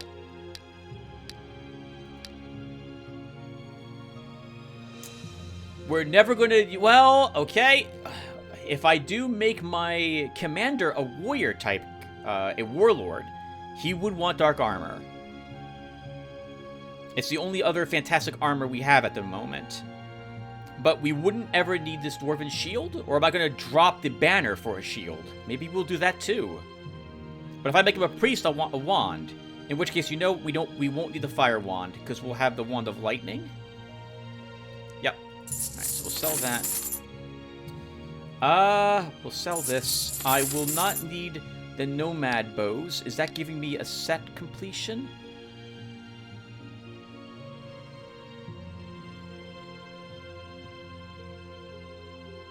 No. So we can just vendor the Nomad set. And I'm not going to wear this other merchant's pendant either.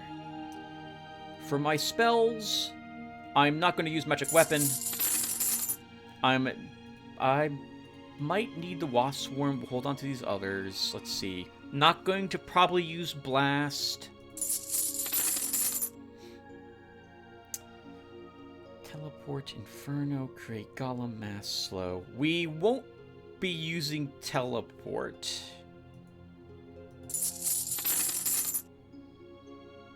These two I'll hold on to at the moment. We'll look at the treasures last. We'll hold off on doing that, because I want to wait till the end to be amazed. By the end of, I mean the end of this, when I'm building everything else. Let's build the Master Jeweler. And now that we have access to better equipment, in a manner of speaking, let's get some of those better rings on us.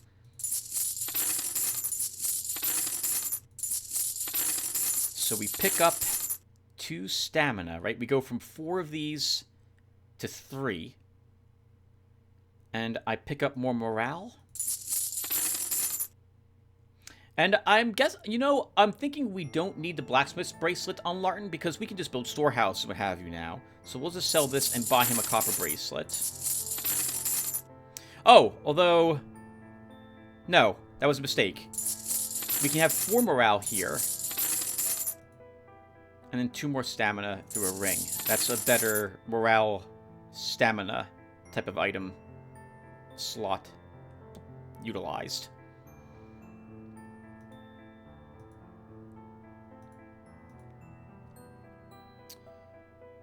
Now he can actually use these, by the way. Wands if I want him to, but I think we lose out on some precise strike.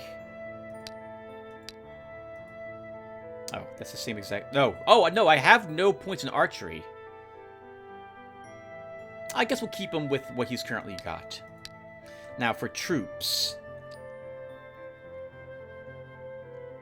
The Punisher is not going to... Well, it is... Okay, so hold on.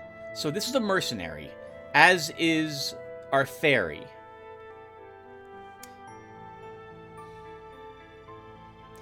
As is Nora, our Valkyrie.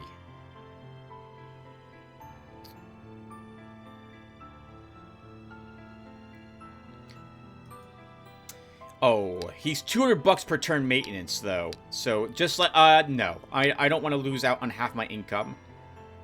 We won't, we won't put him to that type of work. No, we're not gonna do that. So, Larton will take, I think, 2 scholars?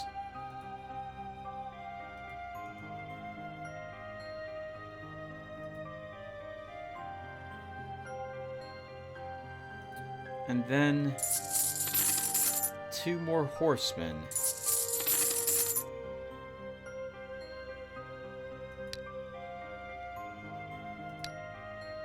I am content, I believe, with his spells. Okay, and we'll leave him here because we might be doing a bunch of inventory management stuff with the new trinkets we picked up after defeating that black castle. Orangol. There is no storehouse here. We're just going to have you explore. Same thing with Rudolus. Okay, so then for other buildings, let's build a lighthouse here.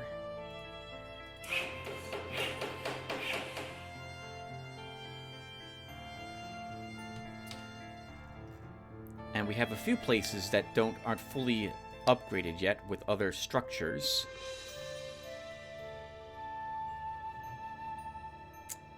We'll put down a pub here? What's your... Oh, no population, so there's no population mood there yet. Oh, this place is very content. I guess we'll upgrade this a little bit. What's here so far? A sawmill and a tavern. We'll put a secret monastery there.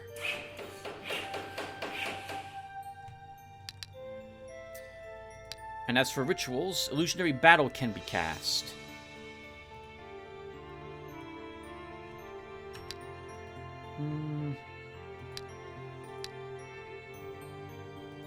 Sure, we'll cast it on Larton. The Herbalist is leveled up. We'll give her morale. Hit point for that scholar. And Larton will come over here to help these places grow a bit. We'll swing past Crayfish Slows to start. Now, what did we earn? A fairy dragon egg. Oh wow, look at the model for it. So I've never seen the model for a fairy dragon either.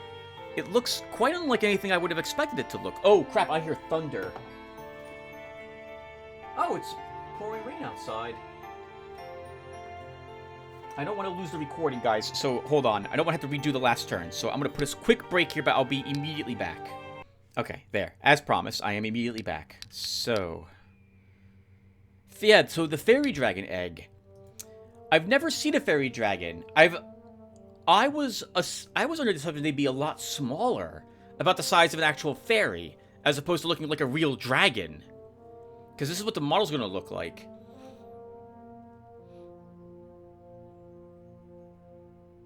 It's actually pretty freaking strong, too. 24 attack, 17 counterattack. Magic Strike, can't be webbed, can't be entangled, is not affected by any spells. Wow! Can transform anything it wants into a enemy, into a skeleton. And has the Fireblade spell. Uses 2 ammo to do that, and it has 5 ammo. The fairy dragons I'm used to are... by that, I mean... not used to. Like we have them here in South Jersey. We might. The fairy dragons I am familiar with come from 2nd edition Dungeons & Dragons. And they are about the size of, like, a door at their largest. And by a door, I mean a door like at the inside of your house, for example. So about maybe 5 feet tall or so. And their breath attack doesn't do any damage, but disables the target. And they have a few tricks, like blinking away, making themselves incorporeal, or stuff of that sort. But they're not horrifically dangerous creatures. I would have expected this to be a support creature, but this looks like this is some sort of offensive attack creature that has the option to transform, I suppose, anything it wants into a skeleton that can be easily slaughtered, similar to the Mule Polymorph spell that this game has. Very expensive maintenance. $500 per turn and 40 gems per turn.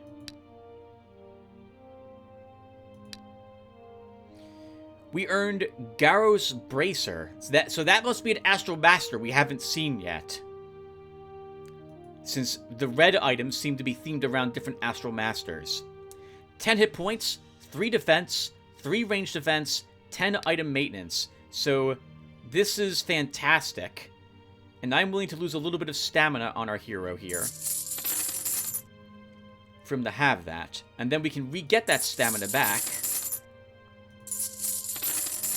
By trading off those rings. +1 stamina rings for +2 stamina rings. Helm of the Ancients. 12 hit points, 2 defense, 2 range defense, 1 resistance. I will think about it. Indestructible Kuras. 10 defense, 10 range defense, -1 speed. Sword of the Immortals, Indestructible Kuras, Gloves of Smashing, Obsidian Bracers. We don't have the other pieces of this set. We lose morale, but we gain 4 more defense and 3 more range defense with this. So sure. And we now have the Ancient Sword equipped, and look at our defense and range defense. Good God! I guess we might as well put on the Helm of the Ancients. And we could leave this behind, I guess, then for our other hero. And then, you know what, just like that, we no longer really need the Dark Armor. Since if we want our commander to be a warlord, we now have armor for him. Spirit of Dracolich, a phylactery. So this can get us one of these. We have to build the Tower of Necromancy. Oh god, I think... did we just build that? We did! Oh my god! So we can actually take a Dragon Lich in our army.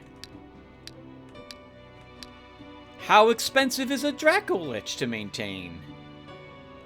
235 gold, which is somewhat acceptable, but 123 gems per turn. We do not have that gem upkeep. We'd be losing 33 per turn. No, we can't afford that. We'd have to have quite a bit more gem income, which means crystal pits everywhere. On this small shard, I doubt we'll be able to afford that. Still, that's pretty cool. So we gain 2 high-level creatures that we can't really afford to have in our armies, unfortunately. We have another, by the way. We have this white mage as well, just hanging around waiting to be signed on. And he's a lot more affordable.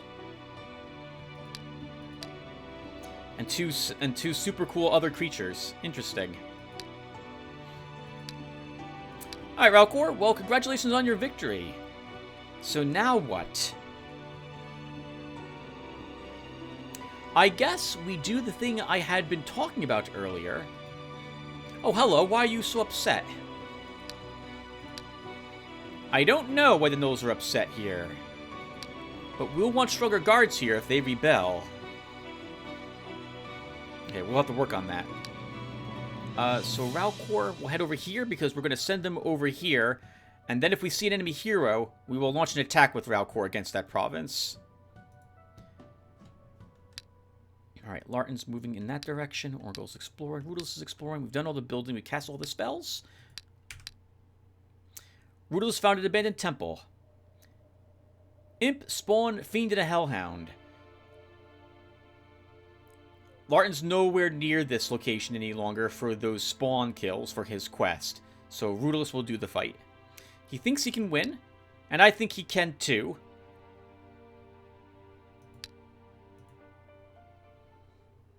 Oh, although this is going to be interesting because he's going to have to fight on that front line. Since we don't have a strong front line.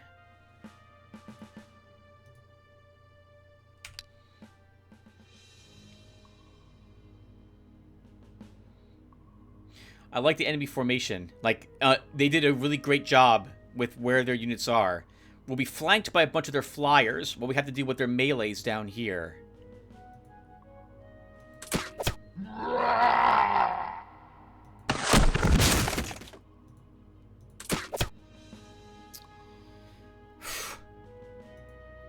Eight damage? Probably won't kill him.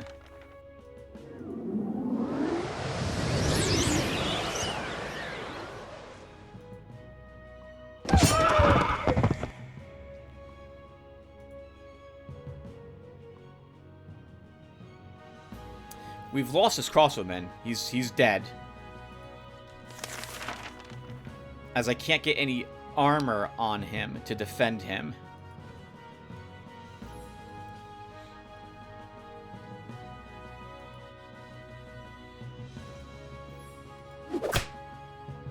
I don't have a shock.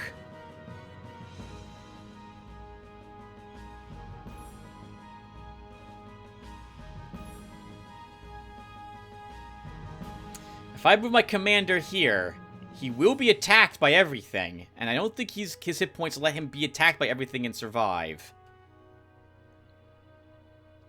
Even here is risky. We just have to lose some of our units, I suppose. So, will Wasp swarm? And end the turn. Oh, going after the rogue. Okay, that's what I was expecting. So we didn't lose our crossbowmen.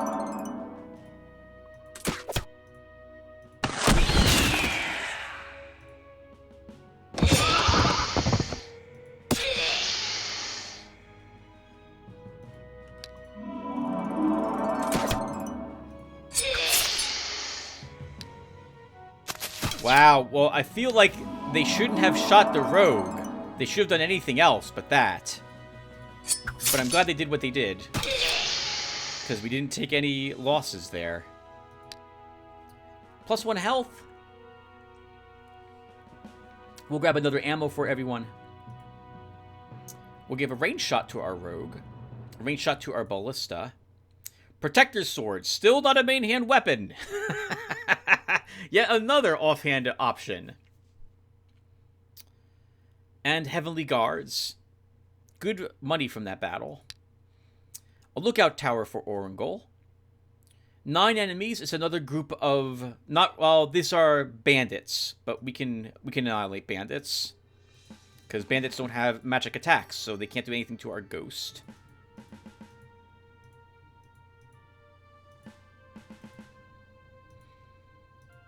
And let's go. We can do it without sabotage.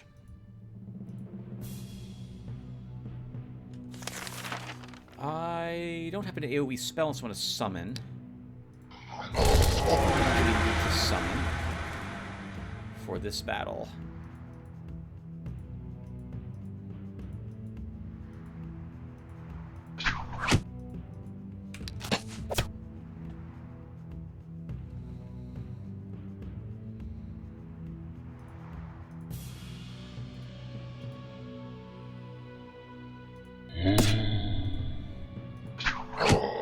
Put some damage on a brigand. You guys march up to fill the gaps.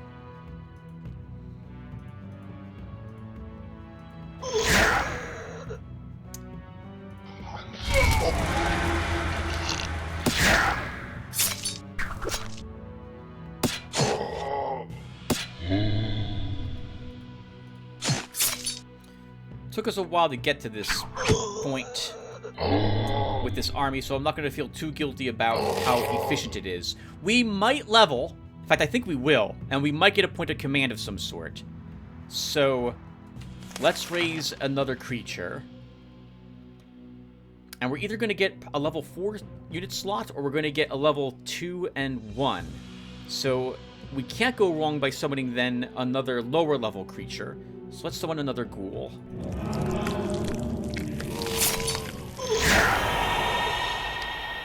+1 magic. Okay, so that ghoul will just be discarded.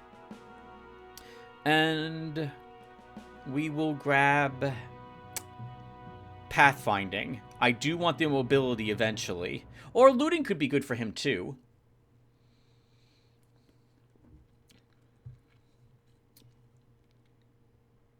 Or scouting, because Orangol's well, he's level 15 druid. I still don't think he's going to fight on the front lines against a Dragonon. I guess we'll wrap up scouting.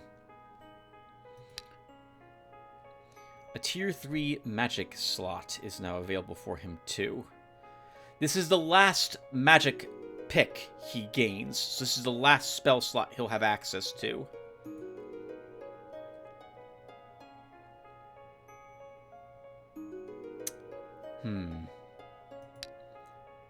Okay, well, in any case, I don't need anything. I don't need the ghoul I summoned. Leather sling is not useful for us. Actually, technically, he can use it, right? As a druid, he gets extra range attack strength. But I like his wand. I don't see us using a sling on him. Gold is good. A rich merchant ship has wrecked on the shores of Plaza Rainbow Valley. Some of the goods, as well as several surviving traders and sailors, have been cast ashore by the waves. Help the victims. The unlucky seafarers are very grateful for your help, and one of them takes off his boots and gives them to you.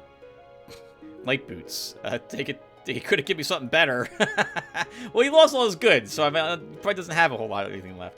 The deputy of the Enchanted Grove province informs you that a statue of an ancient god of luck has showed up, which means we break the statue. Darn it! No better loot. Larton explores. Ralcor moves here. What is here, by the way? Giant spiders. We can't handle giant spiders. What's here? Nothing for us that I want to fight. Okay, so let's build the War School. To access the Fighters Guild, which will let us buy Mercenaries, which is a stronger guard than our Guard's Guard. Yeah, Orangol and Rulers keep exploring. Actually, this plus is now 70%, so we don't need to explore there any longer.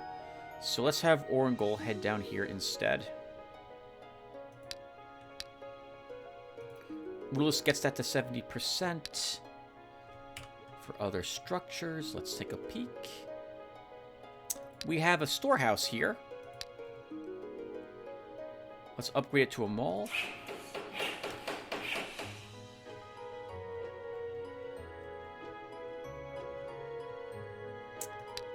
Where is this location? Okay, so let's plop down a mine.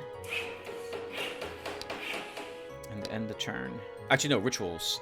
So we see a hero of our enemies. Deadly Terror is not off a cooldown. We could cast Undead Uprising. I'm a little concerned that we are helping the AI, since it's clear to me that there's no other locations that they can clear. They're looking for, like, everything is probably too tough for them, so they're looking for things they can fight. And I'm hoping that the Scout is a higher level than their Mage, so we'll go ahead and cast... Oh, no, we still can't cast Deadly Terror. So Undead Uprising might give them experience points, which I don't want them to have, so we're not going to cast that. I guess we'll stick with the Pacification for the Gnolls.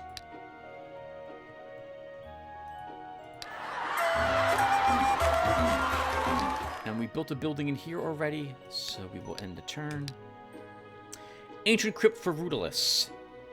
Very easy battle. Skeleton, Bone Spearman, and a zombie. But we're probably not hiring another hero on this shard, so he'll do the fight.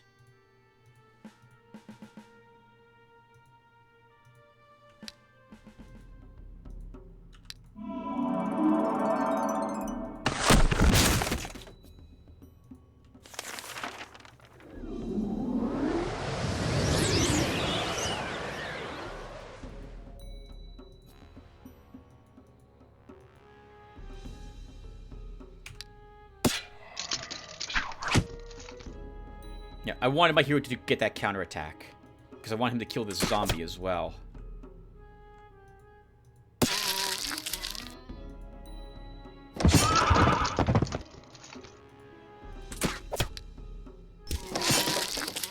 Good work, team. Steal the only boot off of one of the zombies. Apparently we have a thing for feet and shoes that go on them on this shard. Ammo for our healer. Raise Skeleton of Doom spell, another one. That's actually a fantastic reward for killing the handful of small, a very, very low, weak group of undead. Larton found an enchanted pool. It's guarded by 4 trolls. I think we can beat 4 trolls without too much trouble.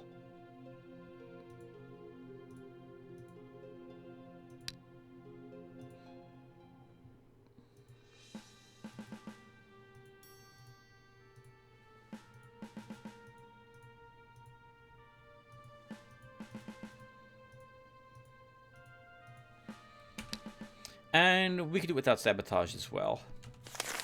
So what's your resistance? Trolls? One of you has 4, the rest of you have 1. This one has 1 because it's inside the swamps. So we'll wait around and then we'll cast Pestilence. Oh my god, that was 26 flipping damage on the troll with that ranged attack.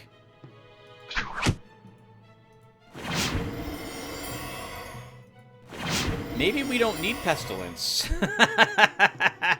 Which would be a good thing. Because, well, that means we don't spend the gems.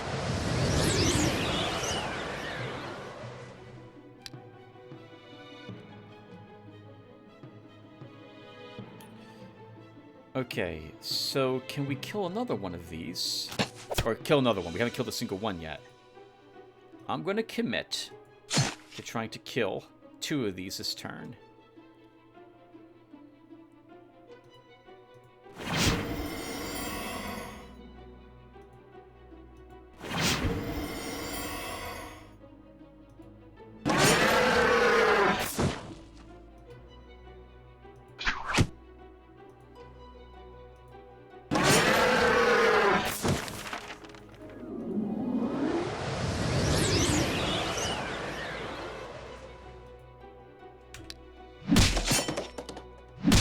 As I expected, they should hit the horsemen. They have less hit points.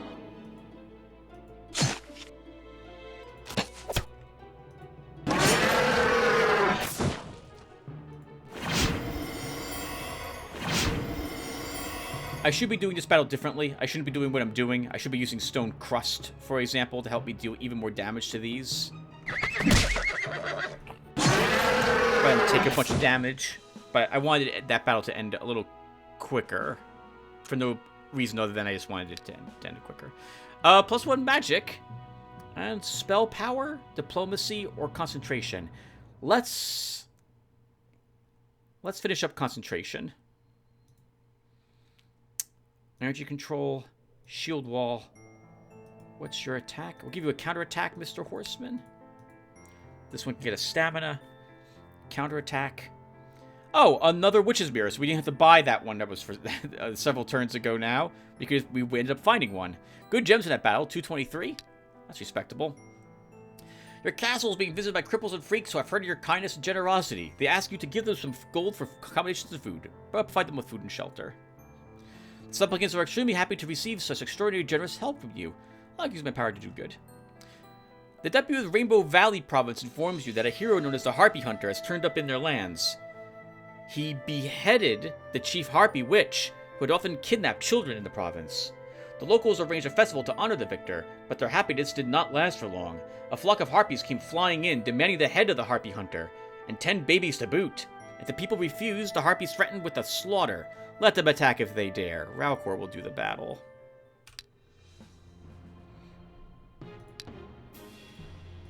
And harpies are not known for their undead status, so we'll equip our Dwarven Axe and Offender's Shield.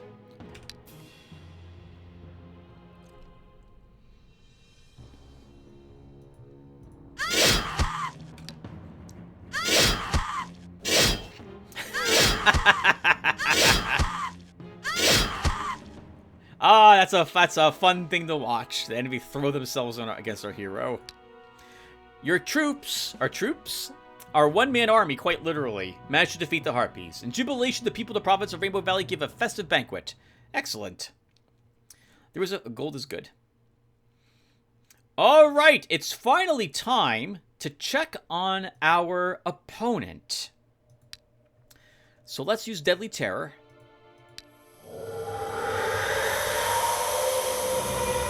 And attack. Oh! Hey! The enemy will... crap, I didn't see this until right now. They will destroy structures to build other structures, since they have a port here. So change of plans. I want this port. So we're going to go down here and attack them. We will need an army, though, to siege that location, because Ralcor with his mighty siege at 12 is not going to be able to pull that off very well.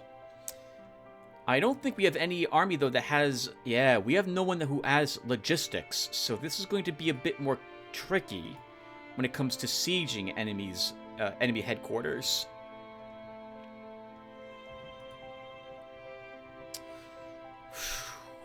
Larton will have to come down here to assist. So we'll do so with them. And Ralcor will attack that province.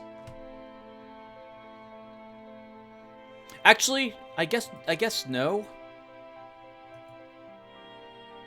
No, we'll attack here as I had originally intended. That they built a port means that they can now attack me and me them.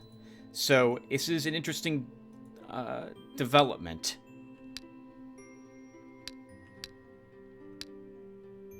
We will, unfortunately, we still need Larton down here, because I do want to siege an enemy who has hiding behind yeah, that's right, fortifications. We need the extra siege power, since Ralcor himself doesn't possess it. Okay. It's kind of a shame in a way to end this shard. It's been a lot of fun to defeat all these super high-level evil groups, location battles with our paladin. Thanks to his impressive array of defense, resistance, armor of faith, and heavenly armor. My goodness. Okay, so back to structures. Can I upgrade? We can't upgrade our outpost to a fort, so let's do that, and we'll staff it since it could come under attack. But I'm pretty sure I'll be able to lift the siege. But just in case, we'll make it a little aggravating for him. And then we need another building made someplace else. Let's put a crystal pit out here.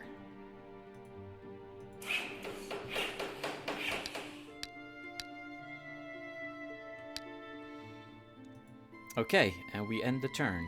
I think. Yes, we cast a ritual. You built a building in your domain? I did not. So, Fighters Guild.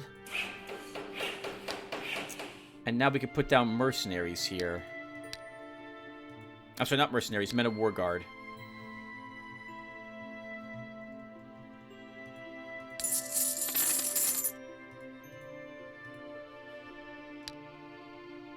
Okay. The hero Ralcor has entered the province of Celery Valley. These lands belong to the ruler Adragon. The local guards attempt to retreat without a fight. Wow, they know they're no match for Ralcor. They've heard about him slaughtering the Dracolich and Lich in the distant lands, and every single demon. Oh, you know what? I guess we can pretend that these heroes are their humans, and they hate Adragon. And seeing Ralcor show up to free these lands of his desire to torture the humans on his own shard, they're just going to let Ralcor do what he wants. So let's let them leave. Warrior, Barbarian, Bowman, Slinger, and a Sorcerer. So there's 2 heroes here, and this is a warrior, so he's not yet level 10. I'm guessing that he's really been struggling to find location battles to do.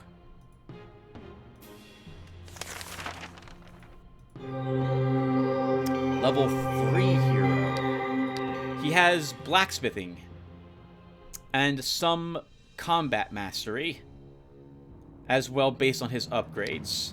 He will not be frightening at all.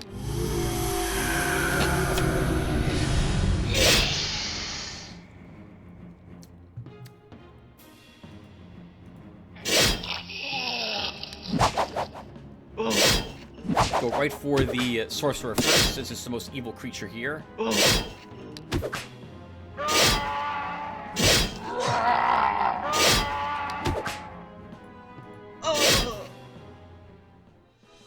Good job, Ralcor. Battle Mage. So, I think this is a beyond level 10 hero. I think it's a War Wizard is the level 20 version of this. This could be a bit tricky, since the mage has good resistance, but he has lots of negation, possibly. So I'm curious to see what he'll be able to do to our paladin. He has 4 resistance negation on his spells. He is an undead summoner with 4 points of undead summoning and some summoning. Lots of spell power. But we have a resistance of 10, so we shouldn't be in too much trouble.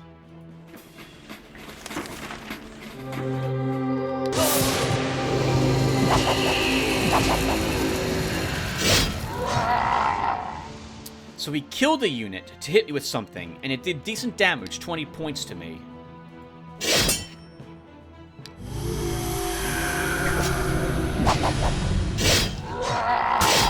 I do like seeing the heroes of a Dragodon using chaos spells. I feel like that's extremely thematic.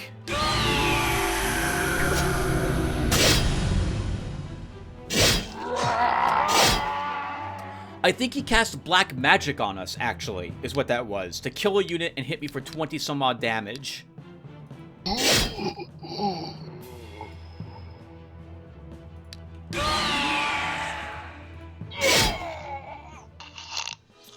Emissary Scepter!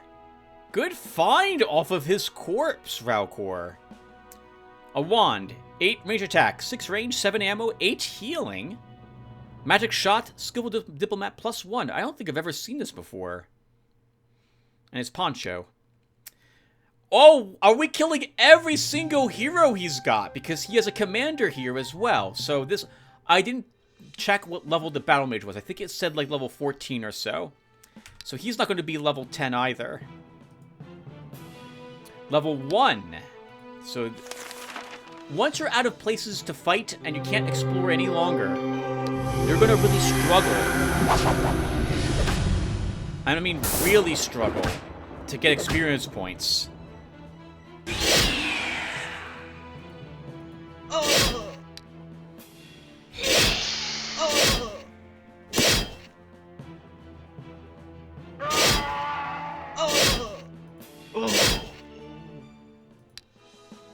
9% explored in Lost Valley.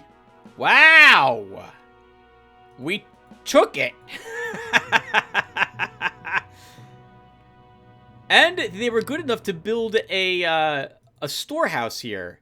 So I guess we'll end this particular part here, and it looks as if in the next part we're probably going to take the shard. Since I can't think of a reason why we wouldn't push to the end at this point. So we don't need any of this gear we picked up. I don't care about the boots we got. And this is a better wand than a wand of lightning, depending. We'll just vendor that. And Ralcor will position himself to take more of these lands. So we'll go this way. Although maybe we should build a fort here to stop this place from being retaken. So let's just, yeah, so let's destroy the brewery. And put down an outpost. And a fort, which also will give me greater vision.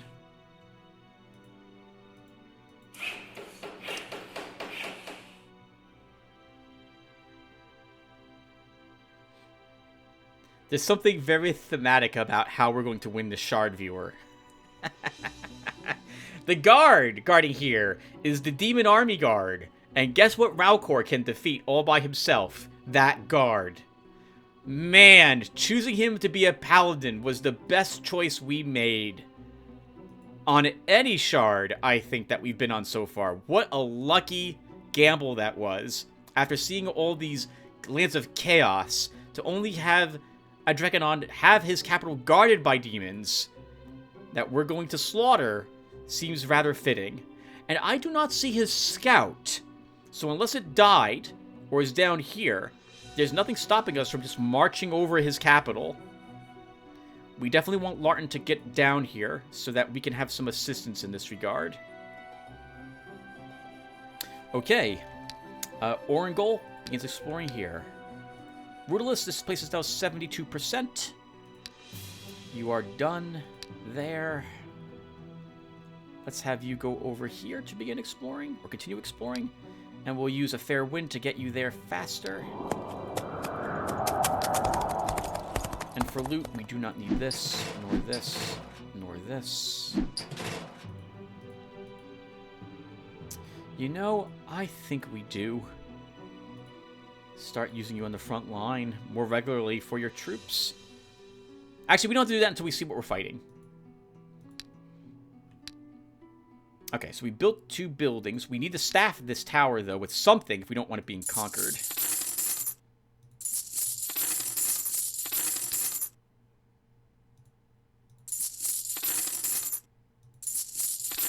Don't the border guards improve the province's income? So we should definitely be staffing forts with border guards and the like. Okay, so that's good. We cast a ritual already. We did. We built buildings. Did I build anything in my domain? I did not. So... well, guys, I think we're wrapping this up. So I guess we'll build a... I mean, there's no reason for us not to build more buildings.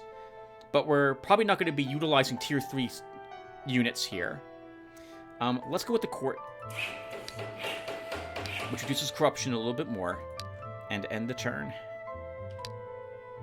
Oh, crap. I wanted to end the... I want to put a break here. So we'll do that right after this turn is over then.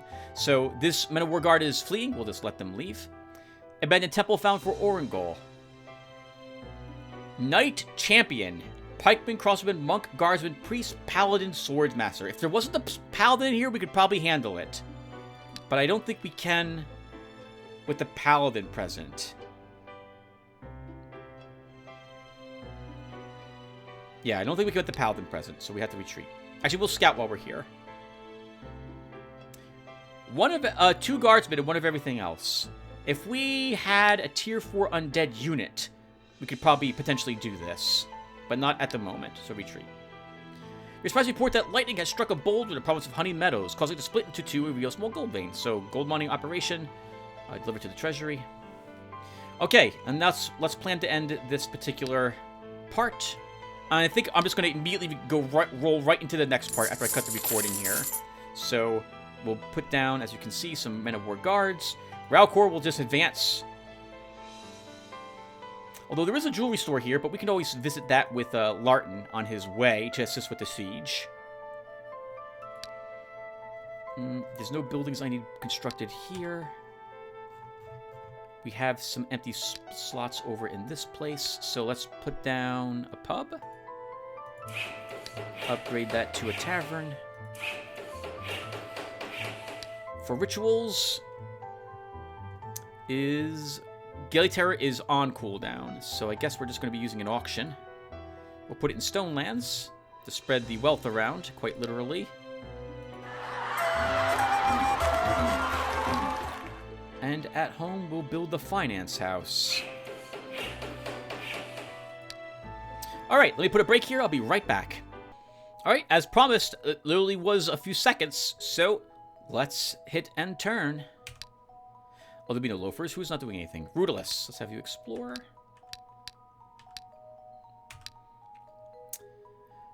Okay.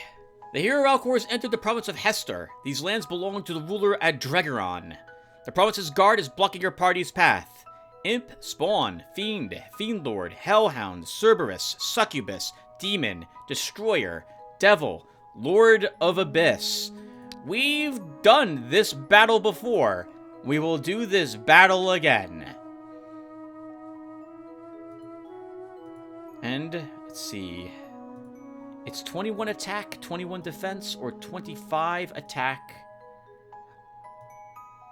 or 24 defense. I think we'll use the Ancient Sword.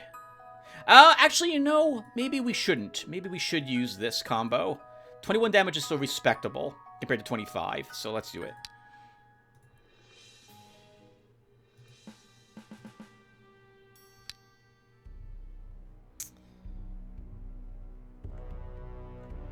Okay. I'm actually going to march up a little bit since we have this lake to protect us from some of them. And we'll use a Bless to start.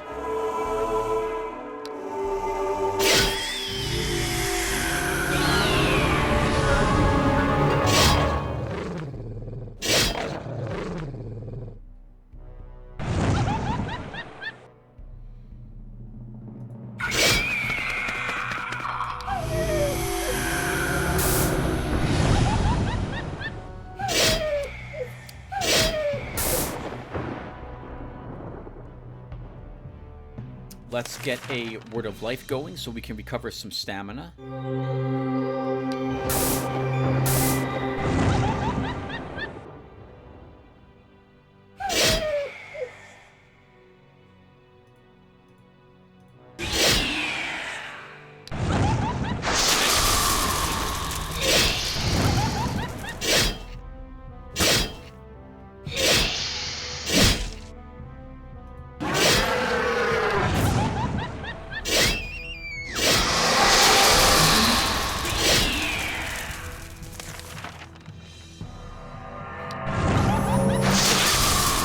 Stamina high. You know, so several things have really contributed to this. Being immune to fire has been so wonderful also, considering that I think this thing sets you on fire with its range attacks. Yes, yep. And we're just immune to it, along with any, like, good resistance, fantastic defenses, and a decent attack, despite the fact we're still using a flippin' dwarven axe.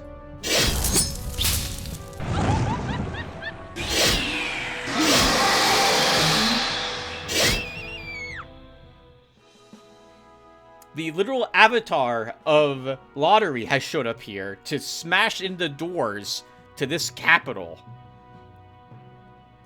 Good God. Begin a siege. Rulers found at Gates of Chaos. That's a shame, because Ralcor's nowhere near here. So this is too tough, way too tough for him, so we have to retreat. Tower ruins found for Oringal. Shaman, Sorcerer, Gargoyle, Witch Doctor. How many of them are here? I think we can win. I think I am content with how we're set up. We will poison the water.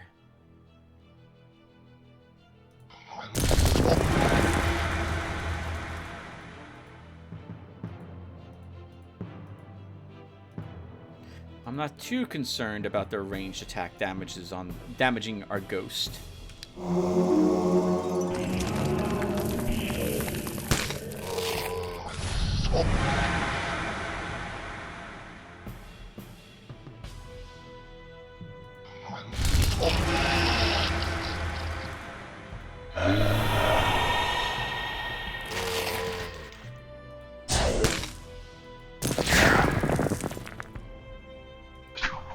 Coming for you, Witch Doctor.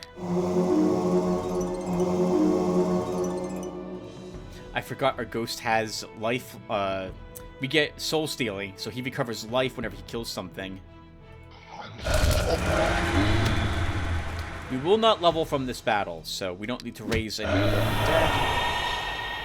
Sandals! I noticed that. We grabbed someone else's shoes. Let's take some poison for this ghoul.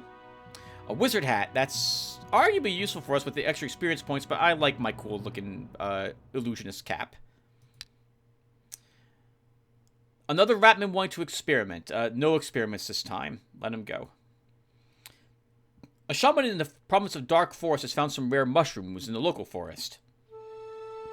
As opposed to the Dark Forest, their extract increases one's magic potential significantly. Okay, so I want the gems. Forbidden to be cut down. Okay, so Ralcor is sieging. This enemy scout of theirs will show up to the battle, and I think it's their highest level hero. Larton can move in to potentially fight that hero. Though I don't think Ralcor will struggle. It all depends upon what this hero is capable of doing.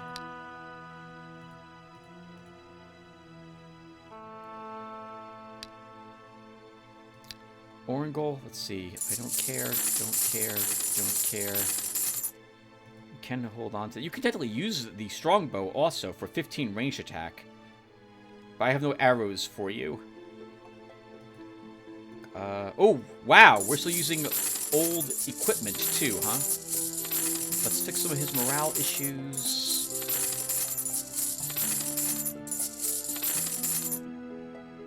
Give him some more, a different hit point ring. And more morale. Repair his gear. Actually, we don't need that.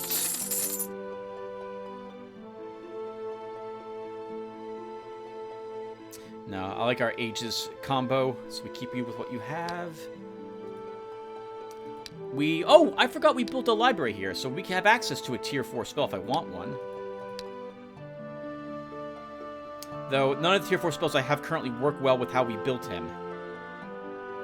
So, we'll grab Create Golem instead for his other spell.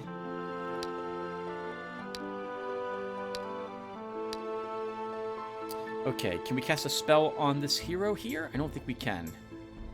We cannot. And we can't Magic Barrier our own location. I don't want to give him more experience points.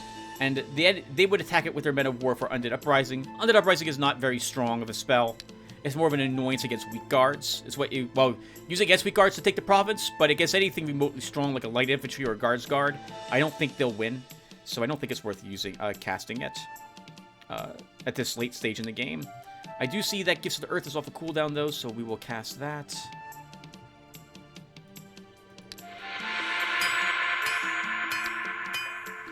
Interesting that they do stack. At home, we'll build the treasury, which gives me access to the secret treasury. And yes, I need to do this, everyone. I'll be right back. Okay, there we go. Inventory all sorted. And we build provisional buildings now. Okay, so here. They're unhappy here, so right, because we slaughtered their guards, obviously. Let's put in a pub and a tavern. We cast a ritual, we built a building in our domain, we end the turn. The hero Larton is prepared to attack the province of Hester. However, he notices the troops of Adragonon marching to capture these lands as well. Before you attack the guards of the province, you will have to deal with their rivals. So, this is what I was hoping to show at one point. There's no guards here. We are sieging this location, and he is coming to lift the siege. But because both of us are moving into this province, we have to resolve who gets to march into this province first, which means Larton gets to attack their hero instead of their hero attacking Ralcor. And I think we do this. There's 10 enemies here. We're going to scout him first. Oh, that's a shame. Only level 15, yeah. So what bit him is the really confined space he was trying to operate in.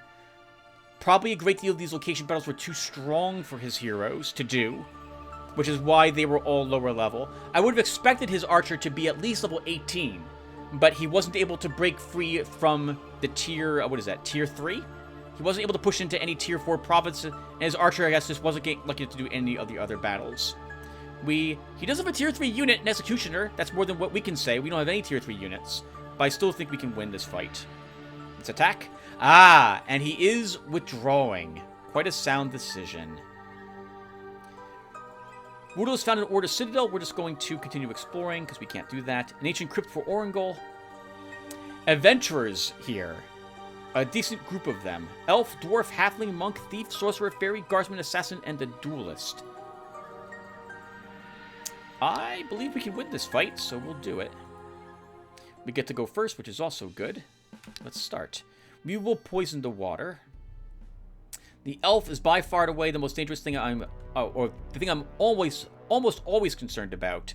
Now, if I move forward one space, because our hero has forest knowledge, thanks to being a druid, we can immediately kill it and never have to worry about what it was capable of doing.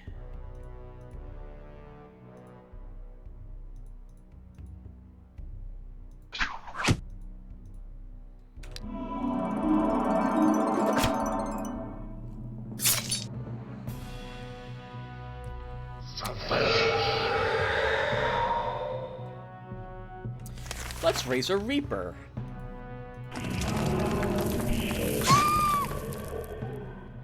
To get a bunch of free damage in.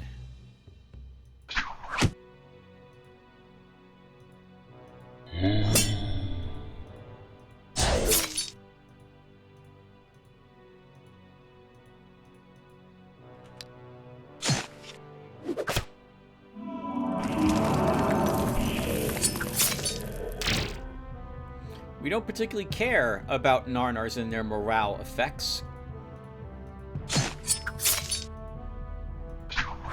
With an undead army.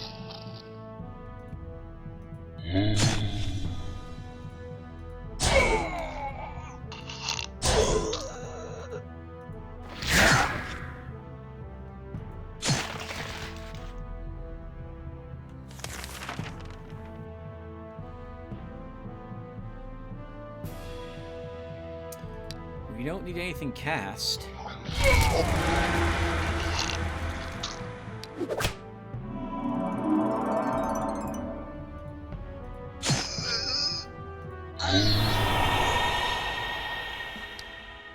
+1 health, still not another point of command. We'll grab pathfinding. Resistance, resistance. We don't have any command points, so we can't take you with us. Another Helm of Valor, and an Astral Gates spell. What does this do? Instantly transports the hero to the capital. If the stronghold is besieged, the hero is taken to a neighboring friendly province instead. The ritual will not work if there are no suitable provinces. 200 turns to siege this location. Continue the siege. Yep. We might need another hero over here. So, I guess we'll have to bring Orangol. He will begin that long march. A shame, but we could fall back and just slowly get more levels and potentially more siege with our heroes, or put an army into Ralcor's force. But I would like to eliminate this scout first when he comes over here and tries to attack us again. So we'll do that, and then if we are successful, Ralcor can leave, grab an army, and then come back to have more siege power, is how we'll do this. Okay, so while we're waiting for that to happen, we will continue to build more buildings. Let's see. I guess, well, we have any richer provinces that would benefit from a deputy's house? Oh, we can upgrade this house to a judge's house. We have another one someplace else. Here.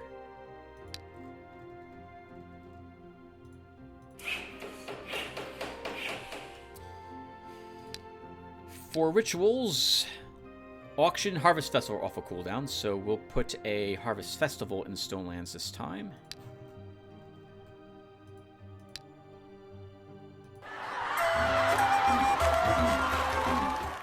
And at home, might as well keep building buildings. We get points for it at the end of the game. Temple of Immortals, which I should have built first, by the way, because that reduces the cost of rituals by 15%. All right, here they come. Please get more experience. Ralcor will do the battle. Let's go. What are you capable of, Archer? 15 range attack, 7 range. Hunter of Demons. No armor pierce, so it's a normal bow of some sort. He does have an intimidating shot. Or intimidation 1. Oh, but it's a melee strike. Okay, so he's wearing like a drow hat or something of the sort. 1, 2. And we use a word of life. Man. I know, it's tough, isn't it? When your double shot doesn't do anything to us. And now you're just low on stamina. 1, 2, 3, 4. Coming for you.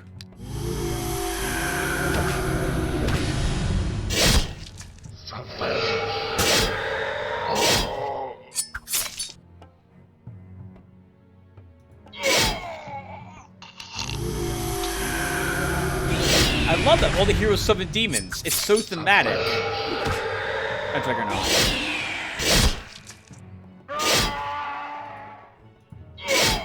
I don't want backstab. I don't want poisons.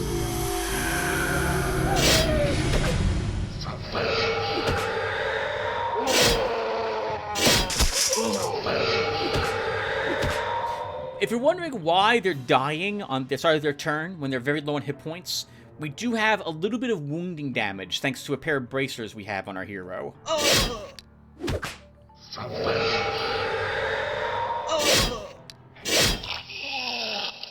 Oh, and he was using a bandit's bow. Okay, cool. Now that bandit's bow is ours. Ancient Ruins for Rudolus. Imp Spawn and Demonologist. We can win that battle. Let's have you do it. But I am still wearing the, I am still using the flag. But I think that will be acceptable.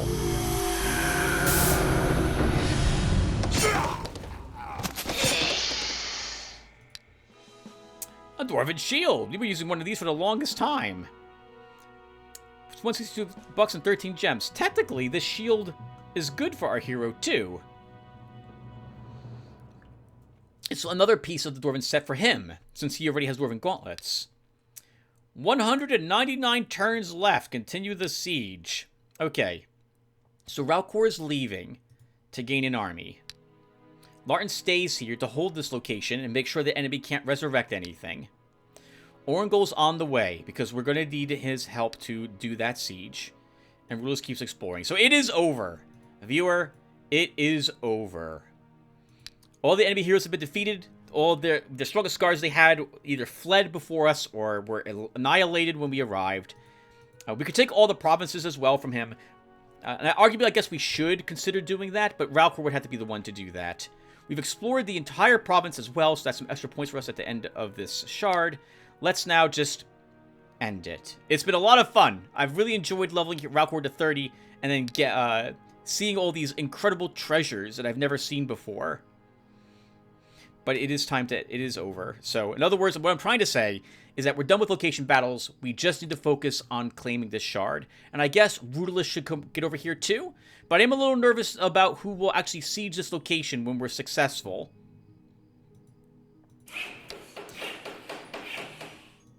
because they have access to tier 3 units, and we're likely to see this fort, citadel, castle, fully populated with defenders.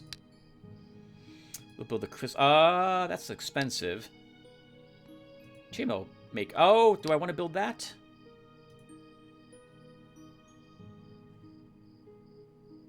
Journeyman Smith. And for rituals, I think auction can be cast.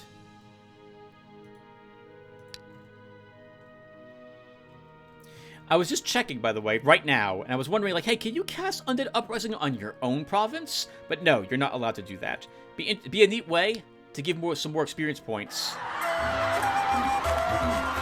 to a hero of yours who you think can actually handle that battle, which is any hero basically over level 10. Or at least that's been my experience. Ancient Crypt for Rudolus, Necromancer, Witch Doctor, and a Sorcerer. 3 of them. I think we can win.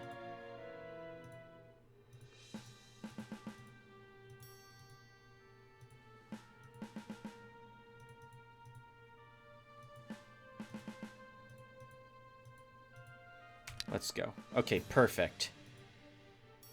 So we can haste and kill.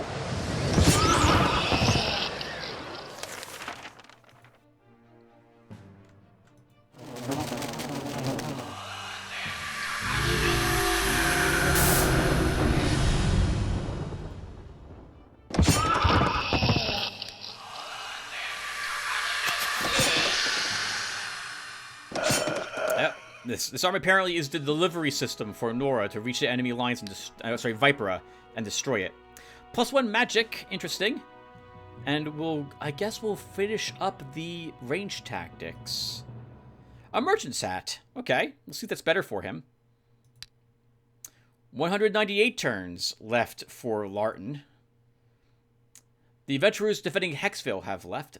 No need to dramatize. Okay, so Hexville was over here. So we'll put down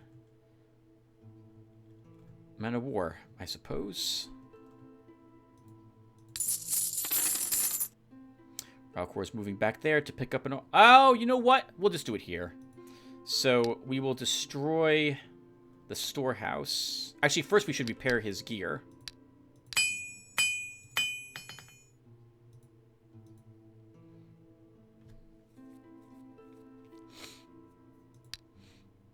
And then we can destroy the mall to plop down another outpost.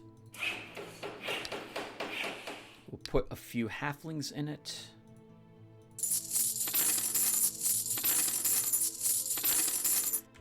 And then more importantly, Ralcor can get an army from here. So we need siege.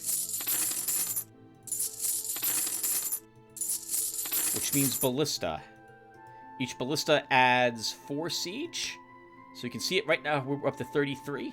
I guess it should only be ballista, shouldn't it? For my higher ranked spots. Because each, 7 points of siege strength for each one of those. And for tier 1, we'll give him back like a small entourage, a bard. We'll give him an herbalist, a mule, and 2 slingers.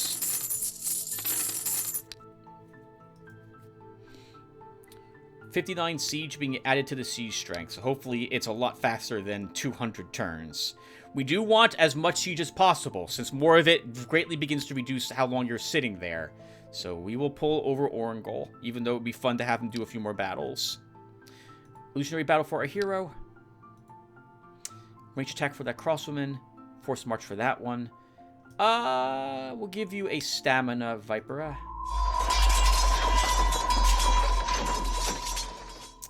We will give you the merchant's hat as well, Rudolus, for a little more gem income. Okay, and did we built buildings in my provinces, but not at home. So we will build the commerce chamber. 20 income, we can upgrade taverns to inns. Lookout tower found for Rudolus. Very weak group of guards, bowmen, swords, and pikemen. Let's do it. We get points at the end of the game for every one of these battles that we are partaking in and are victorious in. So we, or at least like one of every 4. So we absolutely want to do these fights.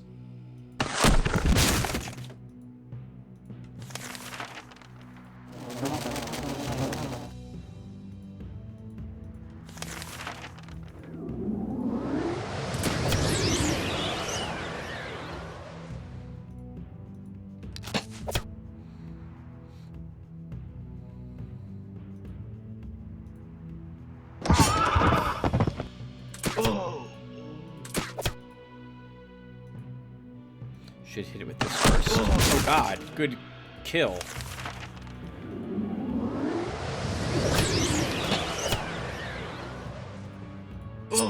Yeah, we're getting a little bit of stab. Range defense. Air shield swiftness. By the way, I did notice I did a... well, obviously, every single shot I do this. I have quite a few mistaken moves, and I'm very forgetful. Ralcor, when we resurrected him, should have taken swiftness and the Ice Heart spells. I completely forgot to do that.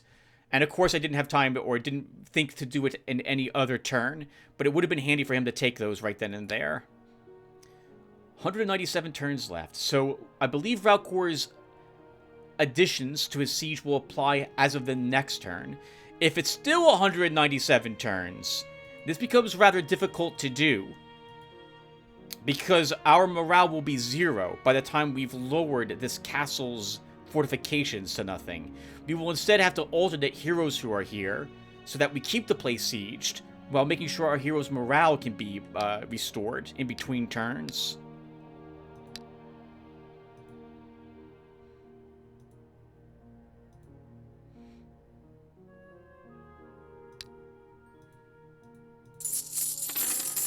Oh crap, did I not give you the create golem spell, Orngol? I guess I did not do so. I signed it to you, but I didn't...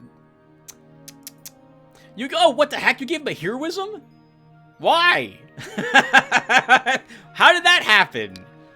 Wow, I am really clueless some days. This day in particular, I am guessing. So, Rudolus is on his way over here.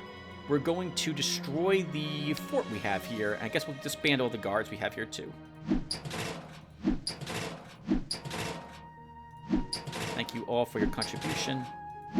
We get a little bit of money, by the way, whenever we do that, because I did build the mercenary guild in my capital, which restores some of the money we spent.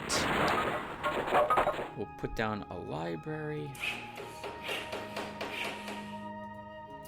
And then at home, we will build a citadel, because we can.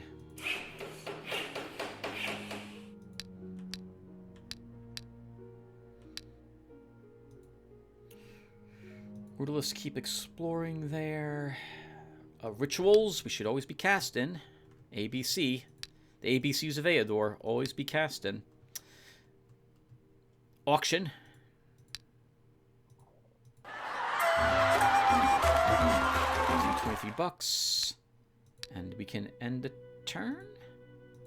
No, we can build another building.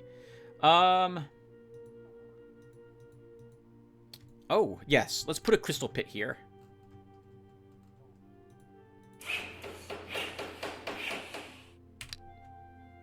An old fort for Rudolus. 2 pack warriors. We can slaughter 2 pack warriors, so we will do so.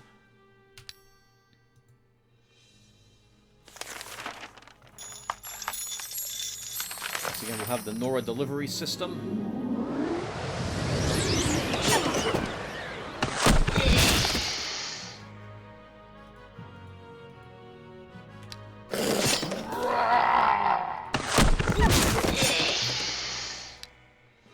Centaur's Guard, Glacial Heart again. 10 turns now to siege. Excellent. Continue the siege. All right, it is over. Then I guess Orgul can explore here instead of contributing.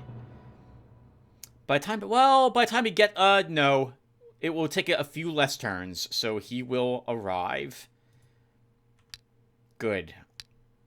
Technically, we could also move Larton back home, ditch these 2 horsemen back home, move him over, ditch these 2 horsemen, grab 2 ballista to add to the siege. But it is over. I'm not envisioning this whatever station here to be able to defeat 2 of my heroes, let alone all 3 of when they show up. Let alone one of them, if that one of them is Ralcor. It is ending! We should build any buildings we think we can still afford, so we'll build the Architects Guild. Reduce the cost of construction in the castle by 10%. Provisional buildings, everything is built up. So we don't need any of these, we don't need anything else built around here. I suppose we can upgrade this outpost to a fort for the thrill of it. Otherwise we're done, though. So we're just going to hit end turn now a bunch of times, and we are done. Ancient ruins for Rudolus. Continue the siege. We're just going to end the turn, guys. It's over. Tower ruins. Imp spawn fiend. Technically, Tim, you should do battles if you think you can handle them. Sure. Let's fight this group.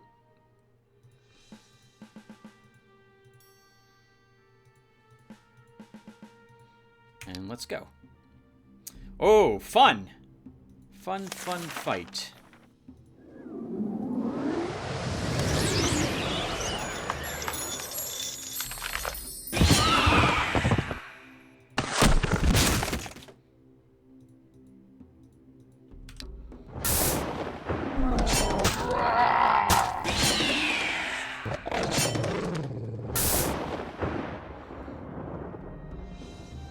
I knew they would go all out on her, which is why I cast the spells I did. Can we heal her? We can, so let's do that.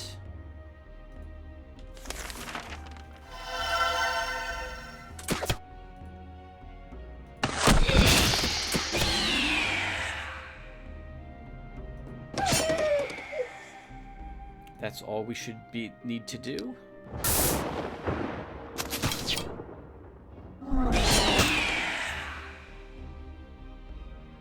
Okay, we heal you.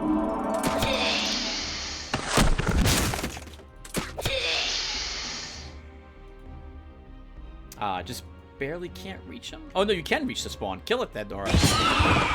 Good work. +1 command. We're sending you home then. And we'll grab maneuvering 3 to make that a little faster. Summon Earth Elemental. Oh, fantastic. If we were using Orangol still for summoning things. We haven't done that with him in a while, though. He's supposed to have been wand firing. 8 turns. Continue the siege. New workers are a good thing. Law is everything. Take the crooks to... I'll teach them to be orderly eventually. Orangol is advancing forward. Rudolus heads home because we can fill that unit slot, and by golly, I'm gonna. Even though it's pretty pointless at this point in the game. We'll build a weapon master weaponsmith. At home. We don't need any provisional buildings cast. So it's just rituals if I care to cast them, and I guess we should. Auction's ready.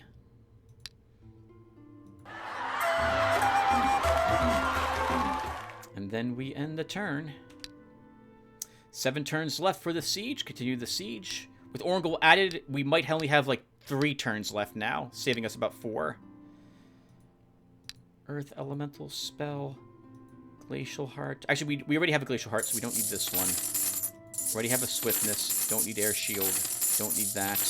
Won't need the Commander's Helmet. I'm not going to need the Flag of Tirelessness. Prepare the rest of your gear. Tier 2 slot. Give you the old Dryad we used to have, and give you the Bard we used to have. Or used to use.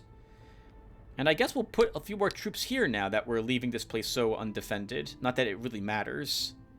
Arguably I shouldn't do this, but we'll give you a monk. 2 horsemen. And some crossbowmen in our capital because we can.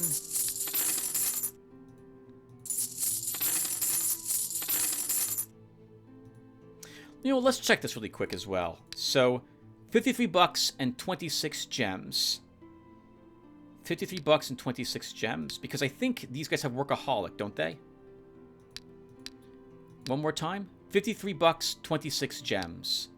53 bucks, 26 gems. Okay. Oh, 58 bucks, 26 gems. So it did improve it a little bit.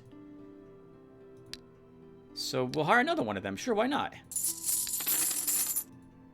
63 bucks, 26 gems. And I don't think it's making up for the cost of their maintenance, which is 10. But it is interesting to know that, yeah, they will contribute to the income of the province even when stationed in a province. So you get a guard that's a little cheaper to station there. Now, granted, border guards aren't the strongest guard, a tier 2 unit, but they're versatile and can be sneaky in what they can kill. So, no loafers. Rudalus. You need a spell, a tier 1 spell. So, you don't have any summoning power.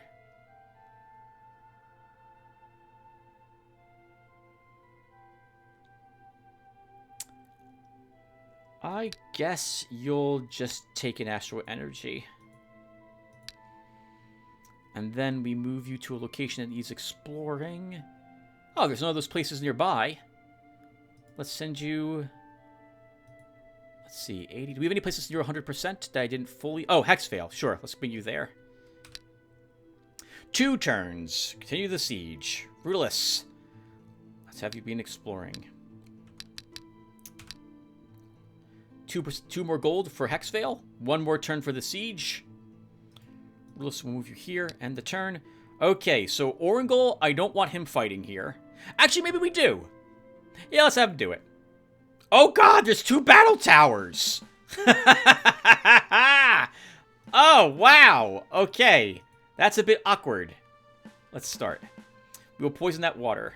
Oh god! Oh wow! This is actually rather difficult. 2 battle towers, 3 catapults, 2 executioners, lots of monks. We're probably going to lose Orangol to this enemy army. So let's get out our fire elemental. And charge. Man, I didn't expect it to be this strong.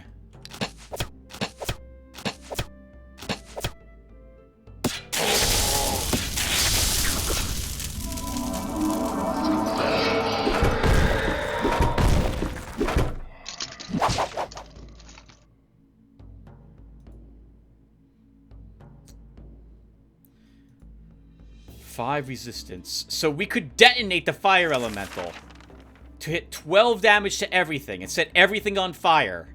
And I think we're going to do that when it's a little closer to being killed.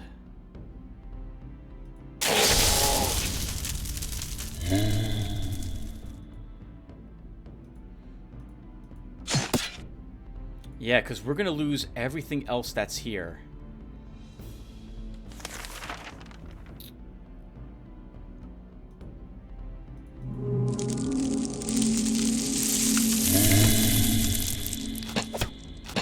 Although, maybe not. The goats will be very strong.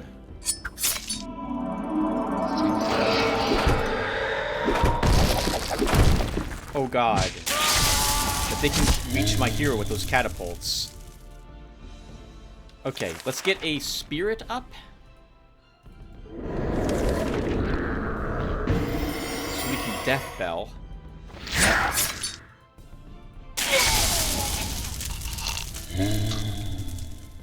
And we need to down the catapults.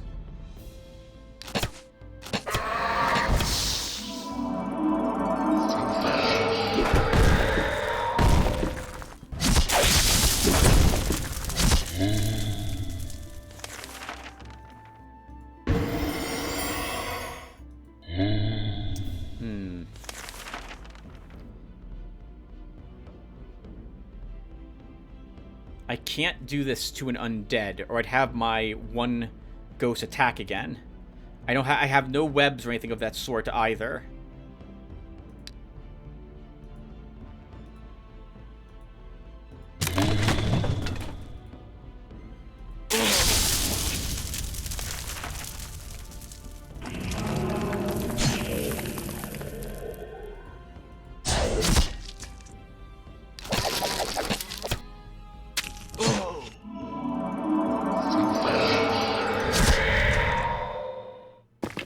Oh, good. Thank God it's out of ammo. And now it's damaged enough that it shouldn't kill my hero. But I don't have any other summoned soul spells, so I can't heal myself anything. Hit points, that is.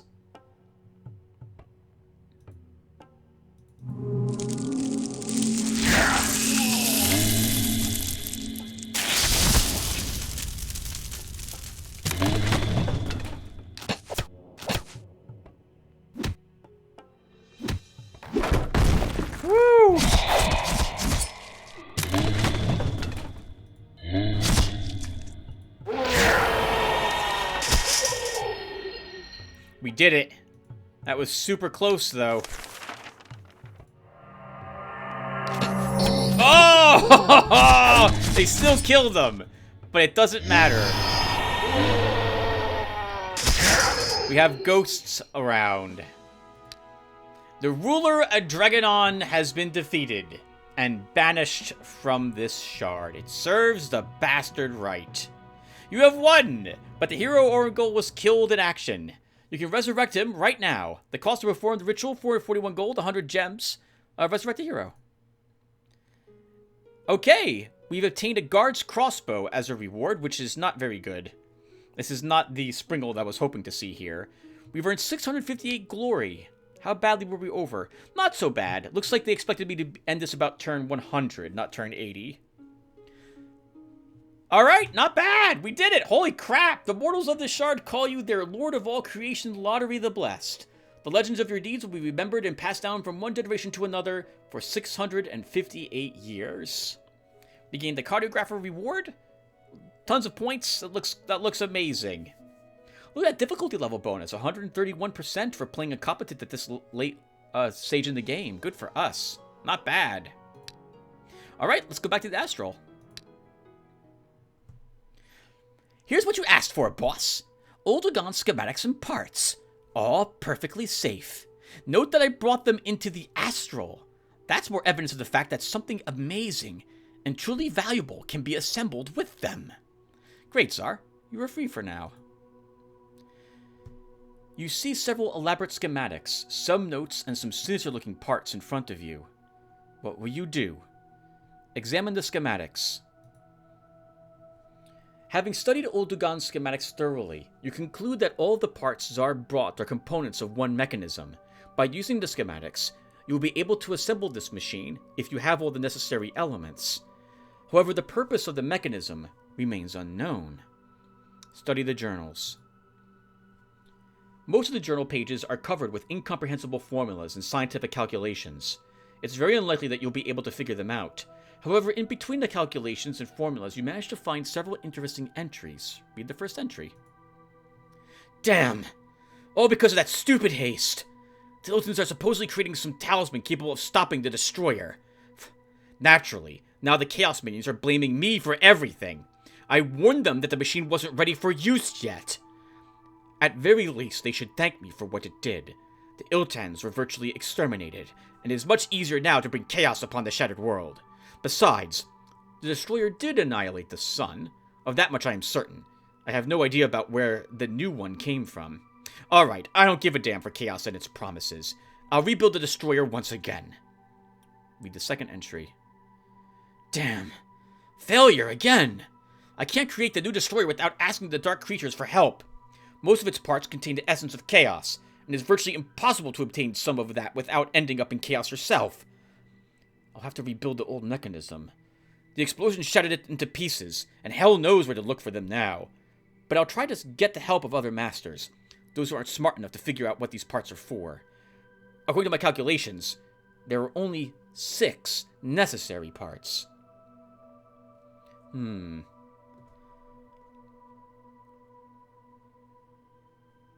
So this machine, when created, will destroy the world, or let chaos into it. I'll think about it for a turn or two. Only because of Tsar. Because he's desperate to save them. But I would normally, at this point, destroy them all. I'll think about this. Oh, look at this! Your time has come, Lottery. Just as I promised, I will destroy you for your foolishness and stubbornness. Had you heeded my words before, things could have been different. I will beat off your attack, and then destroy you. So sure of yourself, Lottery?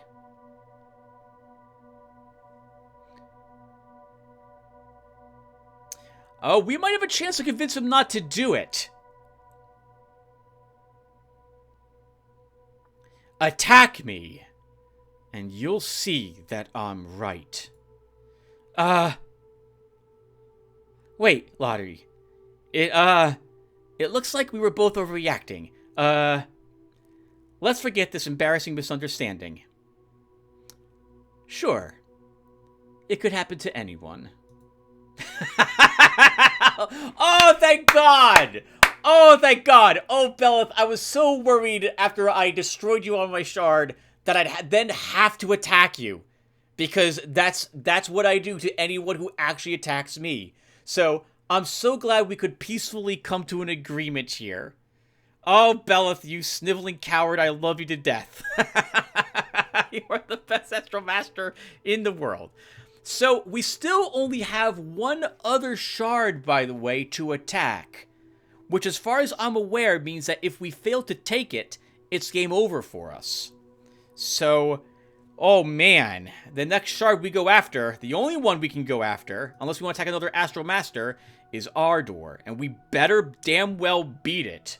So, we'll plan for this accordingly, which is to say, probably spend more astral energy than I normally would to guarantee the success here.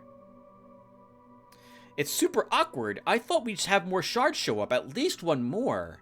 So, God, I hope we don't lose because of this single shard. But anyway, I'm babbling. Let's talk really quick about what's up next. So, this video is going to go up the weekend of July 4th. And after that, obviously, will be July... Well, it's going to go up on the 2nd. On the week after that is the 9th of July. And, in particular, the 5th month that we've been playing Eador Genesis New Horizons for now. August is looming up ahead and will be here sooner than we think. Mid-August, I tend to and intend to stop any ongoing long series in order to begin recording Halloween-themed games for the channel starting in September. And also, as I did last time, after 6 months of playing Eador Genesis New Horizons, I feel we should put the game down and come back to it at a future point. I do not think we will have beaten the game unless we find the last of the Keys of Truth on Eador. Supposedly, Dariel has a second Key of Truth, and because he and I are friends, I am hoping that he will just give it to us. And then if we find the Key of Truth on Eador and claim it, we will take that ending and be done. I am looking forward to doing that, if that will be the case on Eador, as I think we would be one of the only, if not the first, or the first perhaps at least, but one of possibly one or two full completions of New Horizons up on YouTube. But I suspect that because we did not yet gain access to the final Key of Truth and its spawning on a shard, that it will not be located in Eador for us.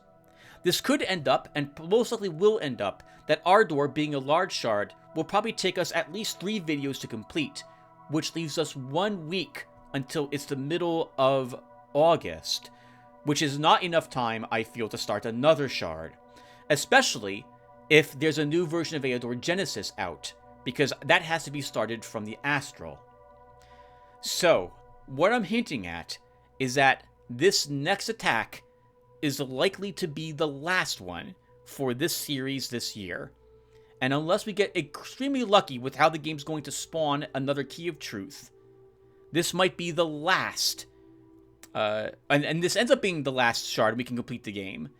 We'll have to wait half a year or so until we can come back to this game. This is further complicated because next year, in January, it's not going to be Eador Genesis that's the long-running series, or I wasn't intending it to be, but Underrail, which I promised I would start playing again in 2024 for one last run through that game. I will think about it, though, because we can always do that as a weekly upload, as opposed to a 6-hour weekend one. We'll have to see. It's still 6 months away from when we'll be recording Underrail, at the very least. I'm sorry, I'm babbling quite a bit and going on some tangents. My mind is basically thinking about the future and how soon it will be upon me in terms of what I'm recording for the channel. And although I know most of you don't consider like how much time elapses between each video series when we start and when we finish, you might not remember, but it was a year ago that we started the Ogre Battle 64 playthrough. And slightly over a year ago, I believe I had started Eye of the Beholder 2. I believe I started that before I began recording Ogre Battle, for example. And it took me a year to actually finish that game. Time goes by very quickly, and I tend to think of how much time elapses in terms of how many episodes I can record for the certain games I am playing. In any case, for the next video when we get started, we will talk with all the Astro Masters and inquire about the Key of Truth from Belith. We will then invade Eador, a seas shard, which means it's going to be more compact as well, since it tends to be surrounded by water, is what that means. We'll be all fighting on an island and pushed closer together. If you have any preference for what type of Astro hero I should start with, also let me know, and I will tally up the votes, and only if it's a tie will I cast mine. I suppose in that regard you should know what I have. So here's what I have so far. For gear, I would probably bring the Elven Chainmail again as a decent starting item. By the way, what is a Guard's Crossbow? 478 for this. I guess range 5 at range attack 7 with arm piercing shot makes it a decent crossbow for a starting scout. Although I don't like how expensive it is for cost-wise. But let me know what you would want me to start with for a hero on the shard.